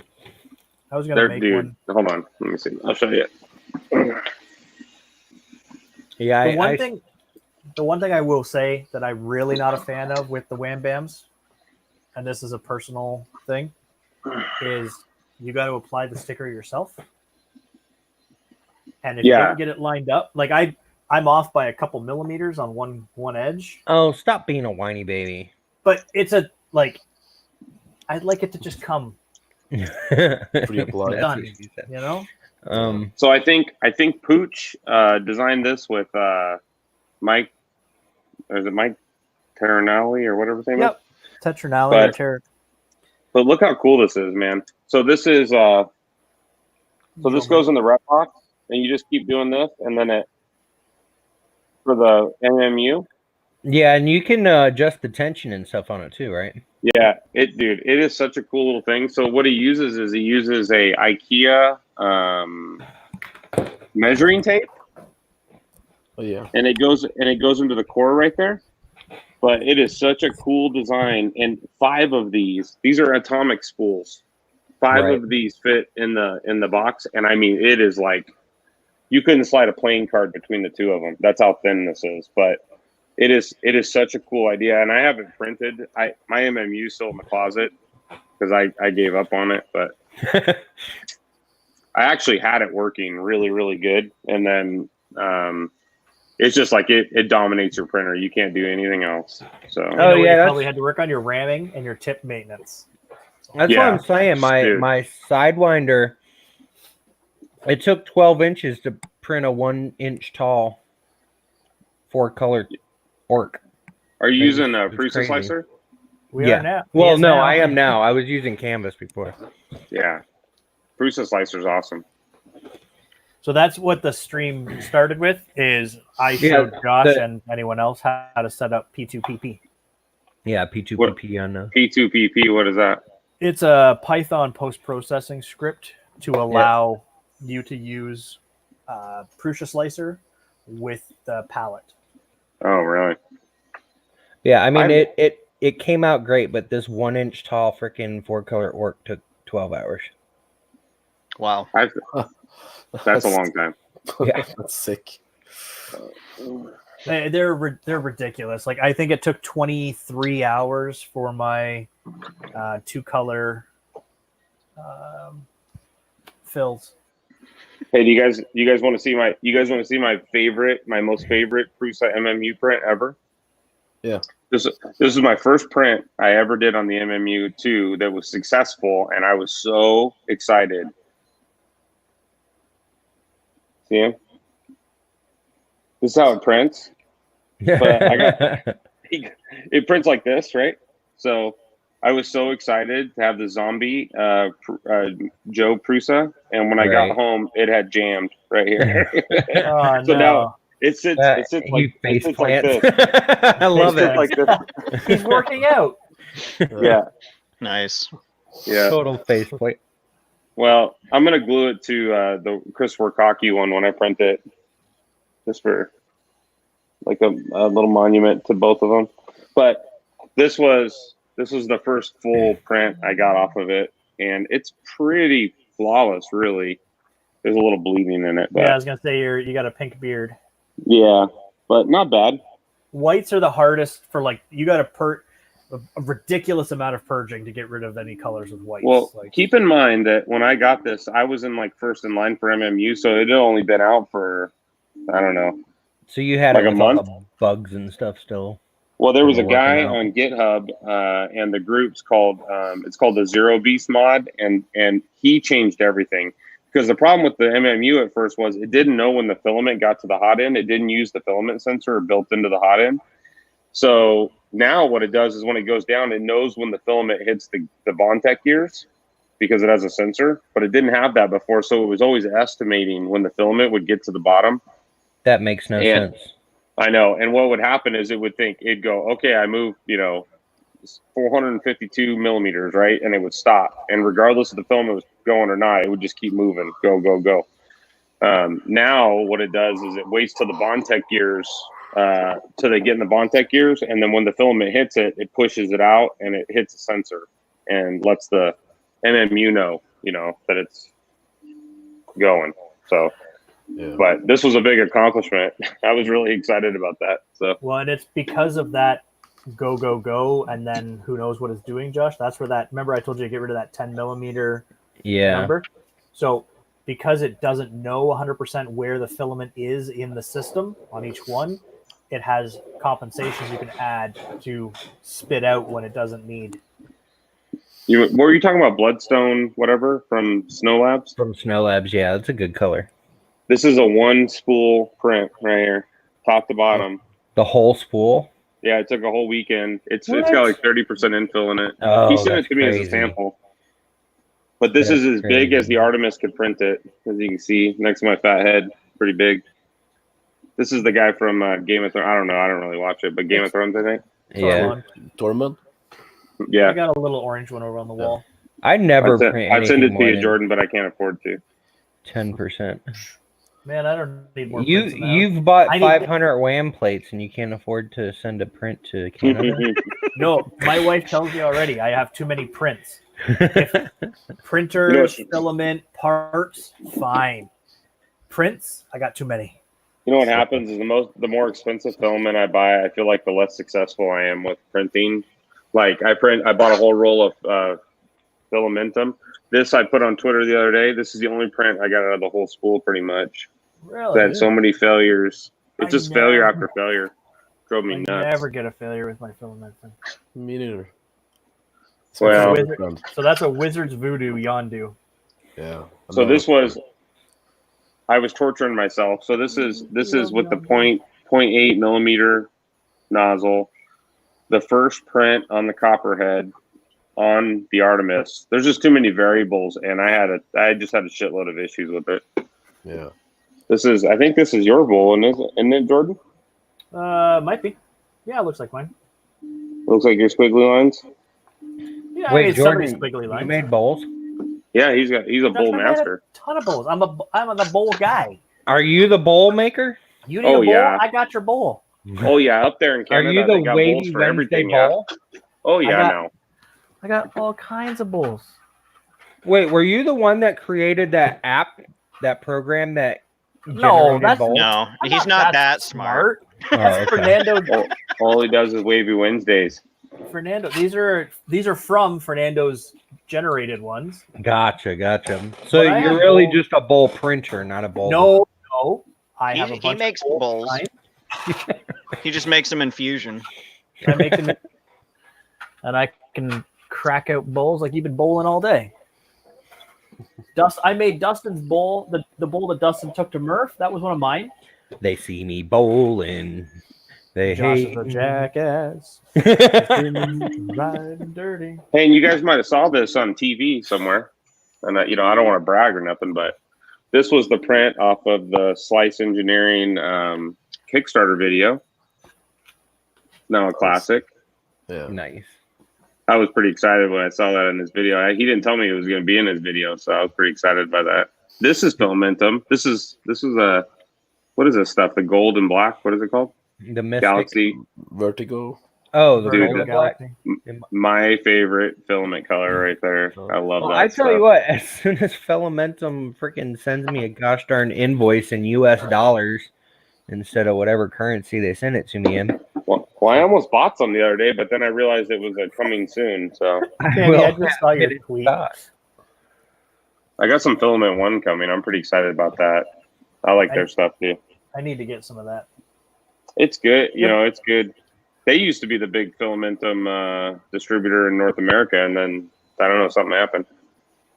So, yeah. I got a bunch of protopasta I'm scared to print. That's one I know the feeling. There I have hasn't been one a roll spool of protopasta, and I don't want to print it because I don't have anything worthy of the protopasta. My problem is the pasta hasn't crossed my door because it costs too much money. I think your Yeah. helmet's a little tall. I know. It's supposed to be. You know Yeah, what it is? that's the Black Knight, right? Yeah. From Tis Was it only a Monty flesh Python? wound. yeah. This was all printed in one go on the Artemis. That's nice.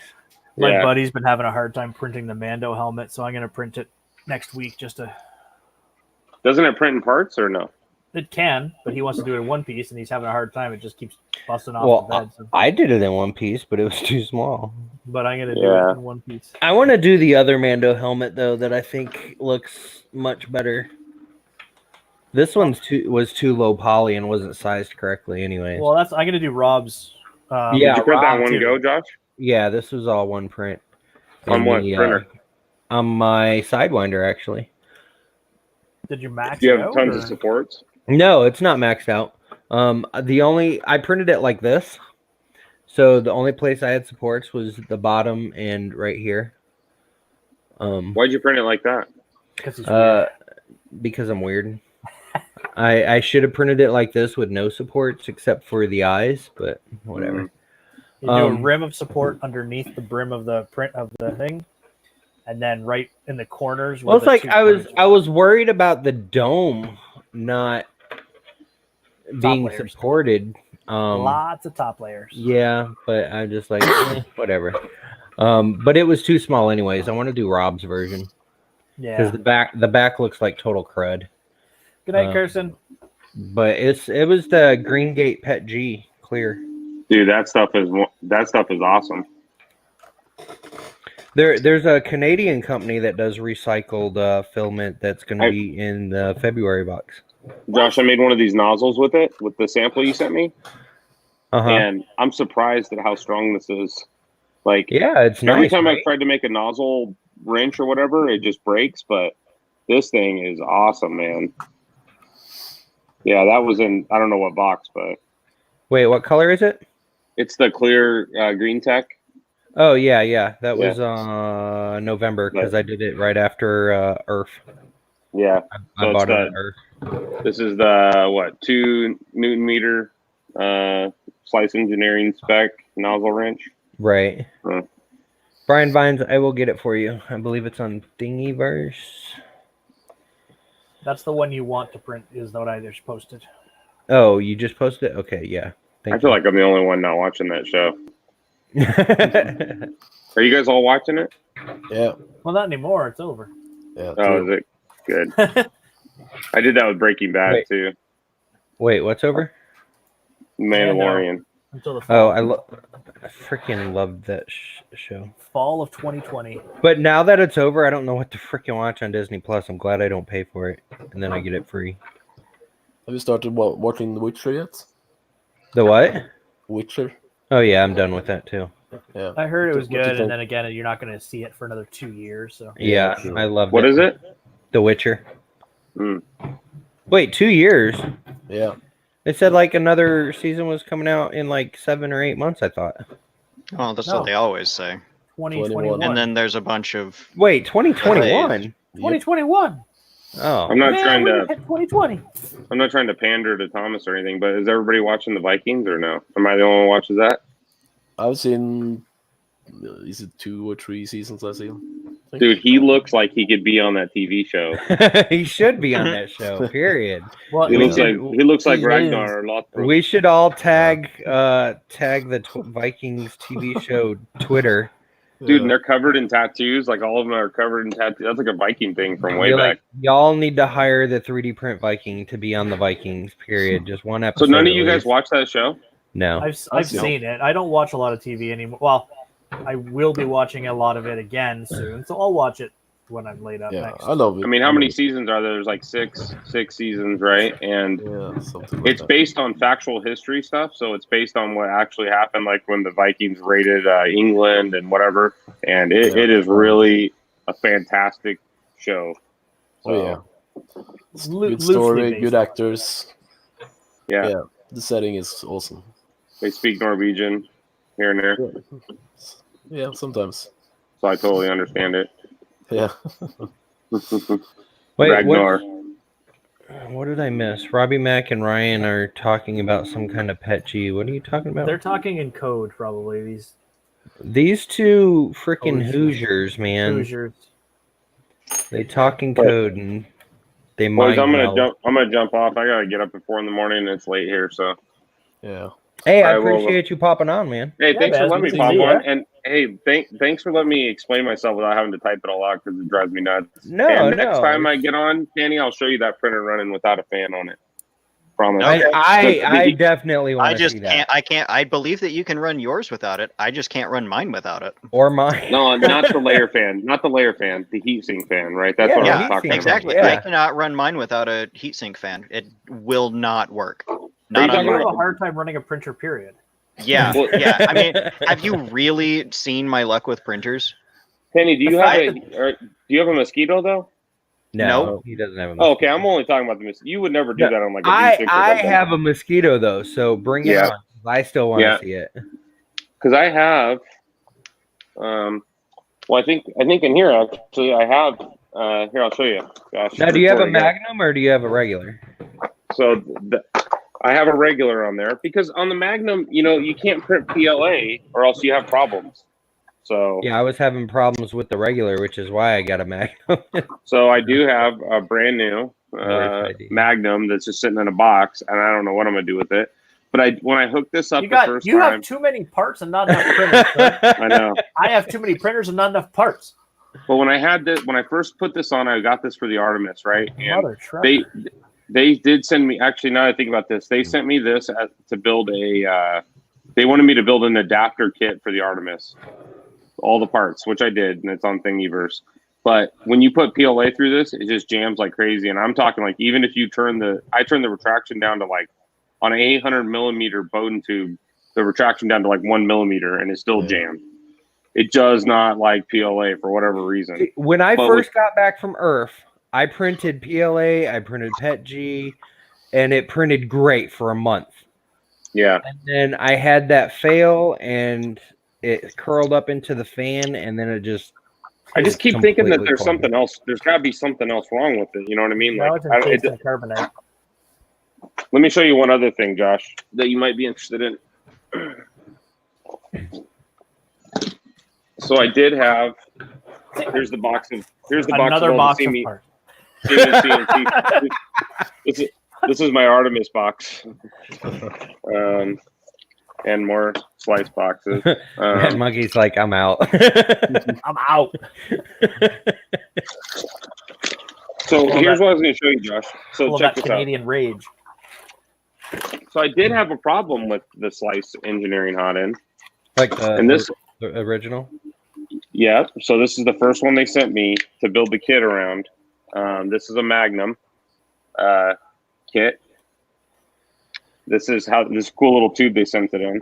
Uh-huh. So I had a problem with this heat break or Well, whatever. I thought it was the heat break too, so I replaced the heat break, and it still So had problems. you see that? There's a hole. No, it's bent. It's right not a there. hole; it's a dent. It's Okay. bent. Yeah. And the way I noticed this is when it was sticking through the top of the black part, and I looked and I could just see this little sliver where it was dragging the filament. And so what I realized is it was going through like a potato peeler, and it was shaving the filament off in a string like this. Yeah. So it was one of the million things I thought about was maybe, just maybe, that there's some kind of kink or bend or alignment issue from the top of maybe your heat sink is bent or something, and maybe these are not aligned properly, because that's what happened on this. And this I really had a ton of problems with. And when I took it apart, I saw that dent, and Dan told me that's from the filament hitting this tube so much that eventually it just collapsed it. Because this tube is like super thin. It's like paper super thin. Okay. Yeah.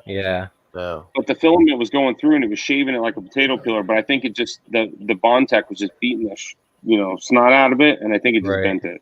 So, but I don't know. I don't know if this was your issue or not. And then I did have one other issue where it cracked, but they replaced that. Yeah, so. I can't even take mine apart now. There's so much plastic everywhere. But 3D Gloop offered to dissolve all the plastic off of it for me. So I'm going to send it to them. Can you get the heat break out? No, I can't get anything out. You can't get the heat break out. No, his nozzle's encased in carbonite. Yeah. Like just to send you the one I got and let you have the little tiny screws that hold the heat block to the heat sink. Yeah. I can't even get those because the plastic's just these ones that are down here. Yeah. I see this one. What I noticed. Terribly hate that design.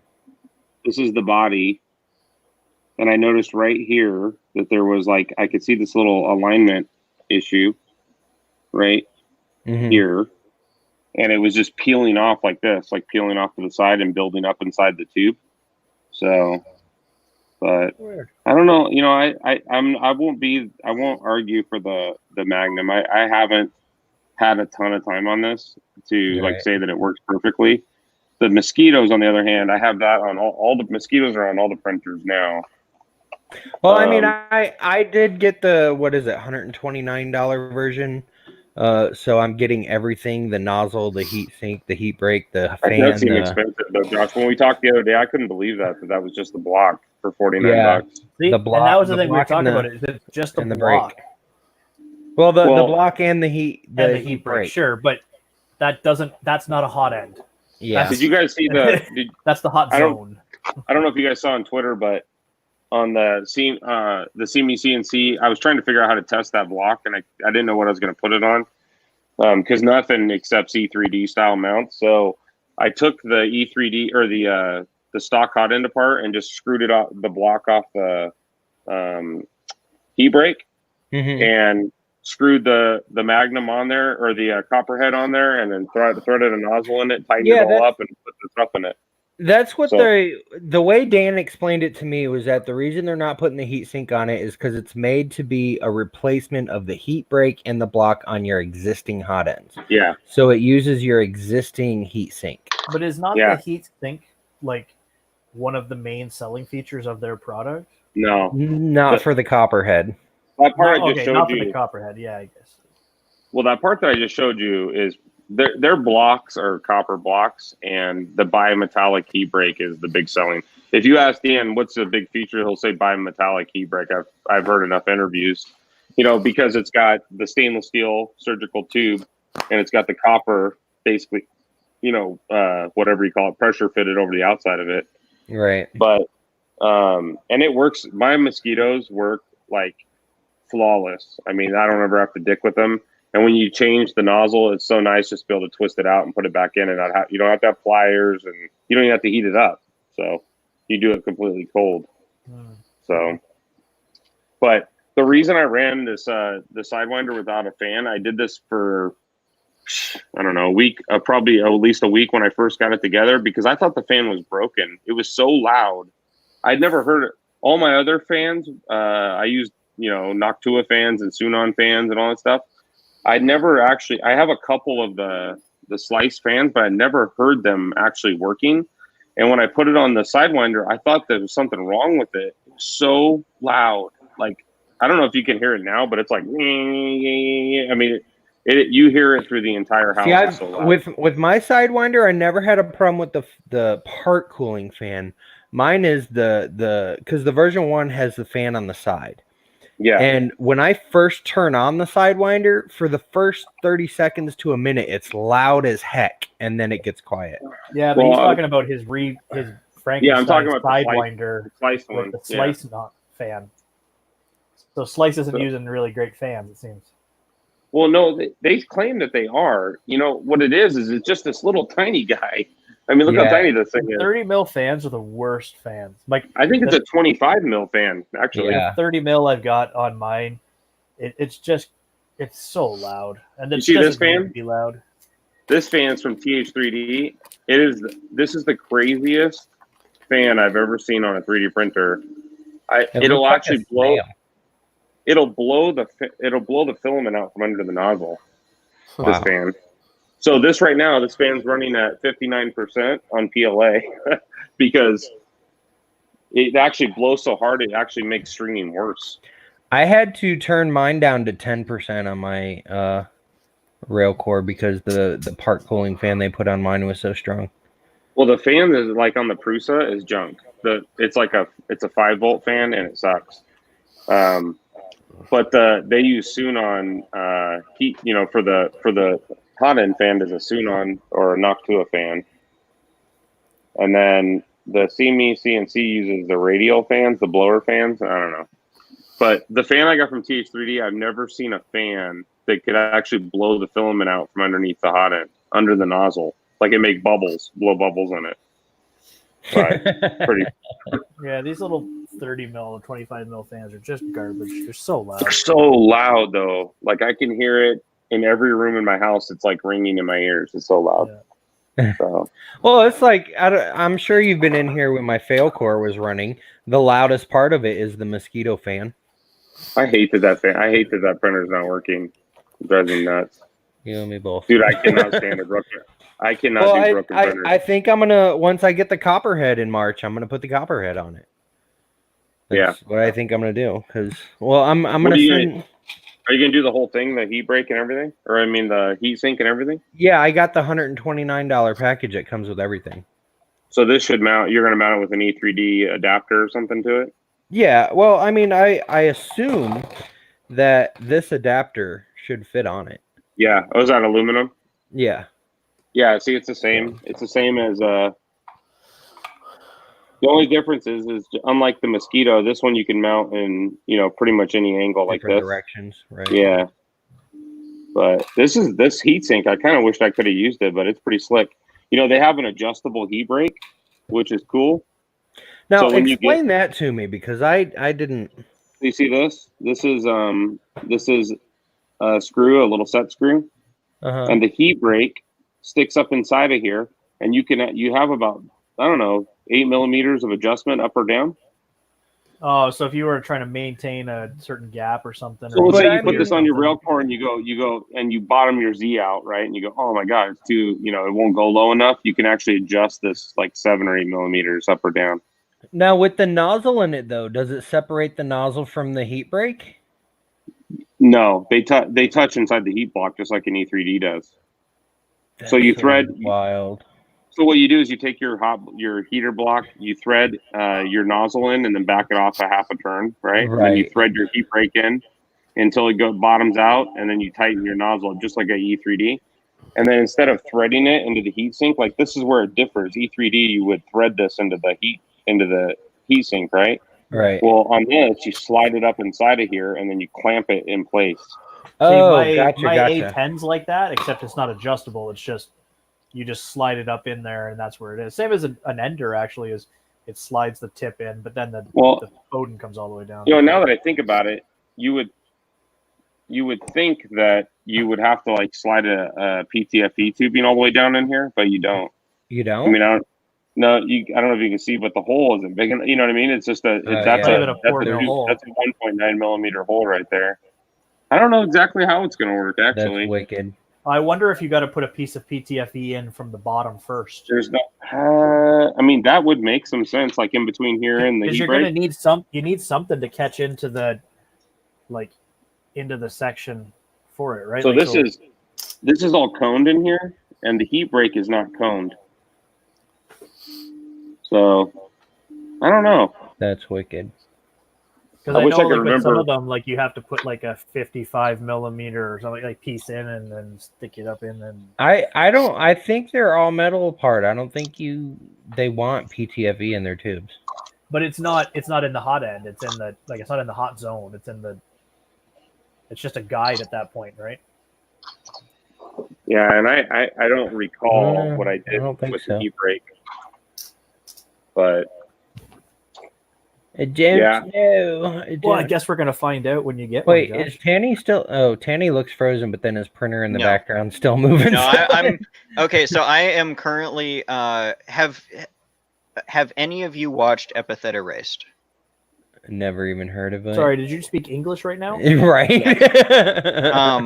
Okay, so Epithet Erased is this really quirky and adorable cartoon type Oh, thing I on definitely Yeah, YouTube. no. watched this as a cartoon. And Love it's stuff. based on someone who is who they're playing a tabletop role playing game like Dungeons and Dragons, but not Dungeons and Dragons. And there's this moment in the show where one of the characters whips out a real ass goddamn sword, and I'm currently modeling the real ass goddamn sword Right. because that moment I just died laughing. Oh, okay. Well, that's cool, but it's so weird. here, follow me with this for a second. So in theory, right? So this is the CNC factory block right here. Mm-hmm. In theory, you could take this slice, right, Right. Yeah. and do the same exact thing, right? Just the other And direction. yeah, and so what I think is going to happen is you go like this, like you got a little bit of a easy Tanny. Don't get excited. And then it Just to be fair. and then it squeezes down, clamps down on it. Oh, baby. I know I saw it like he was like Okay, so- drooling or something. So pull that right out of there. What is the end of that the fat part there? What does it look like? Is it tapered, or is it just blunt? It's blunt.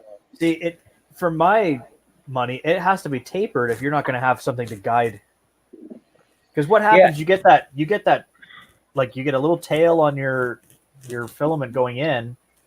You need something to direct it into that hole. Yeah, how do you guide it into that hole? Like I don't want to ramrod it in the dark like I'm a 14-year-old boy. I want it going in right like it's supposed to. Can you see that? I don't know. Crazy. Well, it looks You like can it's see it. tapering away. It looks like it's tapering away from the part. So So- no matter what, there's going to be a gap between there and where it goes into Yeah, the because it looks like it's tapering up towards the top. So I think what's going to happen. Oh, I just dropped it. I think what's going to happen is this goes into here, right, like that, and there's a cut, like there's a cone shape this way, like if that makes any So sense. it's never flush. I think the With the filament hole. goes through and it must just find its way. I don't know. I assume when they talk about adjustable Z, right, Josh? Because they said adjustable Z. Yeah, This that's is what gotta I be. assume what they would be talking about. That has Unless to they're- be. are there But any yeah. other parts in the box that fit snugly against the walls of that? Because then you'd have to have heat something to sink. bottom out against Pretty the loose. hole. You see it, Danny? It's pretty loose. Yeah, but are there any other parts that were sent with it that fit snugly or semi-snugly inside that? Then This was it. That's Same just with this. objectively a terrible design. Offhand, well, without looking at what they mean by, because that might not be what it means by adjustable Z. it might not be. And But that's here's the very- thing: even if that part wasn't the adjustable part and you shoved it all the way in, it's still butting up against a cone like that. There is still a cavity. So you've got a cone and then a flat No, part on the top It of that. actually seats in there. There's Does like it? a One little ridge mil. in there. But there's but a it's the cone. cone. There's a Yeah. cone at the end of that channel, right? You know what it's like though? It's like it's no different. In looking at it in person, it looks like the same cone you would see in the end of a PTFE tube, like Yeah, about the okay. same width. So, So I I'm mean, wondering if they're It just trying to replicate over that. camera, it looks. I would deeper assume than you're just going to have to you're bottoming it out, and that's that. You know, Chris Warkaki did a big video on it, didn't he? I wonder if Yeah, I'll have to watch that video. he did the whole hot end though. He put the whole thing on a Prusa or something as a E3D mount. So, he I'll might have probably never own one because I've kind of spent all of my money on getting things lost at UPS or USPS rather. Yeah, So, I would like to get one. Danny, if you really, really want one, I'll send you one. How's that?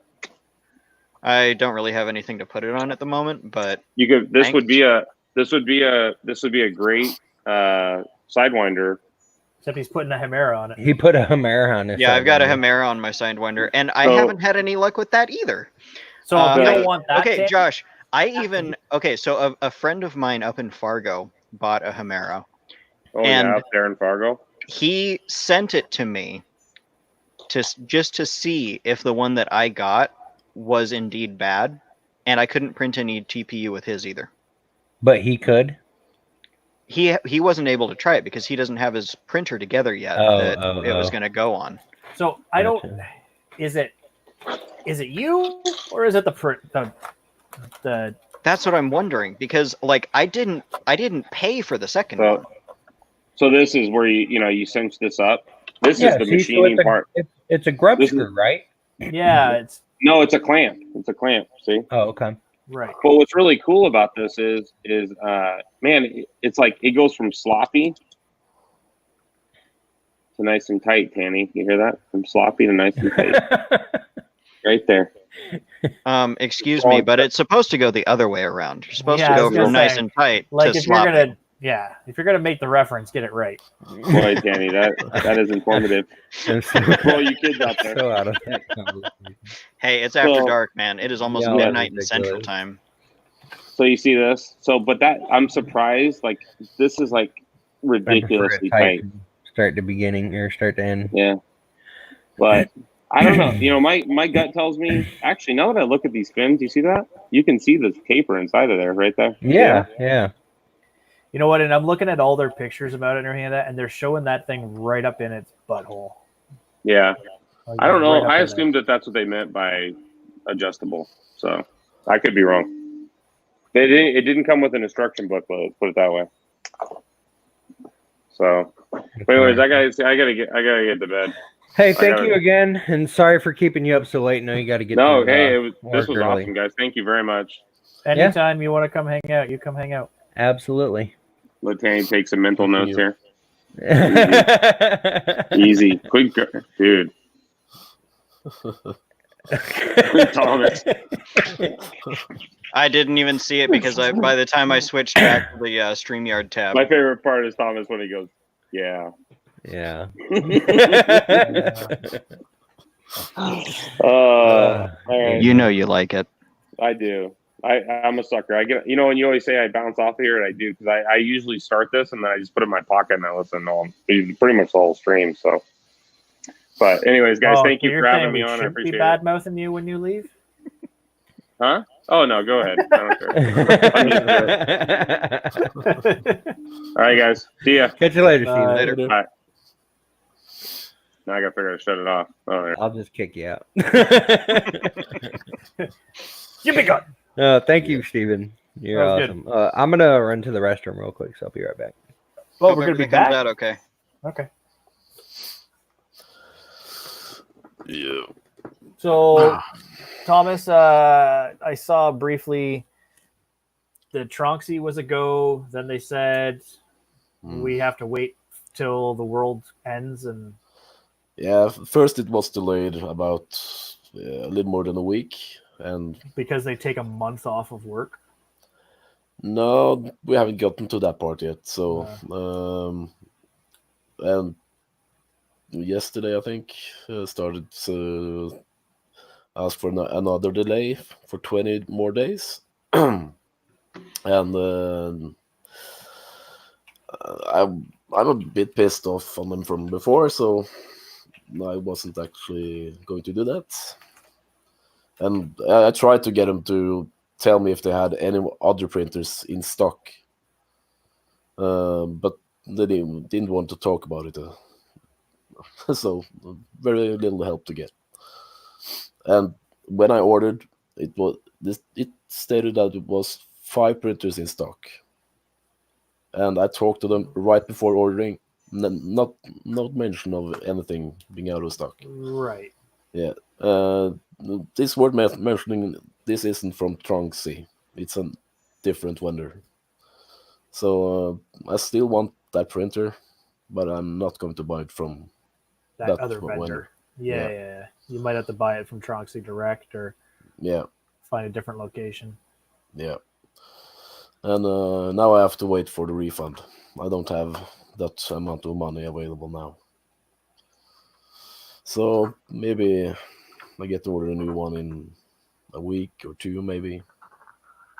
We'll see. And I still want a Predator, so maybe I'll go for that one. I don't know. Yeah, my buddy just got one, and I really want one. Yeah, me too. The thing's like this tall though, like Yeah, it's big. I don't even know where I would put it. Like I would use it as the table. Like it just Yeah. You do that. it's not a bad idea. Yeah, RC. It's Tronxy X5S SA, isn't it? Yeah, X5S SA. Yeah. That was the one I ordered, and that I've been looking at for a while. That I'm still bitter I didn't get 3 weeks ago. Yeah. For a dirt cheap price. I would have paid $300. Like I offered $250. Dude said, "Yeah, that sounds good." I would have paid $300 for it because it's Canadian dollars. Yeah, and also no shipping. It's already assembled. It's right there. I go pick it up. Yeah. No, it sucks. I was looking forward to streaming the unboxing and the build and stuff, and now that's all delayed. So I'm pissed off. And that support was horrible. Well, and it doesn't bode well for them as a reseller, right? Like No. if that's what you're gonna do as a reseller, then Yeah. I'm not going to help them sell any printers, at least. The 24 volt. The updated version.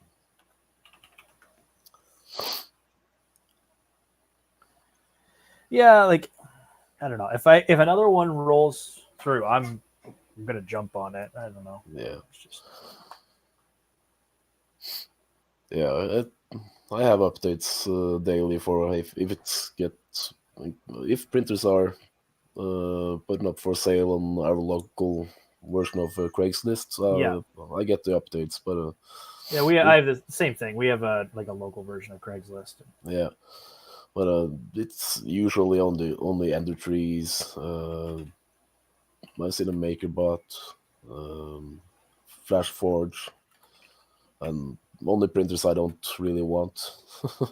Yeah, So- I won't. At this point right now, I don't believe I would be buying another Cartesian style. No, I got enough of those.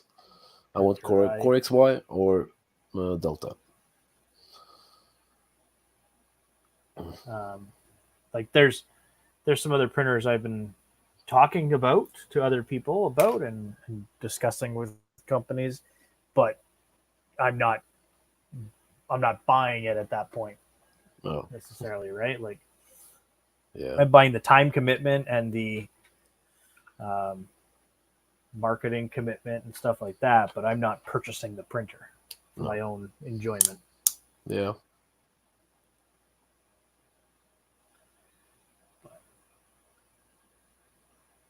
Yeah. Already upgraded, Belgium. Yeah, Yeah, I want to see. I just want to watch the Predator, like just giant thing, just dance around. Yeah, kinematics are cool. I already have a Core XY. I just want a larger one, so I definitely want a Delta Right. because I haven't tried it. No, not the Pro. I want the Pro, but it wasn't in the budget this time. Hey, Josh. Hey. He's back. I had to get a drink too. The only thing I have to drink in my house is energy drinks and milk, so I went with milk. Yeah.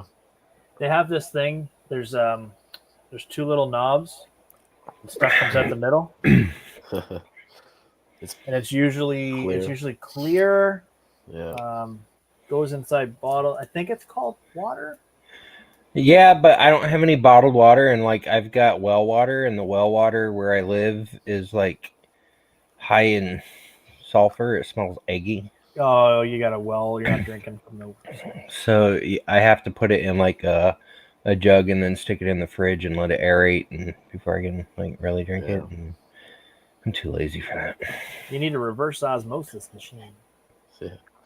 Well, I got like those water filter things to where you like push the thing up and then it filters through and comes out the side. But I've got to order replacements. Or we should get you one of those malaria straw things. You can drink like the dirtiest mud water, filter, right? Like it's like a big honking filter. You can just drink anything you want. You know what's really weird about my water here? Another reason I don't like drinking it. Like if I fill my sink with water and I let it set for like 3-4 days, it gets like this filmy gunk on top of it, and I'm scared to drink my water. That's all the fracking. It's the fracking and the smocking. Totally fracking. The fracking and the smocking. There's really not much fracking in Florida. It's a sandbar. Of course there's no fracking there. It's where all the golf courses are. That too. No, it's probably algae because, Florida.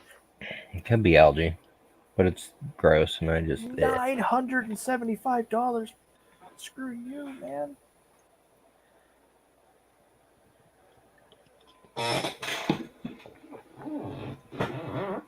Very possible to have alligator pee. You know what? That's probably what it is. It's alligator pee.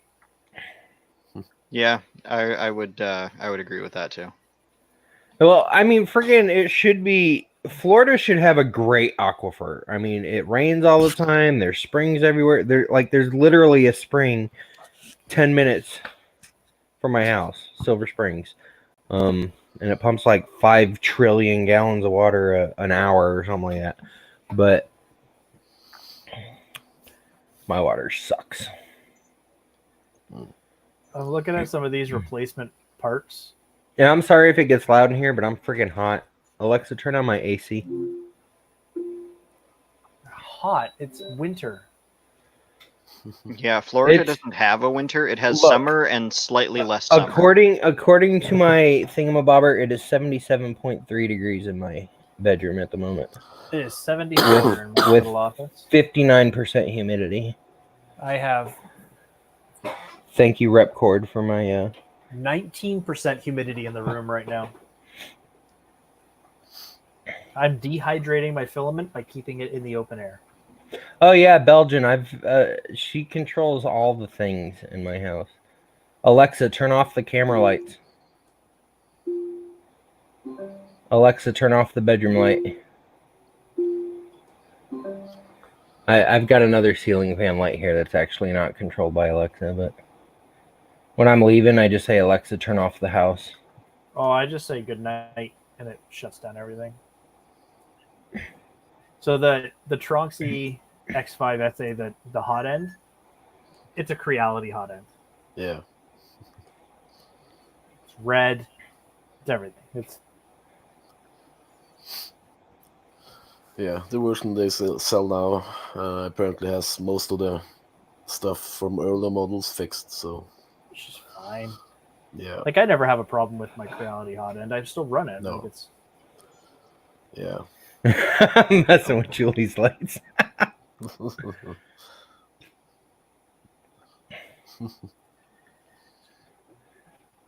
So, Tanny, this kit on the Zealtech page, the Duet with screen for $150. That's both parts, right? Like, yeah, that's the Duet, a panel do, and the 7-inch touchscreen. Yeah, okay. Yeah, Belgian, I don't know how much they cost in your neck of the woods, but I use GoSend smart plugs and smart switches. Oh yeah, you need a little control board for the screen, don't you? Yeah, okay.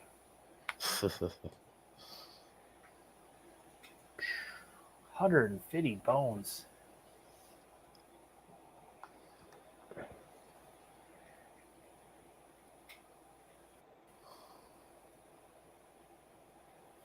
You Oh. scored a duet and a panel due for $66. That's not bad. What's Ryan buying parts for? He doesn't even use printers anymore. He's supposed to be building a CNC. He's designing the UFO Delta. The Butreon? Patreon.com. Go subscribe today so you never miss out on the latest update.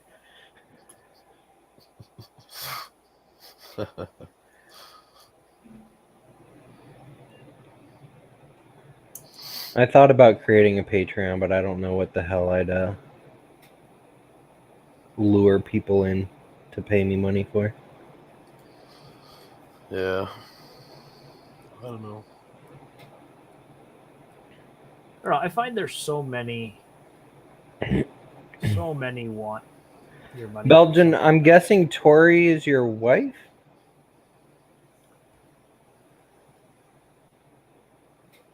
Does she not like AI? My wife's not a big fan of having it, but then she's laying in bed and is like, Google, turn off the light. Like, see, you didn't have to get up for that, did you? Well, I mean, in my living room, I have a Alexa Cube, and she controls my TV. So I've got a Chromecast hooked up to the downstairs one, so Google can control that TV and broadcast Netflix to it and stuff like that. But I have the Google account is signed into the kids' Netflix account, so the kids tell Google what they want to watch on TV. On Netflix. What Belgian just... Wow, and I thought I was bad talking shit about Rosa. Okay, Google. Yeah, I'm getting my Google Home Mini or the Nest Mini later today. Yeah, my buddy just got a couple of those from something, and I've got a.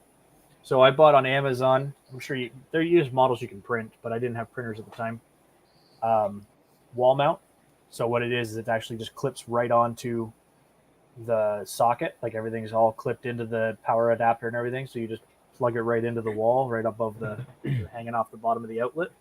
Yeah. So I've got one on the wall there, one on the wall in my bedroom, and then a full size home on my mantle upstairs.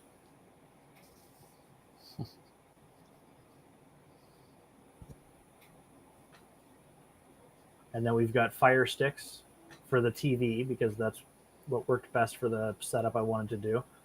And then I've got Philips Hue bulbs all over the place. And I had an Alexa Fire Stick, and when I got the Cube, I gave it to my mom. So last week, she said her cats were playing with the remote and lost it.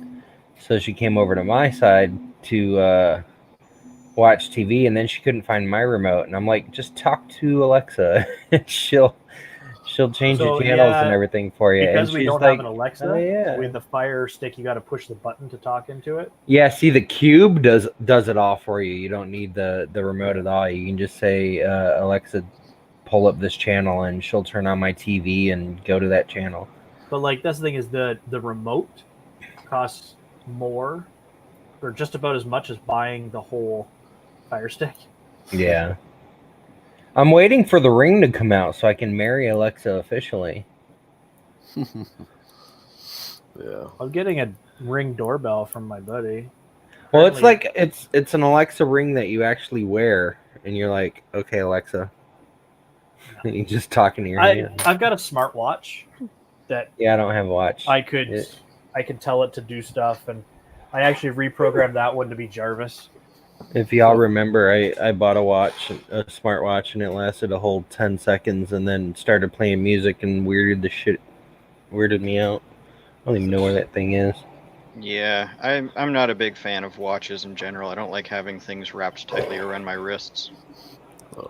The Google glasses were a great idea until they didn't exist anymore. Well, it's because they didn't work properly. They didn't work properly. They didn't do anything with them. It's like Be prescription. people were worried about, you could just be creeping on people and taking pictures without them knowing, and Yeah. Just walking around recording everything with your eyes. yeah. Not get sleep well. Night cat. I think I'm gonna head to bed soon too. Yeah, it's freaking 1 a.m. I need to get out of here too. 7 a.m. here. Viking, you're just nuts. Yeah, I know. He doesn't sleep. I don't feel bad for him. See, if he slept and we were keeping him up, I'd feel bad. He doesn't sleep. Actually, finally got some sleep. Maybe an hour or two. Devin, what do you do with your smartwatch? For real? I use it for checking my like if I have my phone on vibrate or something like that, and I'm in a meeting or something, you can just check your messages. Yeah, my mom needs one because she loses her phone freaking everywhere. Yeah. I use like it too, she so leaves that, it. She'll set it down instead of putting it in her pocket when she's not at home, and she'll just walk off and leave it. If I'm in my thankfully she never goes anywhere, so it's not a huge problem. But when I had a work van, when I was in the work van, it didn't have Bluetooth or anything. So if I got a phone call, I could be on my smartwatch and just turn the knob and then start talking while I was driving. Yeah, while I'm driving, my Bluetooth just comes through my speakers. Yeah, well, I don't in the work van. It doesn't. Yeah, I know, but I'm just my personal view and respond to notifications. Yeah, it's called pick up your phone and freaking read notifications. It's like, why do I need to wear a watch for that? I have mine track my steps, so I know how little I'm walking. Yeah, useful. Yeah, I don't do that. I know I'm lazy. I don't need a watch to tell me I'm lazy. I gained so much weight in the last 2 years. Not even funny. Haven't been too active the last few years myself. I used to work out 5 times a week. Viking's eye candy right now, but if you see old pictures of him, he's like freaking sexy as shit. What? Yeah. Where did the eye candy come? Like, I'm looking at the chat, I'm looking for anybody saying eye candy, and Josh is just like, by the way, everybody, I would do him. No, not Tiny says that, but no, but like for real, he's Viking back when he was a workout dude. He's like back when he was actually 25 instead of just looking 25. And like he's the type of Viking you'd actually see in that Viking show, freaking coming out and busting people's faces with axes and shit. Genetics, man. I'd pay to see that. But now he got into 3D printing and not sleeping, and he's just getting fatter and fatter. My problem is I can't actually go anywhere fast enough to get exercising. Yeah. Okay, Josh, let's cut it out. We'll start with Tanny. I am Tanny, aka Made Tangible, and until tomorrow morning, working for Ziltech. I'm so sorry, man. It's cool. I will never apologize for giving my honest opinion about something. If they don't like that I have an honest opinion about it, then whatever. I still like their filament. It's like definitely top end of cheap filament. Lots of very handy things that are sold there. So sir, we don't call it cheap filament. We call it inexpensive filament. Okay. There is cheap filament, and we know what brands those are, and they don't work very well, and they're garbage. There's inexpensive filament, which can be premium, inexpensive filament. Carry on.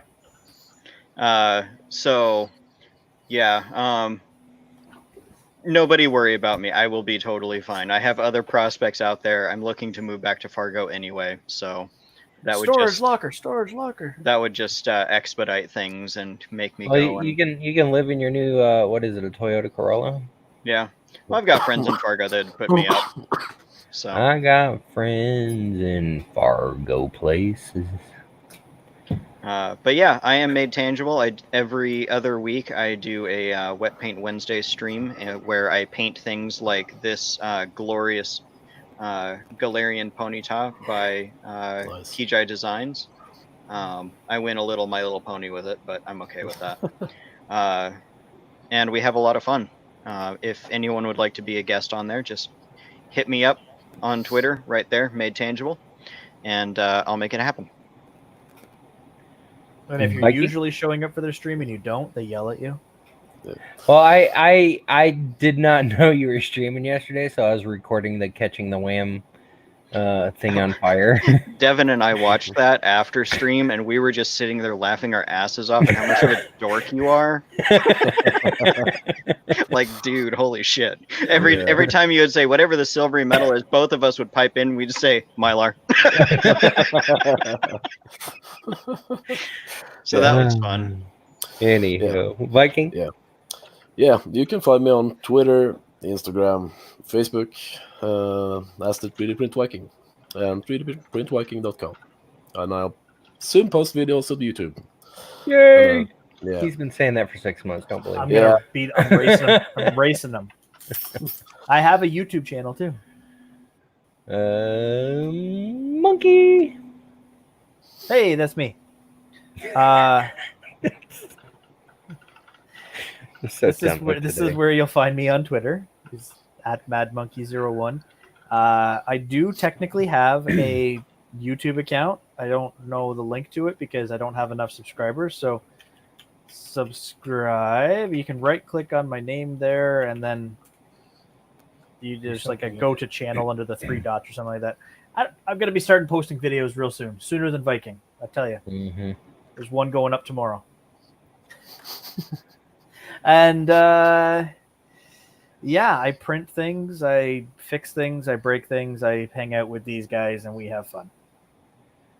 And if anybody in chat wants to post their Twitter account, go for it. And if you can't find Mr. Butchrum, it is Boiler Ram. He has a really cool maker coin that helped me hold together the giant alien. Boiler Ram and his Butchrum. And his Butchreon. Butchreon.com. Belgian, from now on, you have a theme song. Davy Cargett. I have somebody else with the theme song. I still don't have one. I'm still thinking of one for you. That whole it's been 6 months or something like that. I know, but there's like no good Viking songs out there. Anyways, and see, all you got to do is start working out, and then you can have Brian's theme song. Yeah. You used to work out. I'll think of something. Anyways, so I am Josh from Alien 3D. I sell all sorts of things, so check out my website, alien3d.us. And follow me everywhere. You can find me pretty much Alien 3D, Alien Slacker, Alien 3D US. Yeah. And thank you guys so much for coming and spending your evening with us. And I will more than likely catch you guys tomorrow. I don't know what else is streaming tomorrow. It's Friday, right? Yeah. I don't know. Maybe the Friday Maker Chat people are doing things. I don't know. We'll find out. But anywho, thank you guys so much for spending your evenings with us. Thank you to my subscribers. Thank you to my customers. Thank you to my slacker girlfriend. You're beautiful. I love you. I think that's it. Peace out. Yeah.